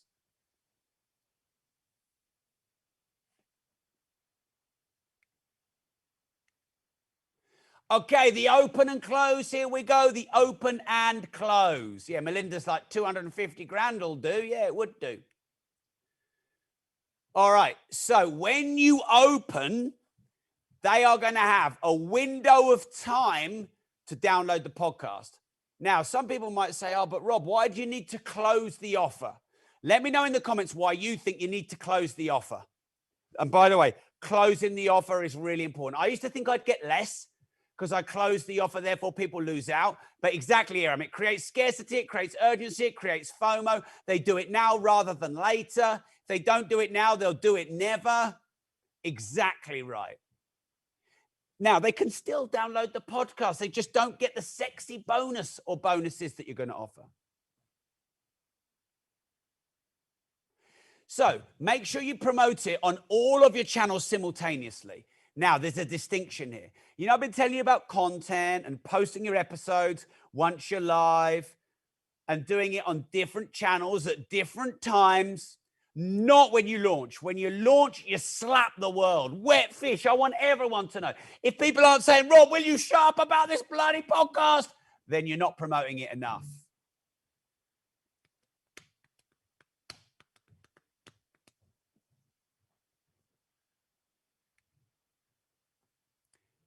Okay, next thing is when you close it, you must close it. Back in the day, I'm soft, I'm a people pleaser, I don't like conflict, I'm a lover, not a hater, I'm a lover, not a fighter. So you'd say, oh, Rob, I missed the deadline, sorry, can I just get the bonus? And I'd be like, yeah, it's all right, give me a hug, yeah. And then the whole world finds out that you do that, and then no one takes your deadline seriously. So if they miss the deadline, they miss the deadline. We have 2 places left for those first 15 on the year upgrade and the 15 on the pay in full, the annual. And when they're done, that's it. No one else is getting in. You can beg me. You can come over to my house. You can come and strip naked and say, look, take me. No, it's not happening. Because otherwise you lose credibility. Sorry, I get a bit excited. So I would give them 24 to 48 hours open and close window for launching your podcast. And you're going to give them a bonus for doing it in those 24 or 48 hours. And the link, because Christina has asked, what's the link? The link is iTunes link, Stitcher link, or iTunes link, Spotify link. It's the link to download the podcast. Okay, now, if they miss the deadline, they go into the waiting list. Christina, when you say what's the link for this offer, do you mean this that I'm talking about, or do you mean the podcast agency application? Let me just check I've got that question right, because people are still asking for that. Yeah.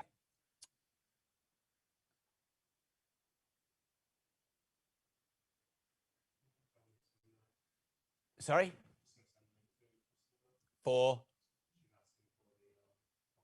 Okay. So Christina has just asked for the link for the podcast agency. Now, I'd shut that, but someone else asked about it earlier. I feel guilty if you haven't got a signal or if you missed the application or whatever. We got, like I said, I know we've got 2 places left on the year upgrade. If you're in the first 15, we've got 2, maybe 3. I'd have to check for the extra year again upgrade on the pay in full. So what Callum has done is he's put the link to apply for the podcast agency there. 2 people in the last session have asked me about that. Yeah, and Dion has just said some people weren't there yesterday. So I've put the link up again. Either one of those work. If you either missed the application to use our podcast agency to do your editing, uploading, hosting, syndicating, show notes, titling, keyword research, and everything, if you want the baby and not the labor pains. 2 of you I saw in this session asked about that. So Callum's put the link. I don't know how long we've got. We've maybe got 90 minutes left of this course. So yeah, just letting you know there's a lot of time urgency on that. If you've not spoken to our team when we finish this course, then you won't be able to get the discounts or the application in. Look, if you've spoken to our team and you've done a deal with them, or you need to move money from a banco or whatever, that's up to you and the team to talk about. Okay, fine. So now I can move on from that. I will take questions on that, but I want to do that at the end. Okay, right. When you close and people are wanting them, because people always miss the offer. Oh, I didn't have the internet, didn't check my email, or, whatever. Then you put them on a waiting list. And basically a waiting list is just they opt into an email address and then you can promote to them through the email address. Simple as. And you get the email data.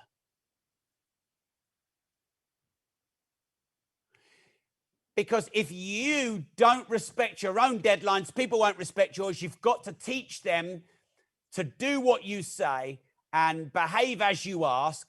And if you let them off the hook or let them in late or do extra favors for them, they'll take the piss out of you. And people will not believe your scarcity.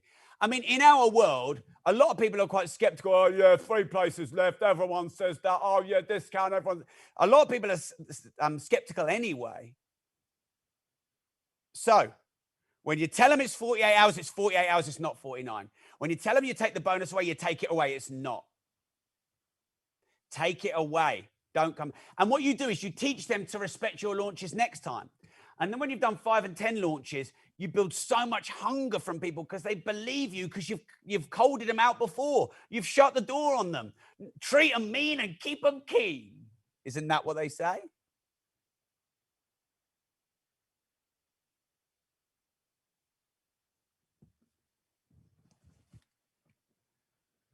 It creates urgency, FOMO, taking action. Now, what you're going to do in this 24 or 48 hour window is you're going to give them an incentive to download it in that window. So you're going to give them a bonus. Now, you already shared a load of bonuses in the comments for incentivizing shares and people referring you. So you could offer First 25 people get a 15-minute one-to-one call with you. You could offer first 100 get on a group coaching call with you.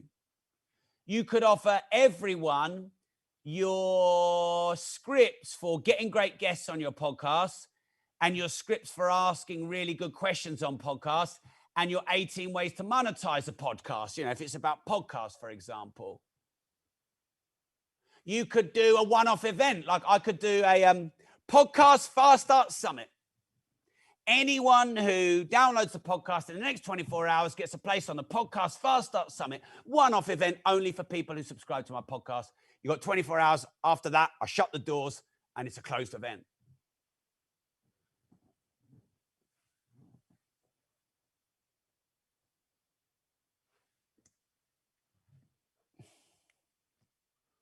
And then when you're closed and you put them on the waiting list, you start rebuilding the teas up for the 50th episode, the 100th episode, the first birthday, the second birthday, Black Friday, whatever day. Okay, I'm going to leave that slide up because look, I know I'm putting quite a lot of content in here and a lot of you are saying I want the slides. So I'm going to leave that slide up. Also, don't forget, if any of you hadn't yet applied to use our Progressive Media Podcasting Agency, where we basically do everything for you: hosting, show notes, uploading, syndicating, editing, putting on all the channels, keyword research, title help, etc. Then you can apply in the links Callum has put. For those of you that didn't apply or didn't see the application yesterday, I'm going to have to show you the slides and the 3 levels to explain. So I'll do that in the bonus session.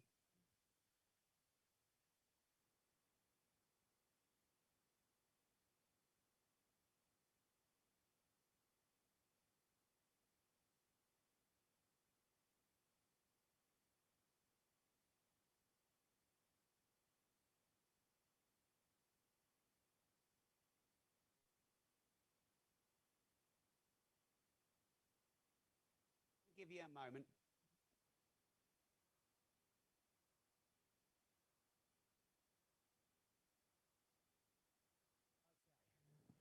So Afama said, those who download within the open time, do you know who they are from an opt-in? So you could ask them to tag you in once they've subscribed, or you could ask them to send proof in to hello@progressivesuccess.co.uk. i.e., how do they claim their bonus? This is what you're asking, Afam, and this is a good question. Now, in the 7 things you teach them to do, you tell them to do in the pre-launch leading up to the open, you know, I said exactly what they need to do. Subscribe here and send a screenshot here.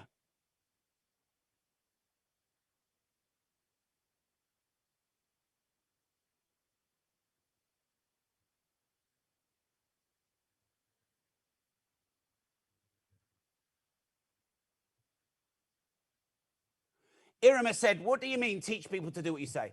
If I say for the next 24 hours, you can get a special bonus for joining my podcast, and then 72 hours later, you could still get it, I've taught you that I lie. If I say for the next 24 hours, you can get this special bonus for downloading my podcast, and you try an hour 25 and you can't get in and you beg me to get in, I don't let you in, I've taught you that my word is my bond, and that if I say 24 hours, that's exactly what I mean. So by my actions, I teach you how to act back to me. Do you get me?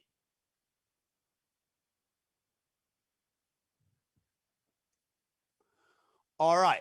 And now we move on to the relaunch. So the relaunch is when you do 50th episode, 100th episode, Black Friday, special yearly anniversary, whatever. Okay, now, this could be 3 or 6 months or 50 episodes or whatever after the initial offer. If you reopen every 5 days, then they're just going to, bloody hell, Rob's doing another launch. He does those every 5 bloody days. Too often, they lose their credibility. You want to slightly tweak the angle on your relaunch, similar but different. Maybe you give a new bonus, for example. Yeah, relaunch, reopen, it's the same thing, Donovan, just different words there. Thanks for spotting that. Blimey, you've got good detail. Are you my wife, Donovan? Bloody hell. You said this, Rob, in 1985. Okay. Now, yeah, relaunch is the same as reopen, Donovan. It is the same. Right, now, newsjacking. So, pingdemic. That is, look, if you're watching the recording, some of these things that are relevant right now might seem a bit weird, but pingdemic, there's quite a lot of newsjacking and topicalness around Bitcoin at the moment. Jake Paul and Logan Paul and KSI are massive on YouTube. So if there's something topical going on in the news that you can use as the angle for your launch, then instead of getting pinged by an app that doesn't work from the government that costs $37 billion, download My Disruptive Entrepreneur and get pinged when you get a new valuable episode every week. That was actually pretty good. What did you think about that? I quite like that. Better than my health and safety 2 fuck-ups.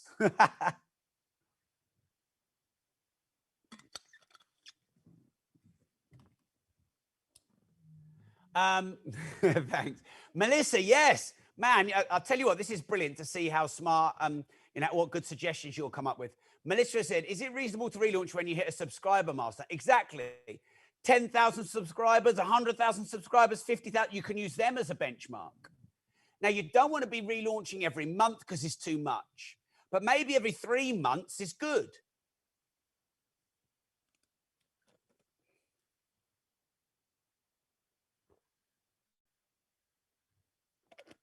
Damn, I might use that.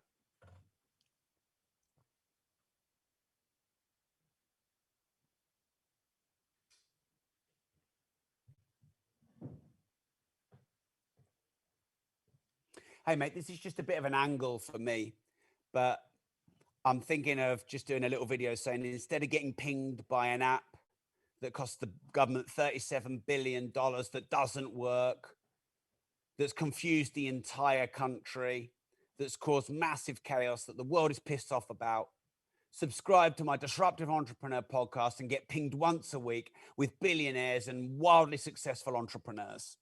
Might run that as a little ad or do a little live on that.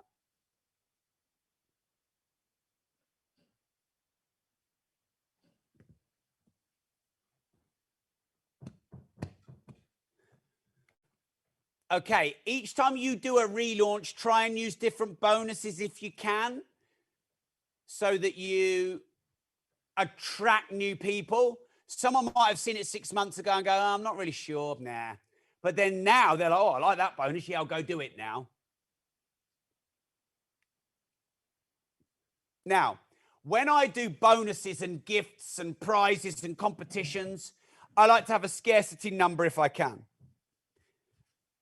Like if you create content that you've PDF'd or turned into a video course, you can give that to everyone within the time frame.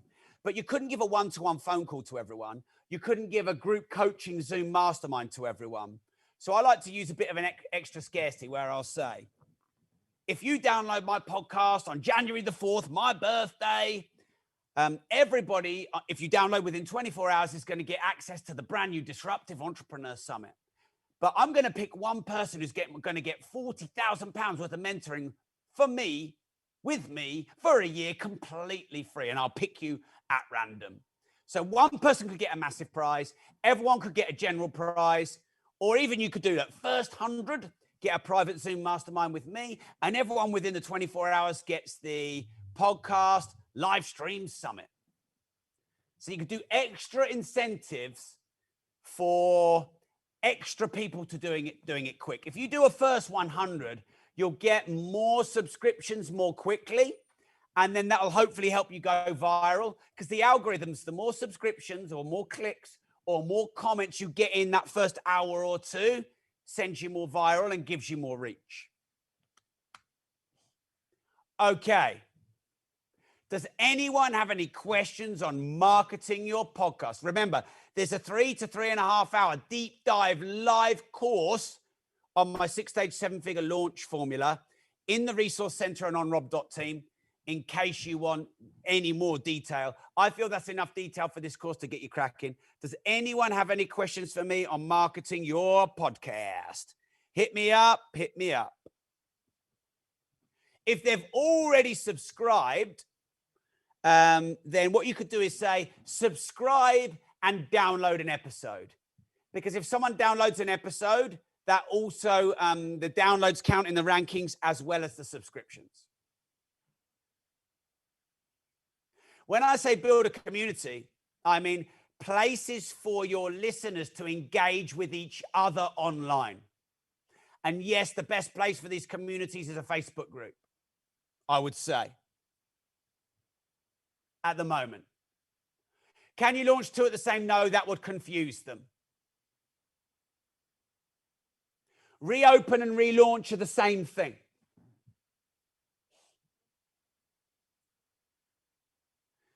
Rob, when you were little, did you make everyone laugh or did you always get in trouble? I was always getting in trouble, Mary. And I did used to make people laugh as well, but more getting in trouble. I got some stories, Mary, which I cannot share on this live stream. I wonder what makes you think that.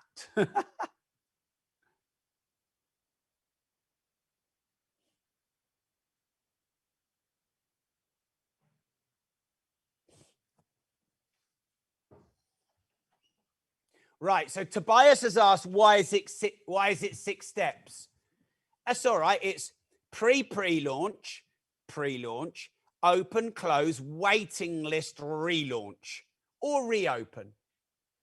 I'm going to call it relaunch. That's better because it's a launch formula and we're launching. Sorry to confuse you.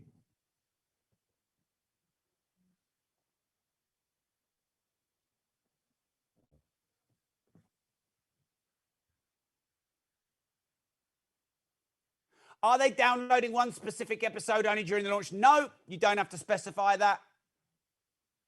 You're right, Ali. Apple changed everything. Now they can't subscribe, they follow, but they can subscribe with the paid button.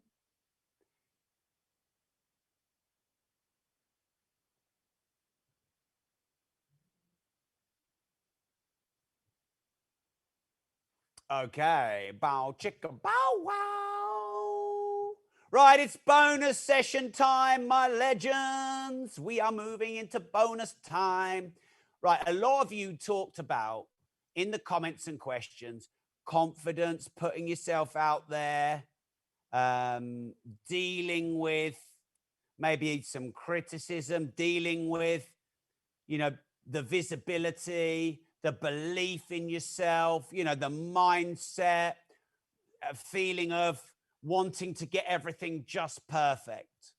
So I'm going to do one slide for you on dealing with critics, and then I'm going to open up for questions for you on anything related to dealing with critics and the mindset of podcasting and business. Okay, so when you put yourself out there, you will attract criticism. You will attract haters. Now, the only way to not attract criticism is to say nothing, do nothing, and be nothing. Now, could you have less by only doing audio? Yes. But I don't want to limit your reach and your impact. And the people that need you. And there's so many people on this world that need your content, and you're letting them down if you don't embrace putting yourself out there. Now, Yvonne has asked here, how do you deal with haters and stalkers? I've got a few tactics for you on this. So any questions about mindset, visibility, confidence, credibility, dealing with haters, put them in the comments right now. Now, I believe that you should model the best, but be yourself. So you're modeling interview techniques from me. You're modeling marketing campaigns and strategies and tactics from me. But I have not once said you should be like me, shouty, ranty, energy up there, cheeky. Sometimes it's even a bit too inappropriate and oversharing, shouty, great. No, I've never said that. I am me. Tom is Tom, Aaron is Aaron, Harry is Harry. Did you notice I've not tried to make Tom and Aaron and Harry present like me? Because they are them and I am me, and they are great and I am great. And you are great and you are you. And you must remember this. There's a place for you. You are unique. You are special. Your style is just perfect for you. But you model the strategies and tactics, the tools and techniques, the content and the titling. You model the strategies of the greats that you know, many people who've copied Tony Robbins, his gestures and how he speaks. So you model the best, the people you admire and you want to be a bit more like, but ultimately you are you. So you're not a puppet, you are you. Learn the systems and strategies and tactics of the best content creators, but be yourself. How do you do that? You amplify your passion. Whatever you're passionate about, geek out on it. If you're like me, all excited and whoop, whoop, rah, rah, and energetic, that's how you show your passion. If you're a bit of a geek, ooh, then geek out about it. Whoever you are, show your passion in your way. The skills that you have, honor them, amplify them, share them, own them. And the weaknesses you have, honor them, share them, and own them. Research, analysis, I am shit at. There's so many things I'm not good at. Starting out, get paid perfect later. I'd rather be prolific than perfect. I make mistakes all the time. But I think I've kind of got to grips with honoring that that's me and that's okay. I can see all the comments and I'm going to come to them. So what do you stand for and what do you stand against? I got freaking ranty and pissed off about this freaking $37 billion track and trace app. And I went and ranted on it on Facebook. And I said, I stand for this and against this.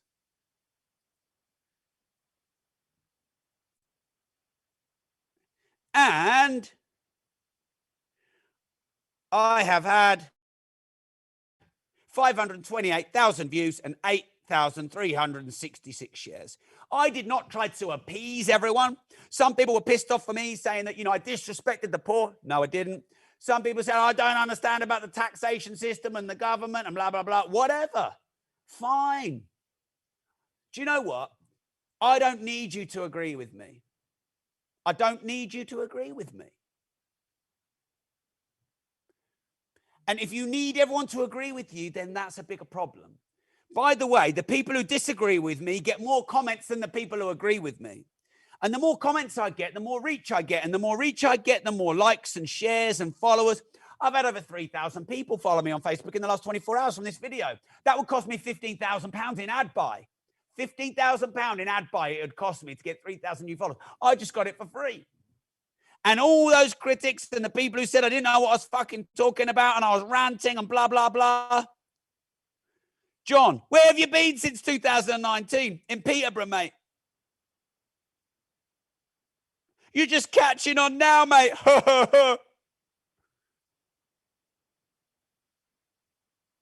Yeah.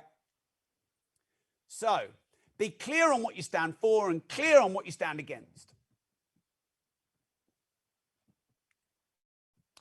Okay, create polarity in your brand. Look, if you want to be an entrepreneur, if you want to make more money and make a difference, if you want reach and revenue, impact and income, if you want to get better financial knowledge, make a lot more money and do a lot more good, you want multiple streams of recurring income, I'm your guy.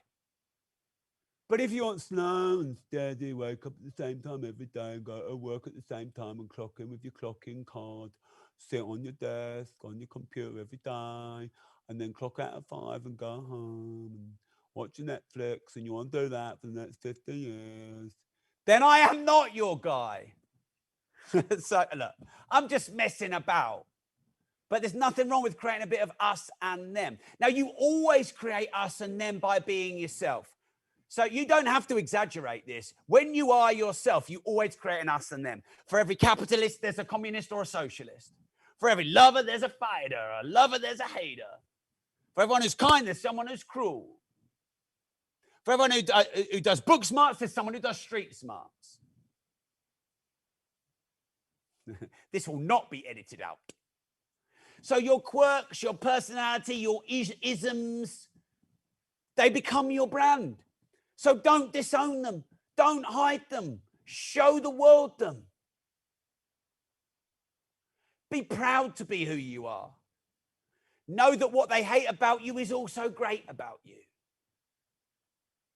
And if they've got something to say, then let them say it. What does it matter anyway? And by the way, the more you are you, the more your fans love you. Now, I, in the past, have tried to appease everyone and soften myself and, oh, yes, and oh, you're right, and oh, good points, and oh, yeah. And now I'm like, no, this is right and this is wrong. This is what you need to do to change your life. This is utter bullshit. I call that out. And the more I do that, I get stronger haters, but stronger fans, more loyal fans, people who love me more. This is the world. And you only don't get this if you live in a void. And do you know what? Everything dies in a void. Deepak Chopra was speaking at an event before me, and he said, everything dies in a void. Your brand dies in a void. So does all right, actually, you did have some questions, so let me go through them. I'm going to take questions now on this, on putting yourself out there, on being your true, authentic self, on your confidence, on your volition, on your visibility.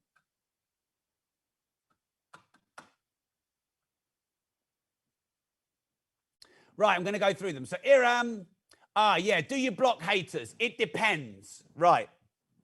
So I'm going to now go through my hater system. So first thing, Jack, we need to define what they are.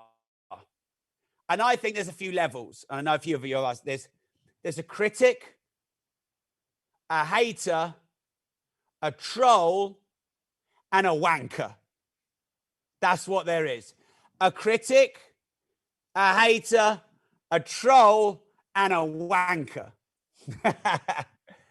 Now, I do not block the critic. I do not ghost the critic. And a stalker, you're right. I have had my share of those, Yvonne. I have.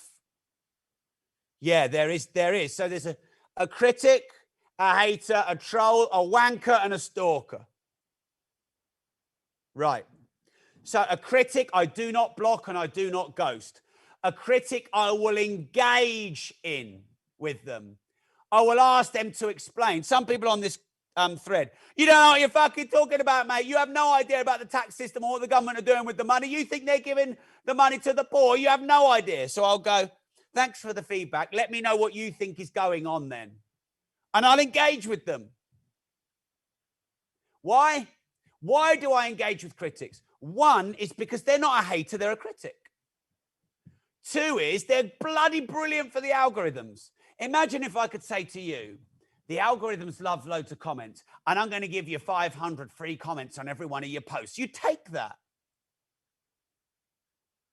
Now, this is what your critics do, because your fans are not as good for the algorithm as your critics. So I want to create a discussion. And by the way, there's some sub-threads in this post with 40 or 50 comments in the sub-threads. And this is what I want. This is what I want. Listen to me talk. So Barry Barrett, shut up. So I'm going to put, why? Stop believing the lies the government are telling you. Okay. So what is the truth? It's so good that this is live right now. Delete the app, problem solved. I can't be seen to be promoting this to all my staff. Do you have a company?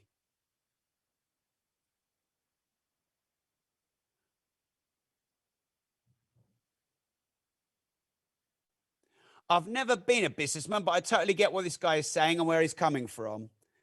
Thank you, Paul. I appreciate you.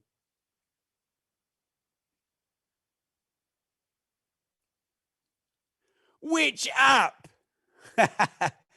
I wish I didn't know.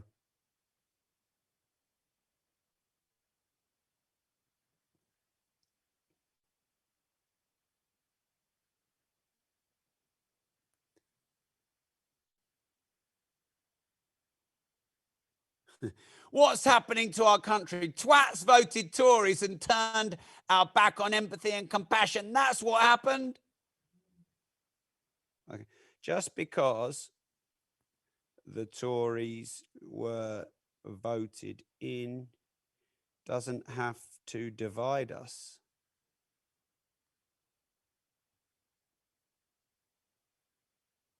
Right? I always tag them in as well. Always tag them in.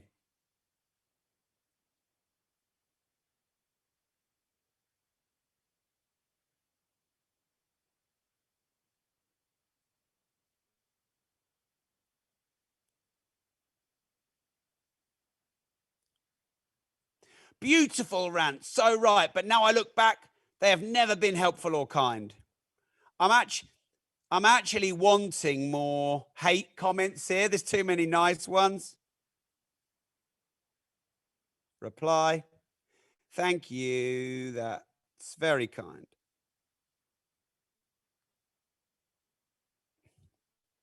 How are your teeth perfectly white?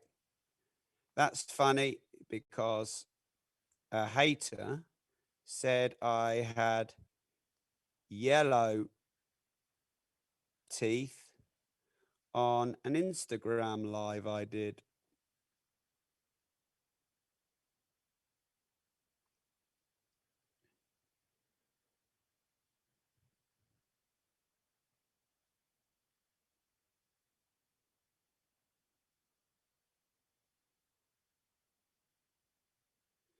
Bollocks from Sheila. What do you mean? I always like them to clarify when they say bollocks, bullshit. Anyway, you get the picture, don't you? I'm not taking that seriously. These people don't know me. They're just on a keyboard. Who fucking cares? I'm not letting anyone disrupt my own happiness. But I'm going to use it for my benefit. I've been commenting on this for the last 2 days. Let's fucking have it. I should be thanking them all. Thanks for making me go viral, all you haters. I love you. Mwah, mwah, mwah, mwah. I'd kiss you if you were here. Mwah. On the face. Mwah.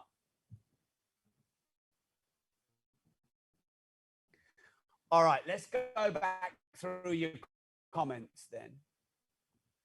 It's the ones you find out you're home that you have to worry about. Yes. So have you had experience in this, Yvonne? I was one message away from having to get a restraining order on someone. I let them in too close into my life. So make sure that you trust people fully before you let them close in and share things with them and get to know them. And also, don't tag yourself in Cyprus when you're there, and so everyone knows your home's empty for 2 weeks. Don't show the front of your house in your live videos, and just think about your security, etc. All right, so that's critics. Next then is haters. Haters go on another level, and they're always at you. That everything you say they disagree with. Now you've got 2 choices. No, you got 3 choices with haters. Number 1, you play with them. Number 2, you ignore them. And number 3, you block them. I'll normally play with them, then ignore them, then block them, depending on where it goes. So they're all different, but some you'll play with and they'll quite like it. And they're actually really good for the algorithms. I've got one in my Facebook group now. He's even admitted to me, I'm not an entrepreneur. I just want a steady, easy life. And he's moaning on all my posts. And I've said to him loads of times, this is a group for entrepreneurs. You're not going to like the comments I make. You're not going to like the content. The content isn't designed for you. But it's really good because he's given me a free comment. Now I'm going to keep playing with this guy until he pisses me off. And then when he pisses me off, I'm going to ignore him. And then if he won't freaking stop, I'm going to block him.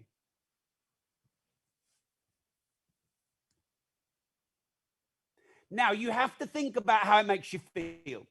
And there's 2 elements to this. Element number 1 is becoming stronger and more resilient and man or womaning up and putting your big girl or your big boy pants on. And if someone goes, oh, look at your yellow teeth on Instagram, and then that really upsets you, you need to be more resilient. You need to be able to take more of this because they don't freaking know you. They're just twats. So part of it is building your own resilience. But if you go to bed and it hurts you and you wake up in pain because they're really being nasty, block them. Yvonne has said, I've just changed her life. So thank you, Yvonne. I know that this content is really useful to a lot of people. This is the thing that many people struggle with on social media. So this is why I've added it as a bonus session for you. Now, I always remember, they don't know me. They don't know who I am. They're pissed off. They're angry. They just haven't got enough emotional intelligence to handle their own emotions. I've been like that. Let's be honest. Have we all been unfair to someone? Have we blurted out at someone? Have we been rude to someone? We've all done it.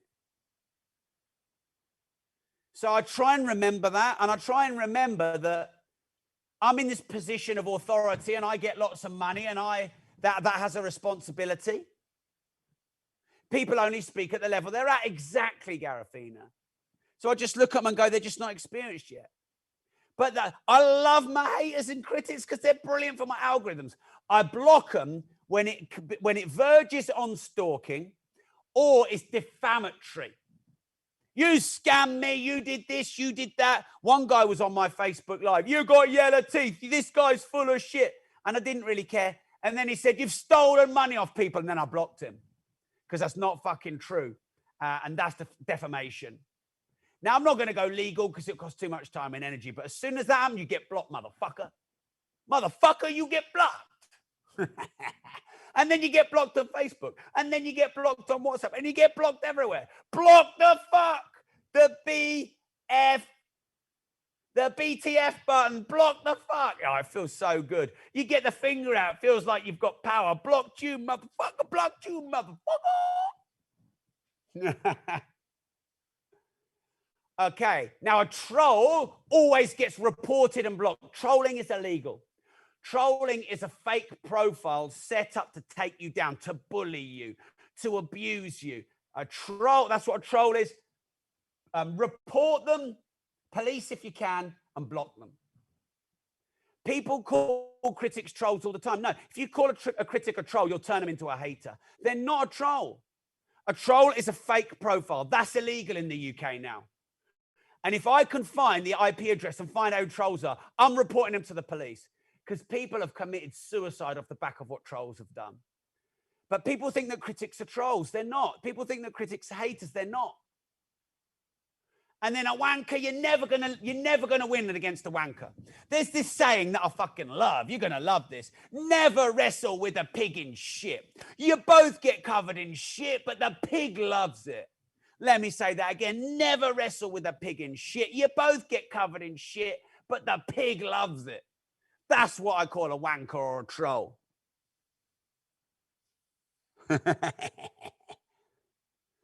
Mark is more of an introvert than me, my business partner. So Mark leverages me and lets me do most of the personal branding. And he just cracks on building the property portfolio and doing the more technical side of the business. It's not really asked about social media at all. In fact, most of his good posts I've written for him. I mean, he's written some bloody good blinders, but he usually has to get really pissed off.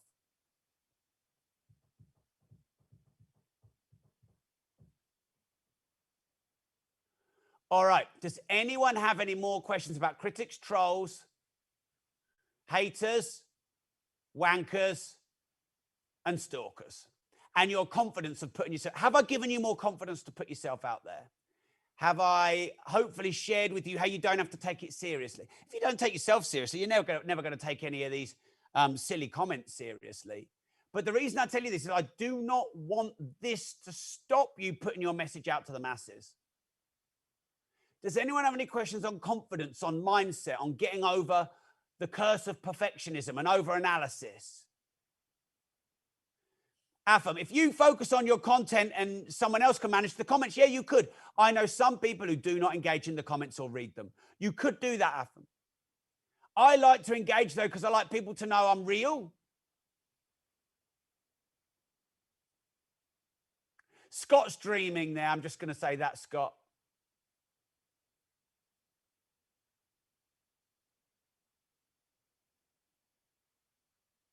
Yeah, sometimes big influencers won't reply to you. You just have to stay consistent with that. Never take ghosting personally.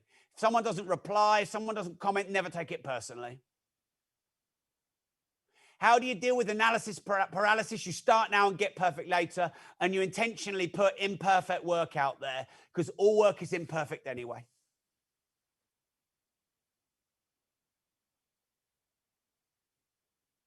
All right, I'm going to give you a 5-minute break. Just a quick 5-minute go, powder your nose, freshen up, have a sandwich, have a drink, because then we've got the final bonus session. I'll come back to a couple of these questions then. I'll see you in 5. Don't go anywhere other than powder your nose, quick bite.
Hello, it's Rob. I am here and you are there and we are here together. And this is the final bonus session. I think we've given you about 3 or 4 bonus sessions.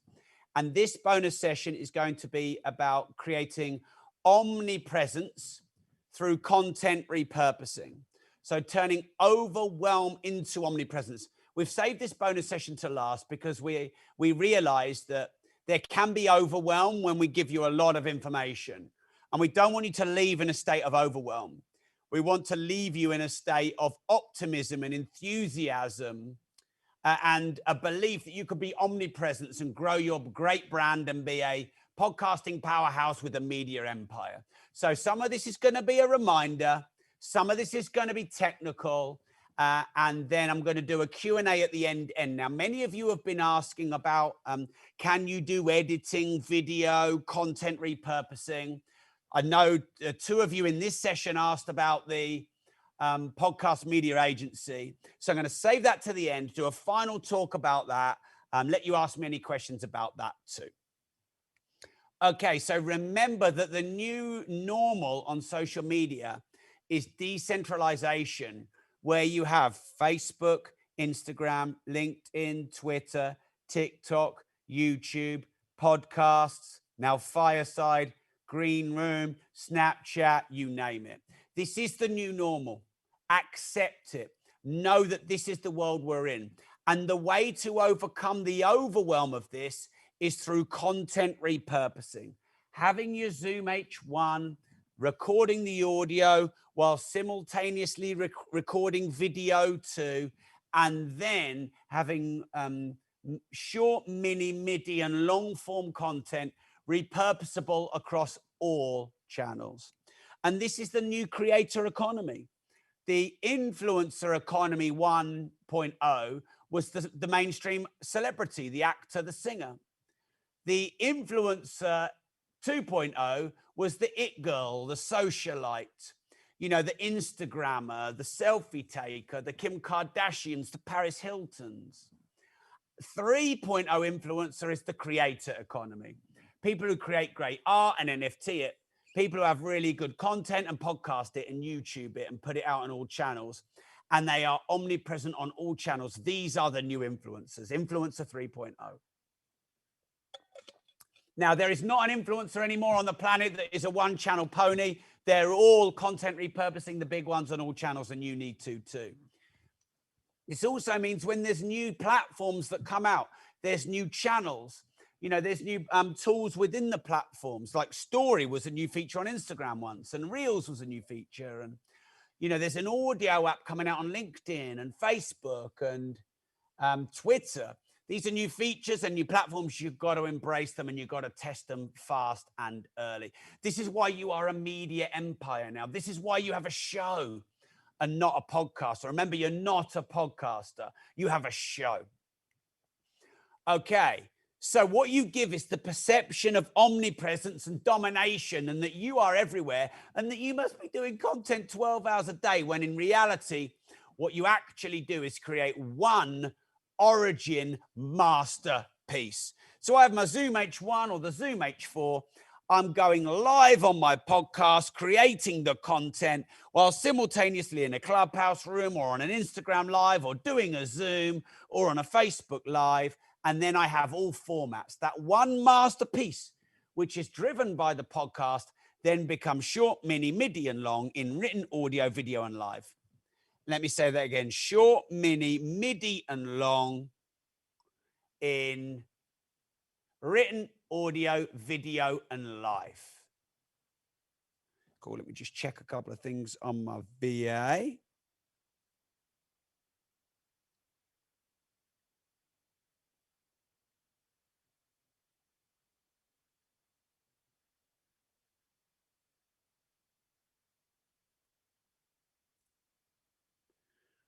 There he is. Cool. He's just given me another trend to go on. Okay, so let me say it one more time. You want short, mini, MIDI, and long on written audio, video, live. Short, mini, MIDI, and long on written audio, video, live for maximum omnipresence. Now, by the way, my podcast used to get hundreds of thousands of downloads a month. Now it gets millions of downloads and views a week across all my channels, because I've gone from just audio to written video, live and audio, and I've gone from just long form to short, mini, MIDI, and long. Are you following me so far? So short is 15 seconds or less. Mini is up to a minute. MIDI is up to 3, maybe 5 minutes. And then long is 30 minutes, an hour plus. It also depends on what your channel is. So if it's YouTube, short is probably 10 minutes. Long is probably 2 to 3 hours. If your TikTok, short is 5-10 seconds and long is a minute. All right, cool. Can I just check who's here? Give me a yes if you're still here. Give me a yes if you're still here. Give me a yes, yes, yes. Are the numbers still good on the Zoom, Callum? Awesome.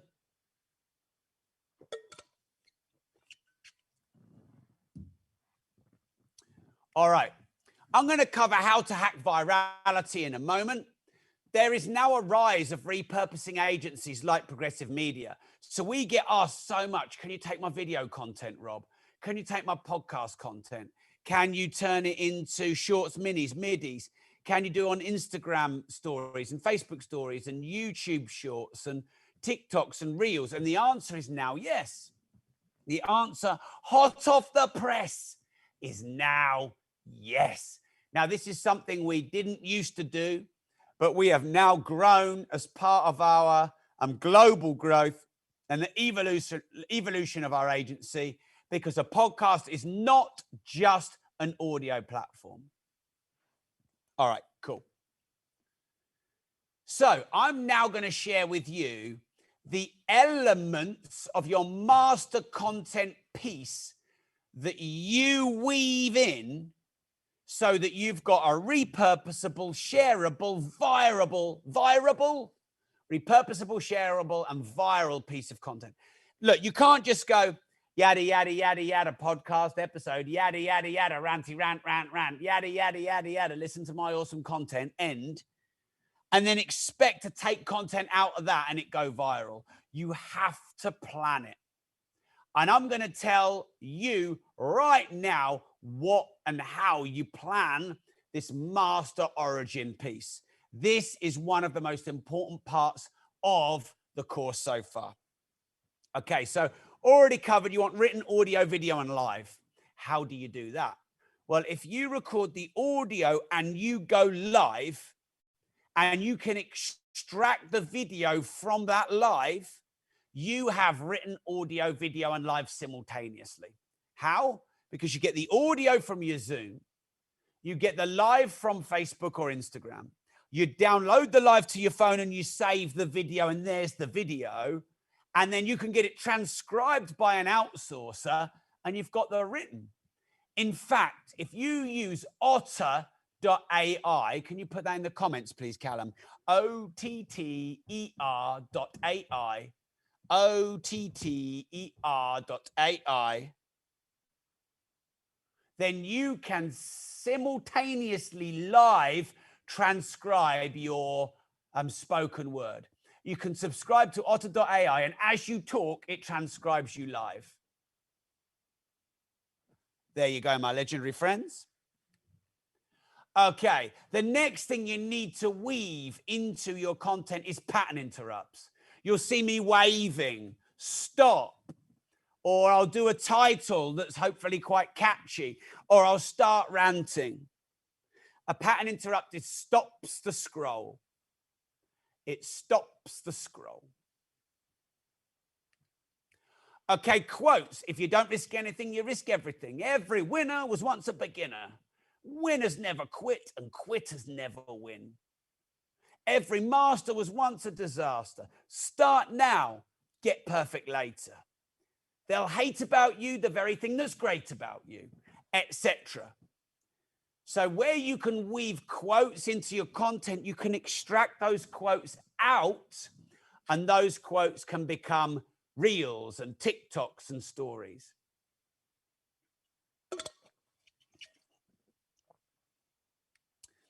Okay, and then we have sound bites. So a soundbite is a 15-second excerpt or something that's short and concise and meaningful and impactful.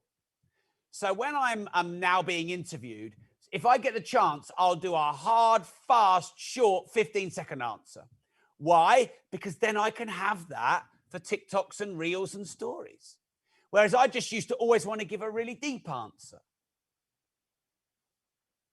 And when you're interviewing people, now most of you are like, that's why Rob does the quick fire round. Rob does the quick fire round because he wants to get the soundbite. He wants to get the reel. He wants to get the TikTok.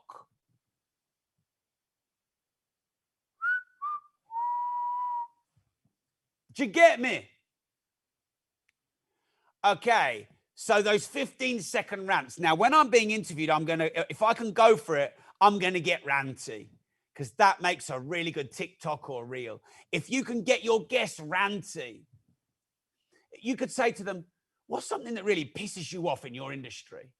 What's something that really pisses you off about X? What really upsets you about Y? And you could draw out of them a rant. Okay, I'm just going to give you 15, 20 seconds. I'll leave the slide up just to digest that because I'm giving you a lot.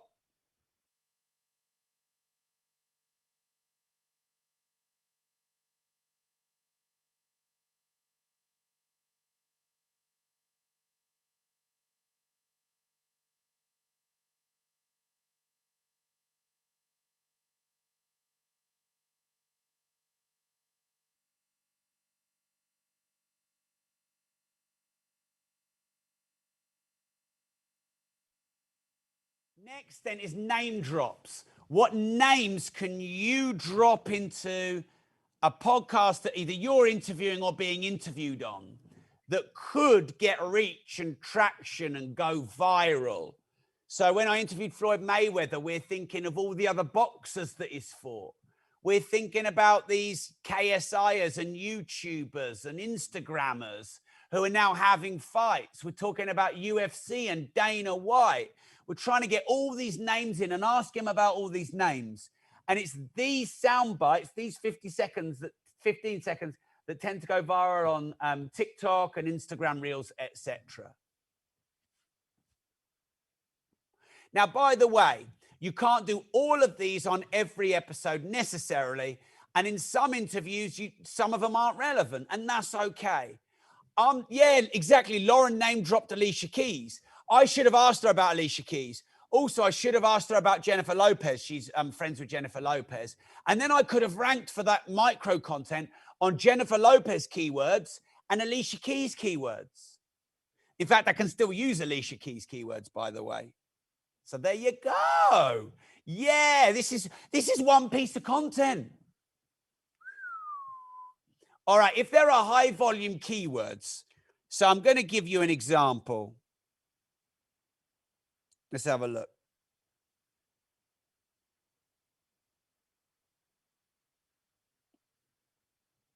Habits of self-made millionaires, the no BS way to get rich, how to sell anything, no such thing as self-made, how to be an entrepreneur, how to sell a product. These are all really high volume keywords on YouTube. So we've done the research.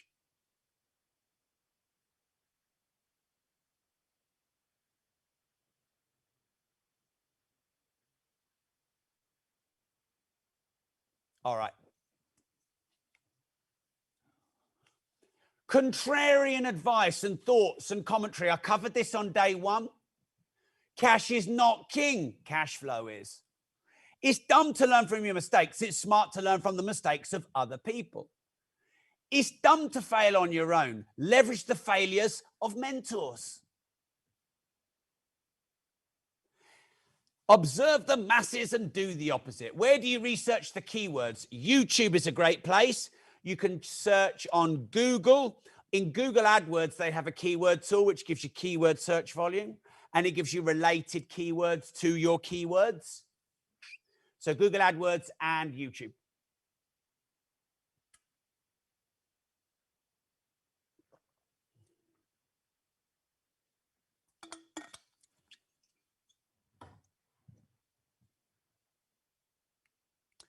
Anything that's topical, we've covered that loads. In the news, everyone's talking about it. There's energy, everyone's thinking about it. It's on the edge of everyone's tongue.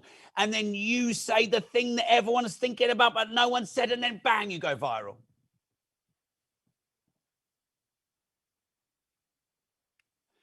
Anything that's entertaining, you being entertaining, your guest being entertaining, bloopers and isms and cock-ups.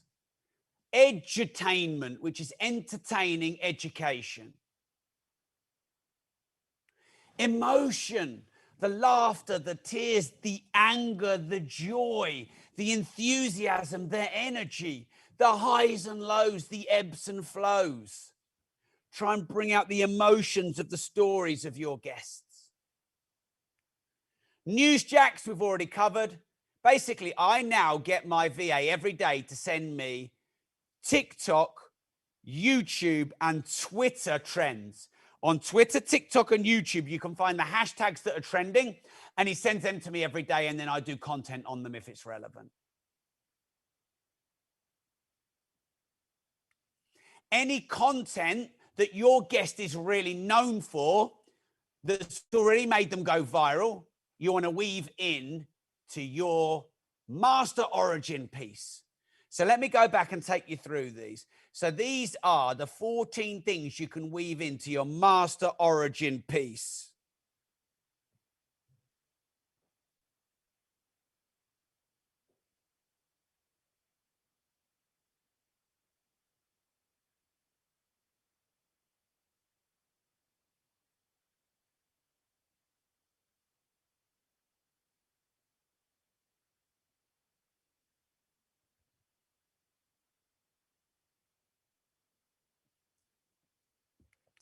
And then the final slide for you.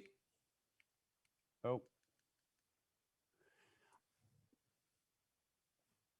Why am I leaving these up? Because you always ask me to go back and there's a lot of content and I want to let it sink in for you.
All right, then. Now, I'm going to talk a little bit about how to go viral.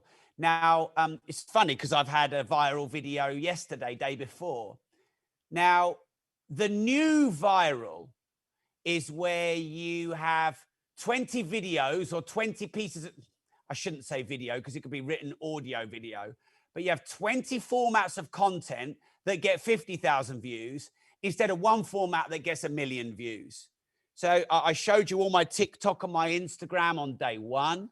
On TikTok, I've got many videos between 100,000 and 850,000 views. On Instagram Reels and my Instagram feeds, I'm getting 10,000 views, 20, 50,000 views. On YouTube, I'm getting anywhere from 10, 20, 30,000 up to 2.5 million views.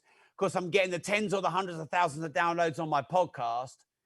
So virality can be spread across multiple content, which is why you want to be omnipresent and have multiple content pieces, because that 1 or 10 million view piece of content is rare for most of us. But here are some triggers that help you go viral. Number one is if your content makes the sharer look good or better or cool, they'll share it. If your content makes them look smart and intelligent and wise and cool and trendy, they will share it. So you want to try and think about how your content can make them look good. Next thing is, if your content they share a passion in, they believe the same thing, you're saying what they think, they'll share it. Now, if you want to know how to be able to think like your ideal client and your audience, that's simple. You crowdsource ideas from them. What are your biggest problems? What are your biggest challenges? What upsets you the most in this industry? What do you strongly agree with? What do you strongly disagree with? And you ask your clients this. They tell you, and then you do content on that, and then they share it.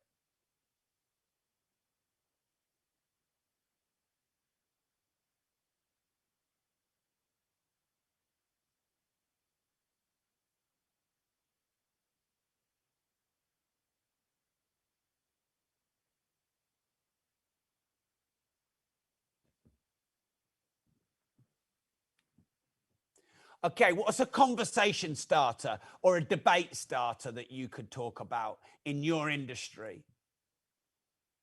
Same-sex parenting, it could be on parenting. Could be, should you, in some instances, smack your children?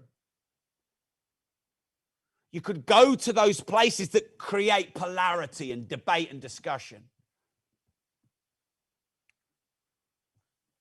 A rant and stating a strong opinion. This will go viral.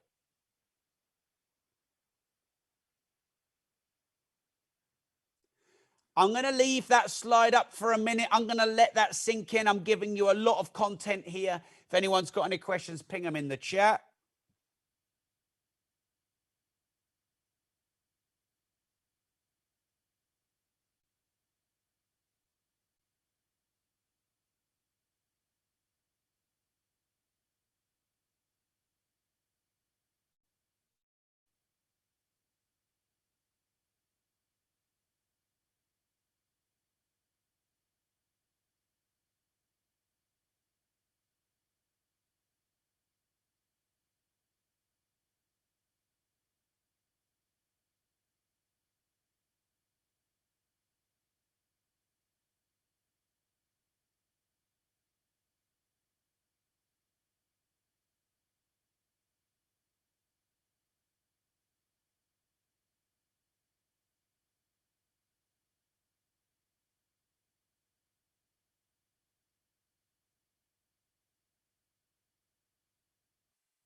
Okay, now the new hack to go viral. The new hack to go viral, here we go. Number one is you need to evoke some kind of emotion in your content. Laughter, a sense of connection, love, gratitude, anger, frustration, togetherness. You're triggering an emotion. Stay with us, Mary. We're not far off. You've done amazing. She's 3:45 her time. Mary, you're amazing. I love you. We're nearly there. The next thing, and by the way, some of this all links the course together, doesn't it? Because doing your content, the 22 ways to create great content that I covered on day one, this all links together. So, you know, a lot of this content is an edification of what you've already learned in a different format. Okay, so you need to create debate. You need to polarize people. In the UK, 50% of people love Marmite and 50% of people hate it. Next then, if you interview a guest who's got really good reach, you'll go viral relative to you because you will come up on their keyword search. So David Icahn, Jordan Peterson, and David Goggins and Grant Cardone, they gave me epic virality compared to what I would normally get, because I infiltrated all of their reach because I'm interviewing them and I'm using their name in the keywords and in the search and in the titling. That's an easy way to do it. And that's why you might consider paying for the odd guest. I already told you when I ask for shares, I get 400% more shares. So I go from 1 to 4, from 10 to 40, from 100 to 400. So ask for shares. Don't be shy. Ask for shares. Newsjacking we've covered. So leveraging trends. I search trends every day now. Twitter, YouTube, and TikTok. And anything that's in the news, I comment on it. And Pingdemic made me go viral. Let me have a look at what it is now.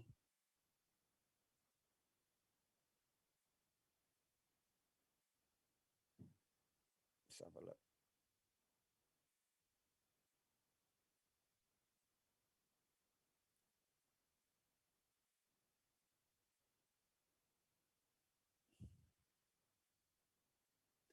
$535,000 views, 8,457 shares in 2.5 days. Not even.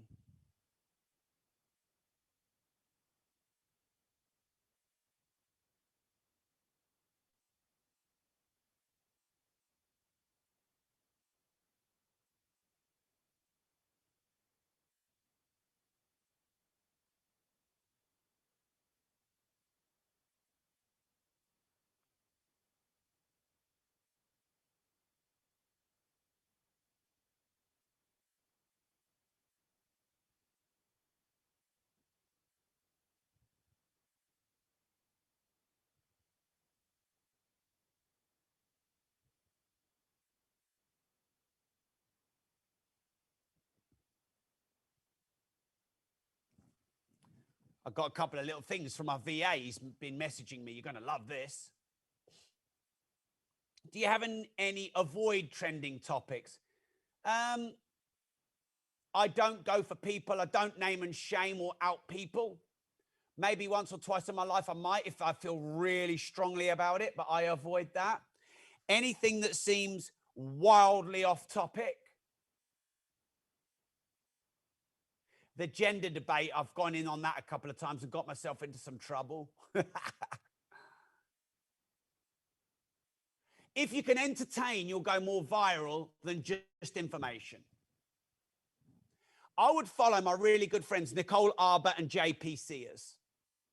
Could you just write their names in the comments, please, Callum? Nicole Arbour, A-R-B-O-U-R, and JP Sears.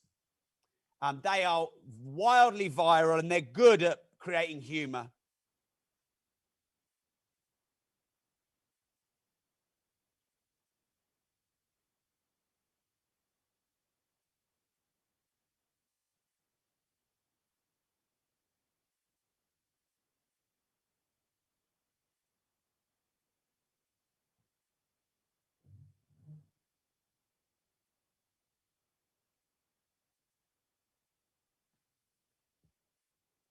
All right. I knew I'd freaking well forget these. I wrote EITR and WEIT because they wouldn't fit in, and I knew I'd forget them. And when I wrote that, I thought I'm gonna fucking forget these.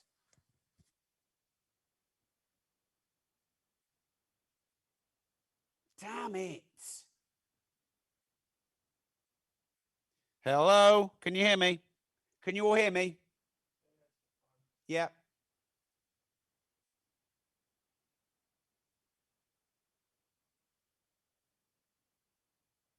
I don't know what EITR and WEIT are, I'm afraid.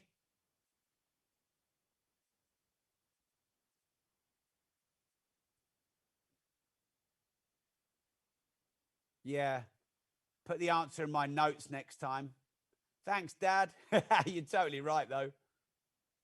Yeah, who can find out what EITR and WEIT are and related to going viral? It must be in there on EITR. Yes, Donovan. I love you. Elephant in the room is EITR. Address the elephant in the room. The thing that everyone's thinking about in your industry, but no one is saying. Donovan, you're a legend. Donovan, email hello@Progressive Success. I'll find a bonus for you. So what's WEIT?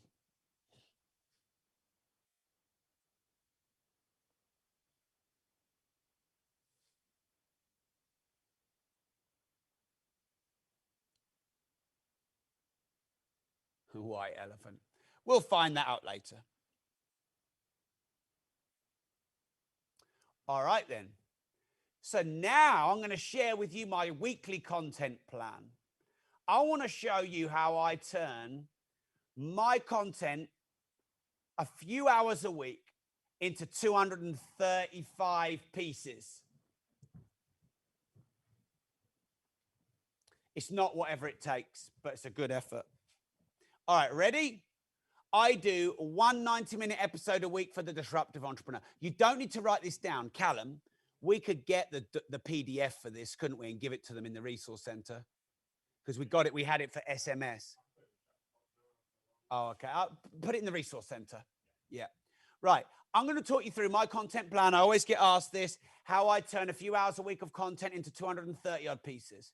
So number one, I do an interview on the Disruptive Entrepreneur. Number two is I do a Rob's Rant, a Caffeine Cast, and a Money episode. So that's 4 audio episodes a week I do. Number three is I do 2 to 3 Facebook Lives a week. I do 2 supporter Facebook Lives a week. I do 5 to 10 public lives across all channels being interviewed, etc. I'll come back, by the way, I'll go through this again. I do about 5 pre-recorded pieces. I do about 2 longer pre-recorded pieces. I do about 10 Clubhouse rooms. I do about 5 articles and blog posts. And we do about 7 posts for Facebook and 7 Instagram posts. Let me go back.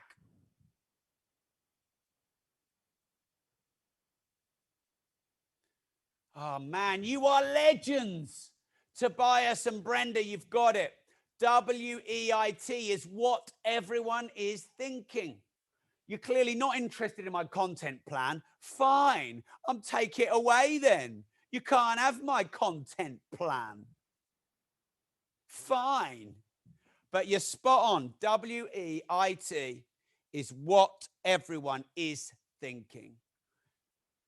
Elephant in the room and what everyone is thinking. If you do content on those, you are going to go viral quite regularly. Honestly. Honestly. And of course, you focus on your niche to start with, and then you go wider when you like JP Sears or Nicole Arbour.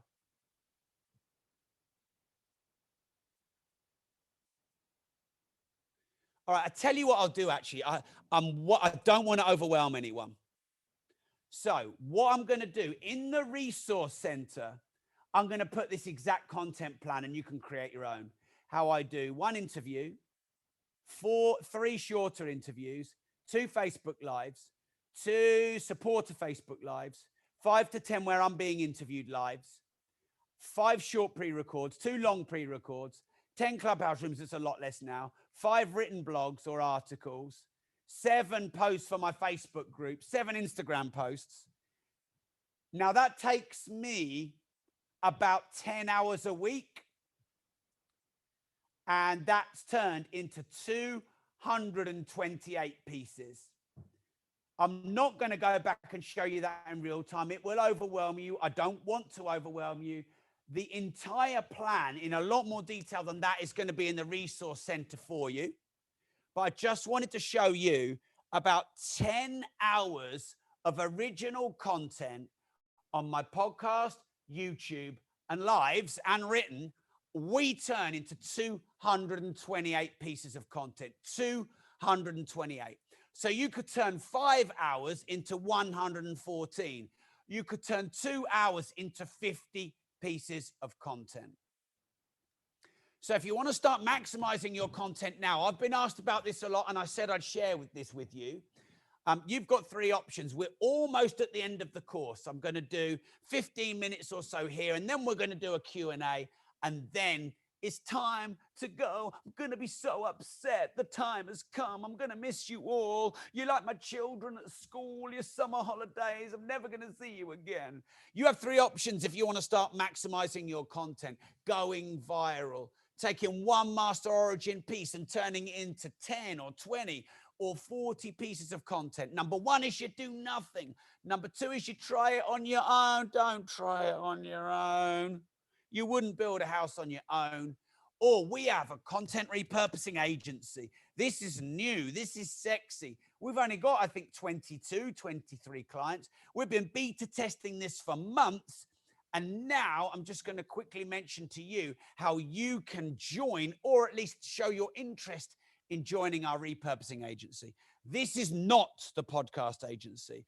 This is not the audio editing and hosting and uploading and syndicating and show notes. I know some of you have asked about that because you missed the application on day 2. Don't worry, I'll give you the final slide about that in a moment.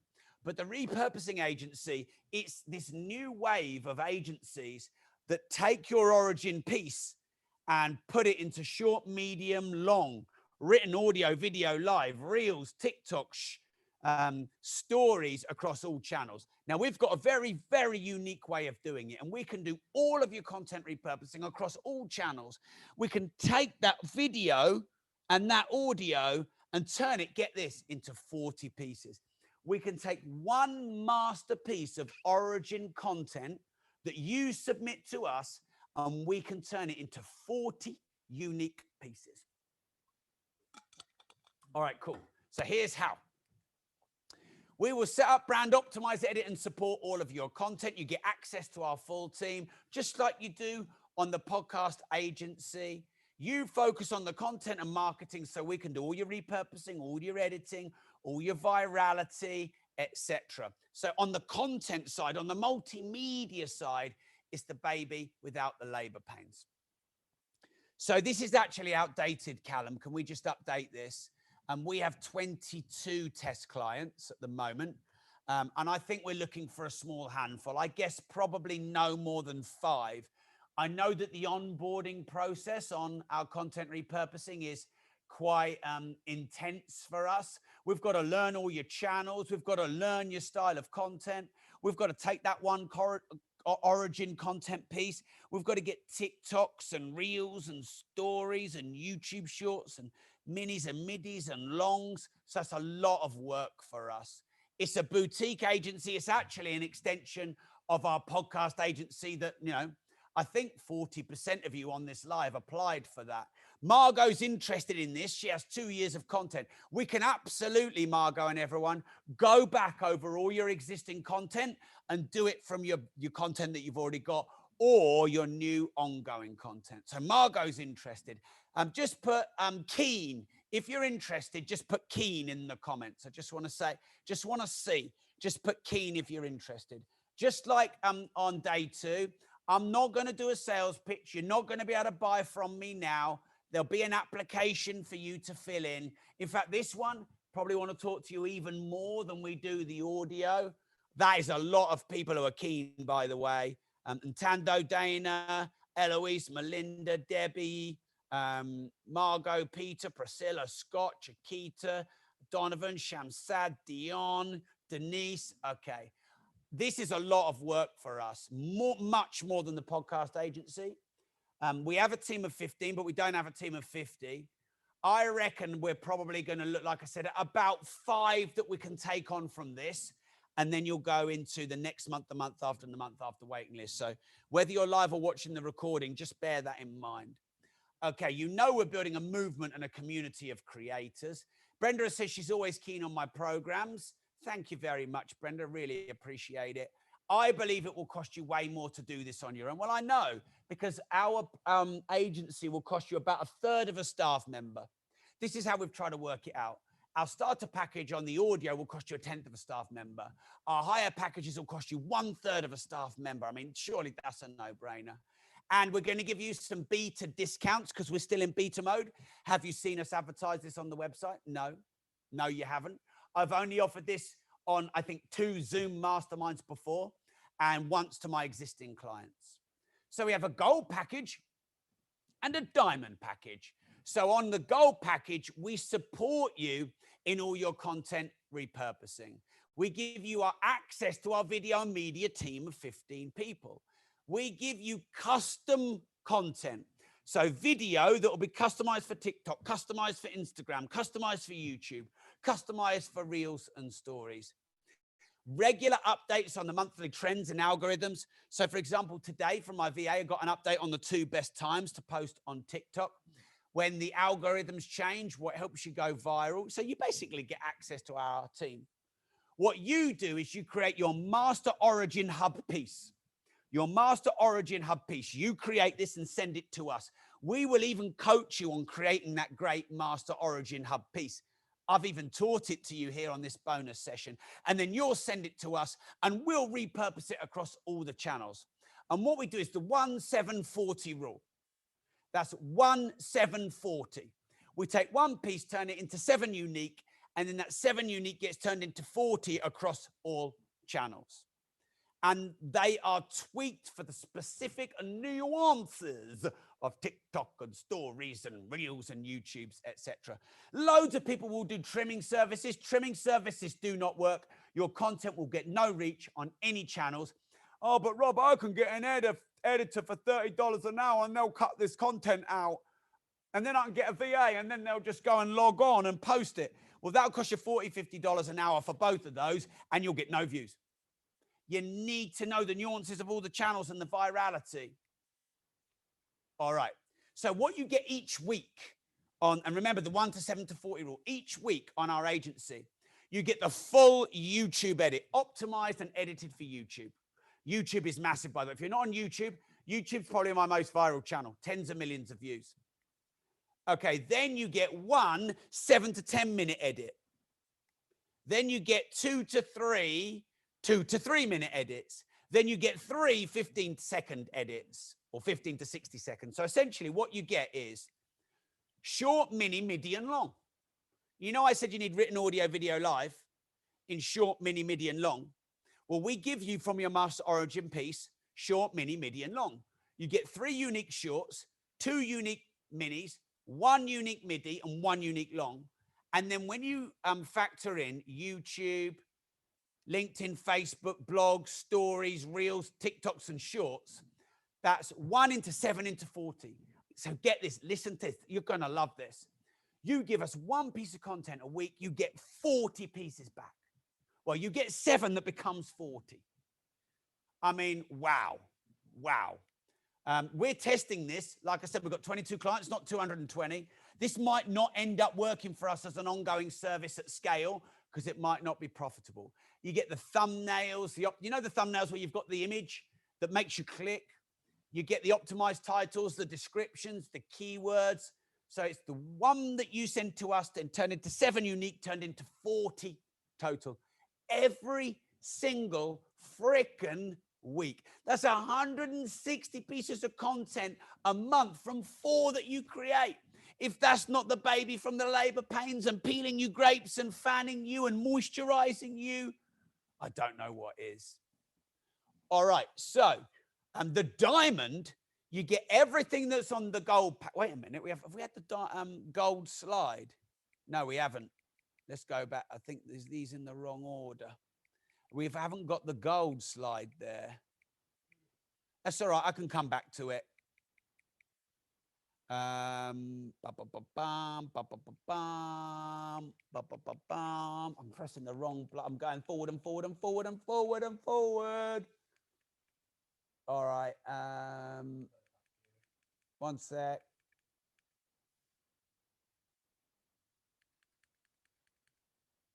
Oh, no, it is. I've just done. That's cool. That's cool.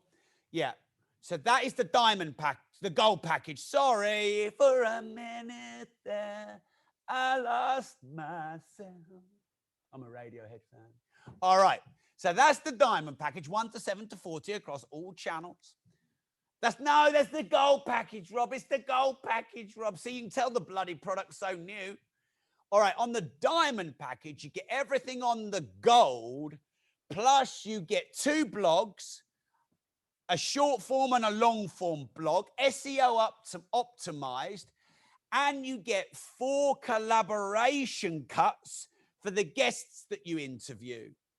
So you go from 1 to 7 to 40 to 1 to 12 to about 80. And when you interview your guests and you get good guests, if you're thinking about getting good guests, then we will make them look good and we will make your content useful to them so they'll post on their channels. So you get 2 1 to 3 minute clips of your guest, 2 15 to 45 second clips of your guest, and then you get some branded images from them as well. So let me do a quick summary. Now, again, I'm not going to ask you to pay. I'm going to ask you to apply, to fill in a form, and then speak to our team, and then discuss with our team what level, what pricing, what structure, pay monthly, pay in full, extra discounts, etc. So again, I'm just going to ask you to apply at this stage. A couple of people have said, I'd like this, but later. That's fine, but the prices will go up. I won't be able to extend the discounts. So you might at least want to get an application in, speak to my team, and at least get a place held. I'm looking for 5, ish. There's 115 or whatever of you, 110, I don't know, on this Zoom. So 5% of you. So we will do it in first come, first serve order, like the podcast agency. We just don't have the capacity. There's too many of you on here. We're a bespoke boutique agency that's personal, that wants to look after you. We're not a massive global, battery hen factory.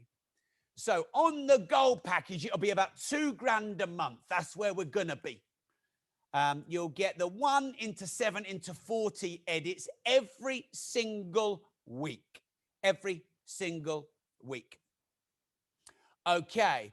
So what we're going to offer to you as a discount is we're going to take it down from the $2,000 a month to 1,299 with a 2,900 deposit, but we're going to give you an extra discount on top, a double discount if you are one of our podcast clients. So if you're one of them, many of you already have signed up to our podcast agency. So if you're a new client and you're not on our podcast agency, you get 35% discount, your 2,900 down. That gets you your 90 days in advance. And then you're at 1,299 a month. But if you're already a podcast client of ours, and many of you are, then you put 2,400 down, and then it's just 999 a month. Now, just like the podcast agency, we won't ask you to pay 3 months setup fee. You'll put 3 months down, and then you'll get your first 90 days for free. And just like the audio podcast agency, you can cancel after 3 months with 2 months notice period. Jack has said there, I like this even better than the agency because this stuff takes a load of time. Exactly. It's 160 pieces of content a week from 4 pieces. This will save you 5 staff members. We've got 15. So that's the gold level. The diamond level, where you get the blogs and the SEOs and the articles, and you get the guest interview collaborations. Remember on day 2, I said, are you part-time, full-time, or big time? Well, this is for you if you want to be big time. So on the diamond level, it'll be about $3,000 a month when we're fully out of beta. You get everything on the gold, plus you get the optimized blogs. You get the 4 collaboration episodes where we do shorts and minis. And new clients from this podcast, live stream, masterclass, live, or if you're watching the recording, you'll put just 4 or 5 down, and that'll cover your first 90 days, and then you'll be at $2,000 a month. Like I said, that's good. You might need 5 staff to do what we're going to do for this. This is obviously for you if you're at a higher level. But if you're already a podcast client and you're on the podcast agency, you're at 3,900 down and 1,599 a month. So if you're part-time or full-time, I'd go for the gold. If you're big time and you want to be an influencer, I'd go for the diamond. If you're going to interview people on a big time basis, I'd go for the diamond. So here we go. Are you ready, my legends? Good. Then go to the link there right now, robmoore.com/apply. Could you put the link in the comments? Go to robmoore.com/apply. I know some of you have said the font is small. It's a bit blurry. Let's make that up for next time, Callum. Don't worry, I'm going to talk you through it one more time. And now I'm going to invite any questions on the content repurposing agency, on the podcasting agency. And then once we've done the questions on the content repurposing agency and the podcast agency, we're then going to do questions on the whole event. And then I'm unleashing you like a baby chick who's flying out of the nest for the first time. The baby eagle making its first flight. The mother eagle, they're so nervous. So I'm going to give you a couple of minutes right now to go to robmoore.com/apply. Now, like I said, on the podcast agency, we're 15 of you, first 15, we're going to get a 1-year upgrade. And first 15 pay in full, we're going to get another year upgrade. And if you did both, you get 2 years free. So that could be a max of what, 25 probably that we'd take for the podcast agency. I know that we are literally 1 or 2 places away from being totally full on that. This is not the same. We're looking for 5, maybe 6 completely max. It's much deeper, much more intensive, way more work for us. So just letting you know, if you are thinking about applying, you should do it quickly now. So go to robmoore.com/apply. I'm going to leave that up there for 1 or 2 minutes to let you all go and make your application. Then I'm going to restate it and do the questions. So I'll leave that up there for a minute, maybe 2.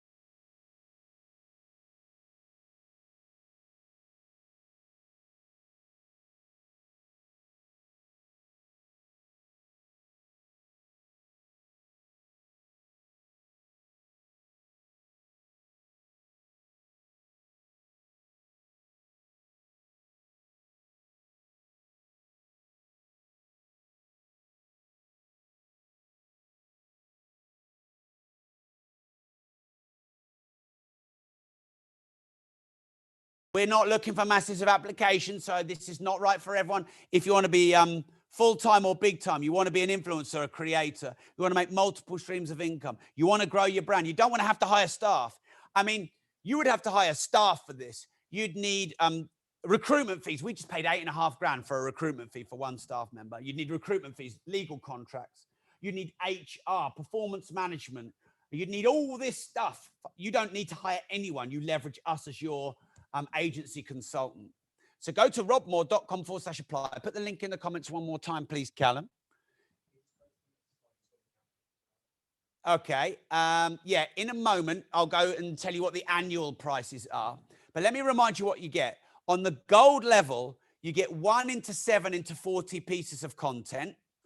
And that is, instead of being $2 grand a month and $3 grand setup, if you are not a podcast agency client, it is $2,900 for your first 90 days and then about $1,300 a month. But if you're a podcast client, it's just $2,400 down for 90 days, no setup fee, and then $999 a month plus that.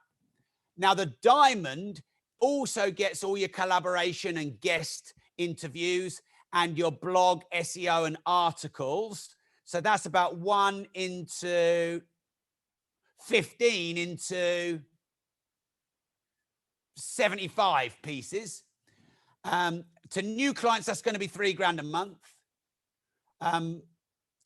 But to clients here, it's going to be $4,500 for your first 90 days and then $1,999 a month. But if you're a podcasting client, it's going to be just $3,900 down and then $1,599 a month.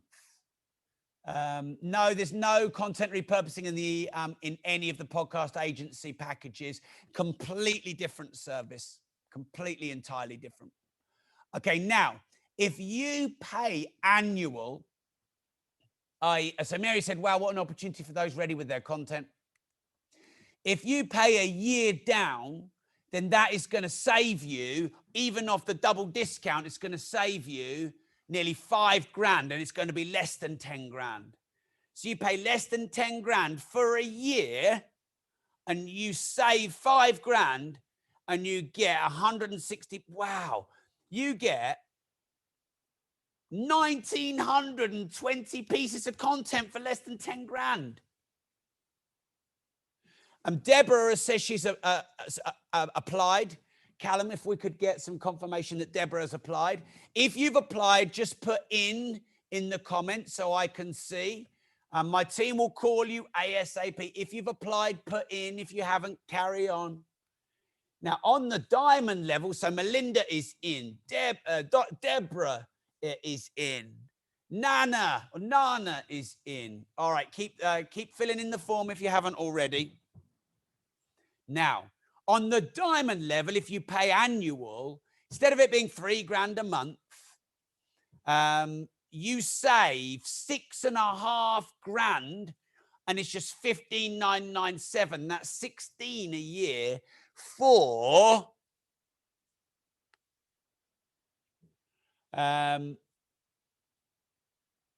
about 4,000 pieces of content. Wow. When you look at it like that, geez, man, these prices are thin for us. Debbie's applied as well. Debbie is in. Okay, so go to robmoore.com/apply right now. Callum, if you could put the link in, I'm going to leave that up for a minute or two, and then I'm going to take final questions on the podcast agency and the content repurposing agency.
Open for a minute or two. I just want to say a massive thank you to you all. I know a couple of you have crashed and burned because it's 5 a.m. and you've been up all night. I want to say, wow, you're awesome. You're legends. Thank you so much for being here. Don't forget, if you've applied at robmoore.com/apply, give me an in the comments, and my team are going to follow up with you whenever they can. So make sure that you keep your phone by your side. I'll give you another minute or so, then I'm going to take a few questions.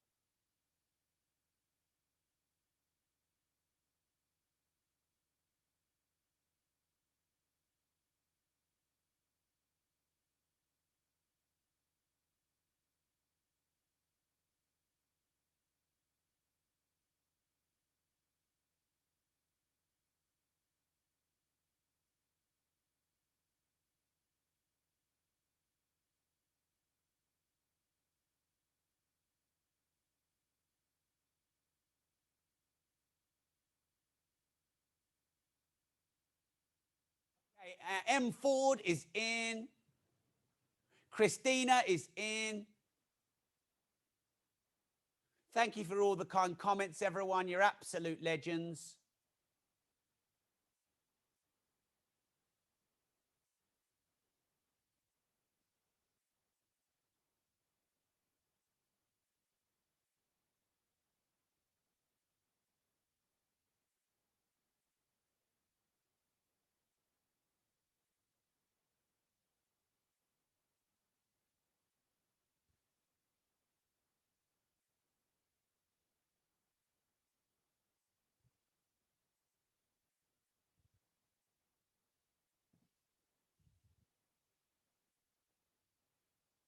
Okay, does anyone have any questions about the content repurposing and omnipresence agency or the podcast media agency?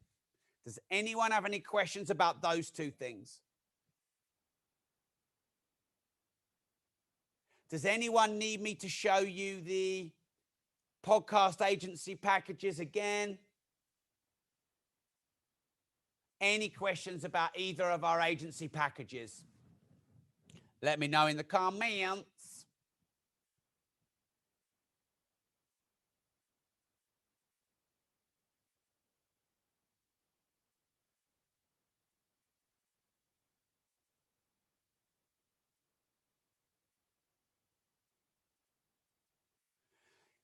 So Melinda, if you pay annually, you could get up to 2 years free with the podcast agency. Yes, you could, Melinda.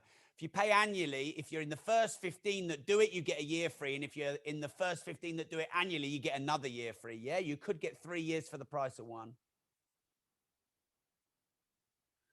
Rob, outside of this course, how can you approach the agency when we're ready?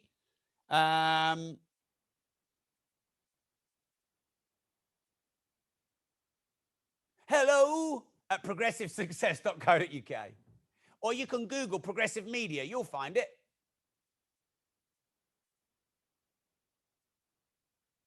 If you pay monthly, you don't get the extra discount or the 1 or 2 year upgrades. No. Thank you for all your thank yous.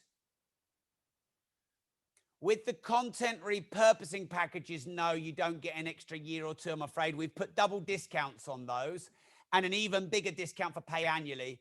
It just we'd make no money. I mean, I have a feeling we're going to have to charge a lot more than this. I really do. We're still in testing mode, remember? Keep the questions coming. Thank you, everyone who's saying thank you.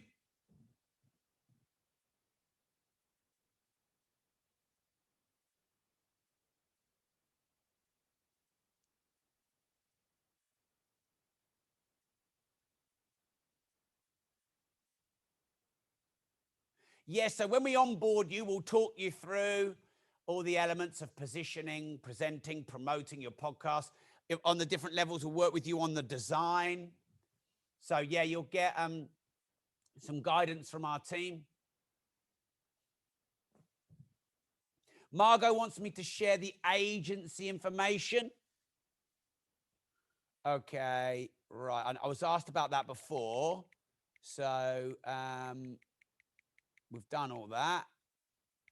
We've done all that. There you go. So there's the agency information there for those of you that missed it.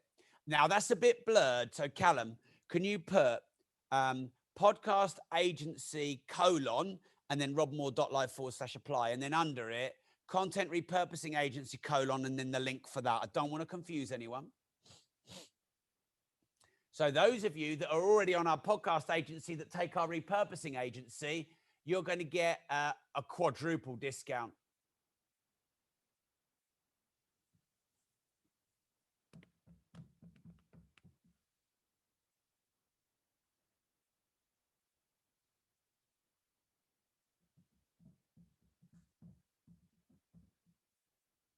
Right, so Callum, who's under Progressive Property, has put podcast agency link and repurposing agency link. They look similar, but they're different. Be aware of that. So on the podcast agency, on the starter level, you get 2 episodes a month, unlimited hosting, 4 networks that we host you on, 24-hour support, and you get bespoke artwork. And instead of it being a grand setup and $500 a month and then all the other fees rolled in, it's just $849 for the first 3 months, no setup, and then just $299 a month. That's it. Or if you pay annual, it's just $3,200. And then when you pay the annual, if you're in the first 15, you get a year free. On the Pro, you get everything on the starter. Plus you get intro and outro voiceover. You get 4 more hosted networks, which is 8 networks. No, there's no compliance for running a podcast. You get optimized show notes and titling. You get the content repurposing masterclass, which is the course on content repurposing. You get the expert speaker revolution 5-day course. And instead of that being 1,500 setup and what is that, 800 a month, it's 1,300 down for 3 months and then just $499 a month with just a 5,000 annual one-off fee. And if you do annual, you get 1 year free. And if you're in the first 15, you get another year free.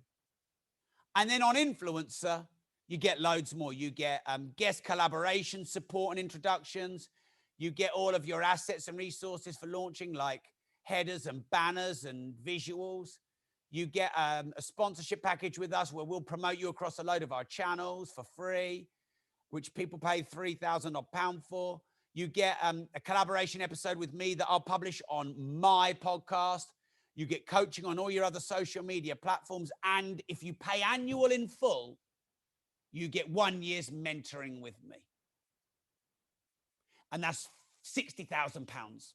And you get that on annual if you pay in full for 1 year on influencer. Instead of that being $2.5 grand setup, $1,500 a month, it's just 2,400 for 90 days. And then $999 a month, or under 10 grand for full annual with free mentoring with me. So that, my good friends, is the podcasting agency. So Callum, put the links in one more time. Put the podcast agency link in first. I know some of you weren't here day 2. You missed that. I wouldn't normally have offered it again. I don't think it's fair if you didn't see it on day 2. I don't know how many places we've got left on the annual and then the monthly on the first 15 for the 1 or the 2 year upgrades. I just can't comment on that, but it's probably like 1 or 2 on each max, but the team will tell you about that. No, the mentoring with me on influencer is not one. It's not group. It's one-on-one with me. You get my mobile number and you can WhatsApp me 24/7. So I'm going to leave both of those links up for another 2 to 3 minutes. I'll take until 1/2 the hour, 2 to 3 minutes to give you a chance to finally apply.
In the repurposing agency.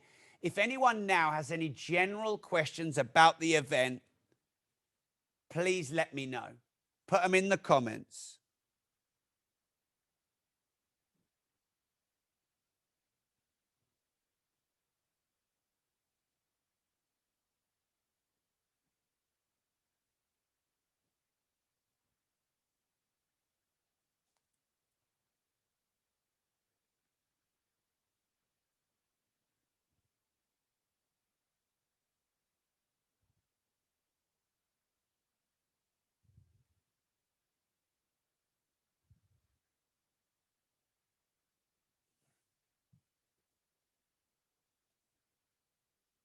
There are no compliance needs of running a podcast business and membership subscription, to my knowledge.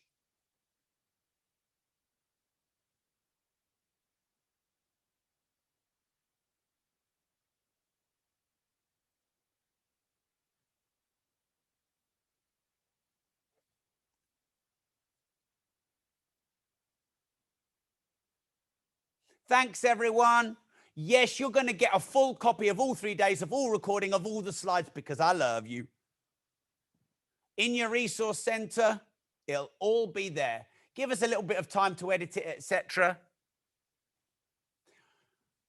In the agency, are the content repurposing masterclass and speaker revolution live or recorded? Content repurposing is recorded. Expert speaker revolution, if you can come to the UK, is 5 days live.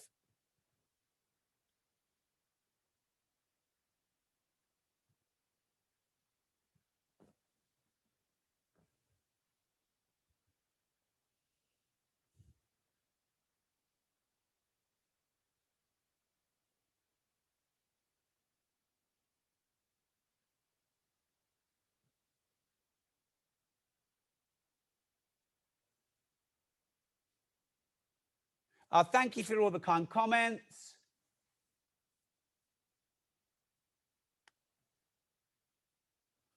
The resource center, if you haven't got your links to the resource center, the recordings, the bonuses, the online version of this course, etc., email hello@progressivesuccess.co.uk. hello@progressivesuccess.co.uk.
If you could interview anyone dead or alive, who would it be and why? Alexander McQueen. All-time #1 for me. It doesn't surprise you when I've said it, does it? Loads of you buzzing. Thank you very much. Really just love the energy from you all. It's been great to be so interactive. I almost feel like you've all been in the room, even though you haven't. So I want to say a massive thank you to you all. Remember, put yourself out there unashamedly, unapologetically, who you are. Be yourself. The world needs more of you. If you don't risk anything, you risk everything. Go do this. Check back in that resource center every week or few weeks. Go through the content 2 or 3 more times. Set yourself a target date to be live. In fact, let's do that right now. Set yourself a target date to be live. Put it in the comments. I want to see it. Put it in the comments. Are you going to be live in 2 weeks, 4 weeks, 8 weeks? Put a date in the comment that you're targeting yourself to be live.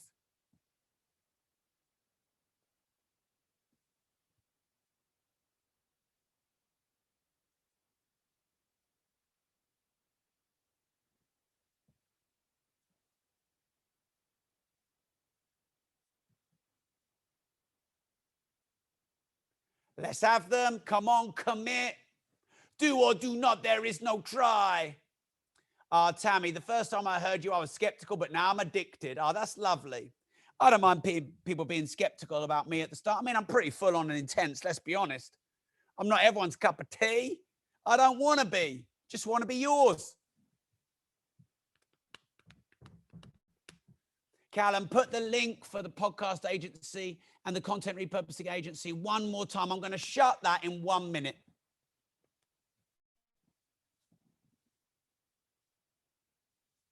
Right, if any of you think you got me in the first 15 to be a guest on your show, email hello@progressivesuccess.co.uk. And we know if you were or not. Some people try it on, but we know. We got your number.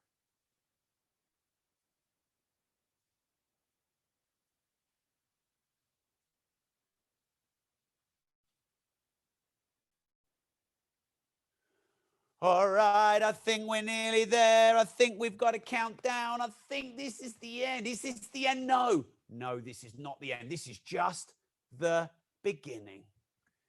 Stay active in the WhatsApp group. Stay active in the Facebook group. Stay active in the resource center. Make sure you keep following my work across the podcast, the clubhouse rooms, wherever we met. Keep on keeping on. And I'll see you on the other side when you're all millionaires. And when you're all millionaires, raking in the dosh. Don't forget me. When you're writing your will, cut Robin 10%. Come on, I've given you so many discounts. I got nothing left. And those of you that are on the content repurposing agency through the application or the podcast, I'm looking forward to working with you more on our agency. I don't know if our team are going to call now. They might call now. So, yeah, they're going to call now. For if you just applied for the content repurposing agency, they're going to call right now. So be quick, because like I said, we've got about 5 at that discounted price, and there's 110 plus of you on. So be quick. Do it now. I'm out. I'm all done, Callum. Thanks, everyone. I love you. You are legends. It's been emotional. And I'll see you soon. I'll be watching out for your podcast. I'll be watching out for you being interviewed by Joe Rogan. I'll be watching out for you being bigger than Jesus Christ. And I look forward to it. Psh.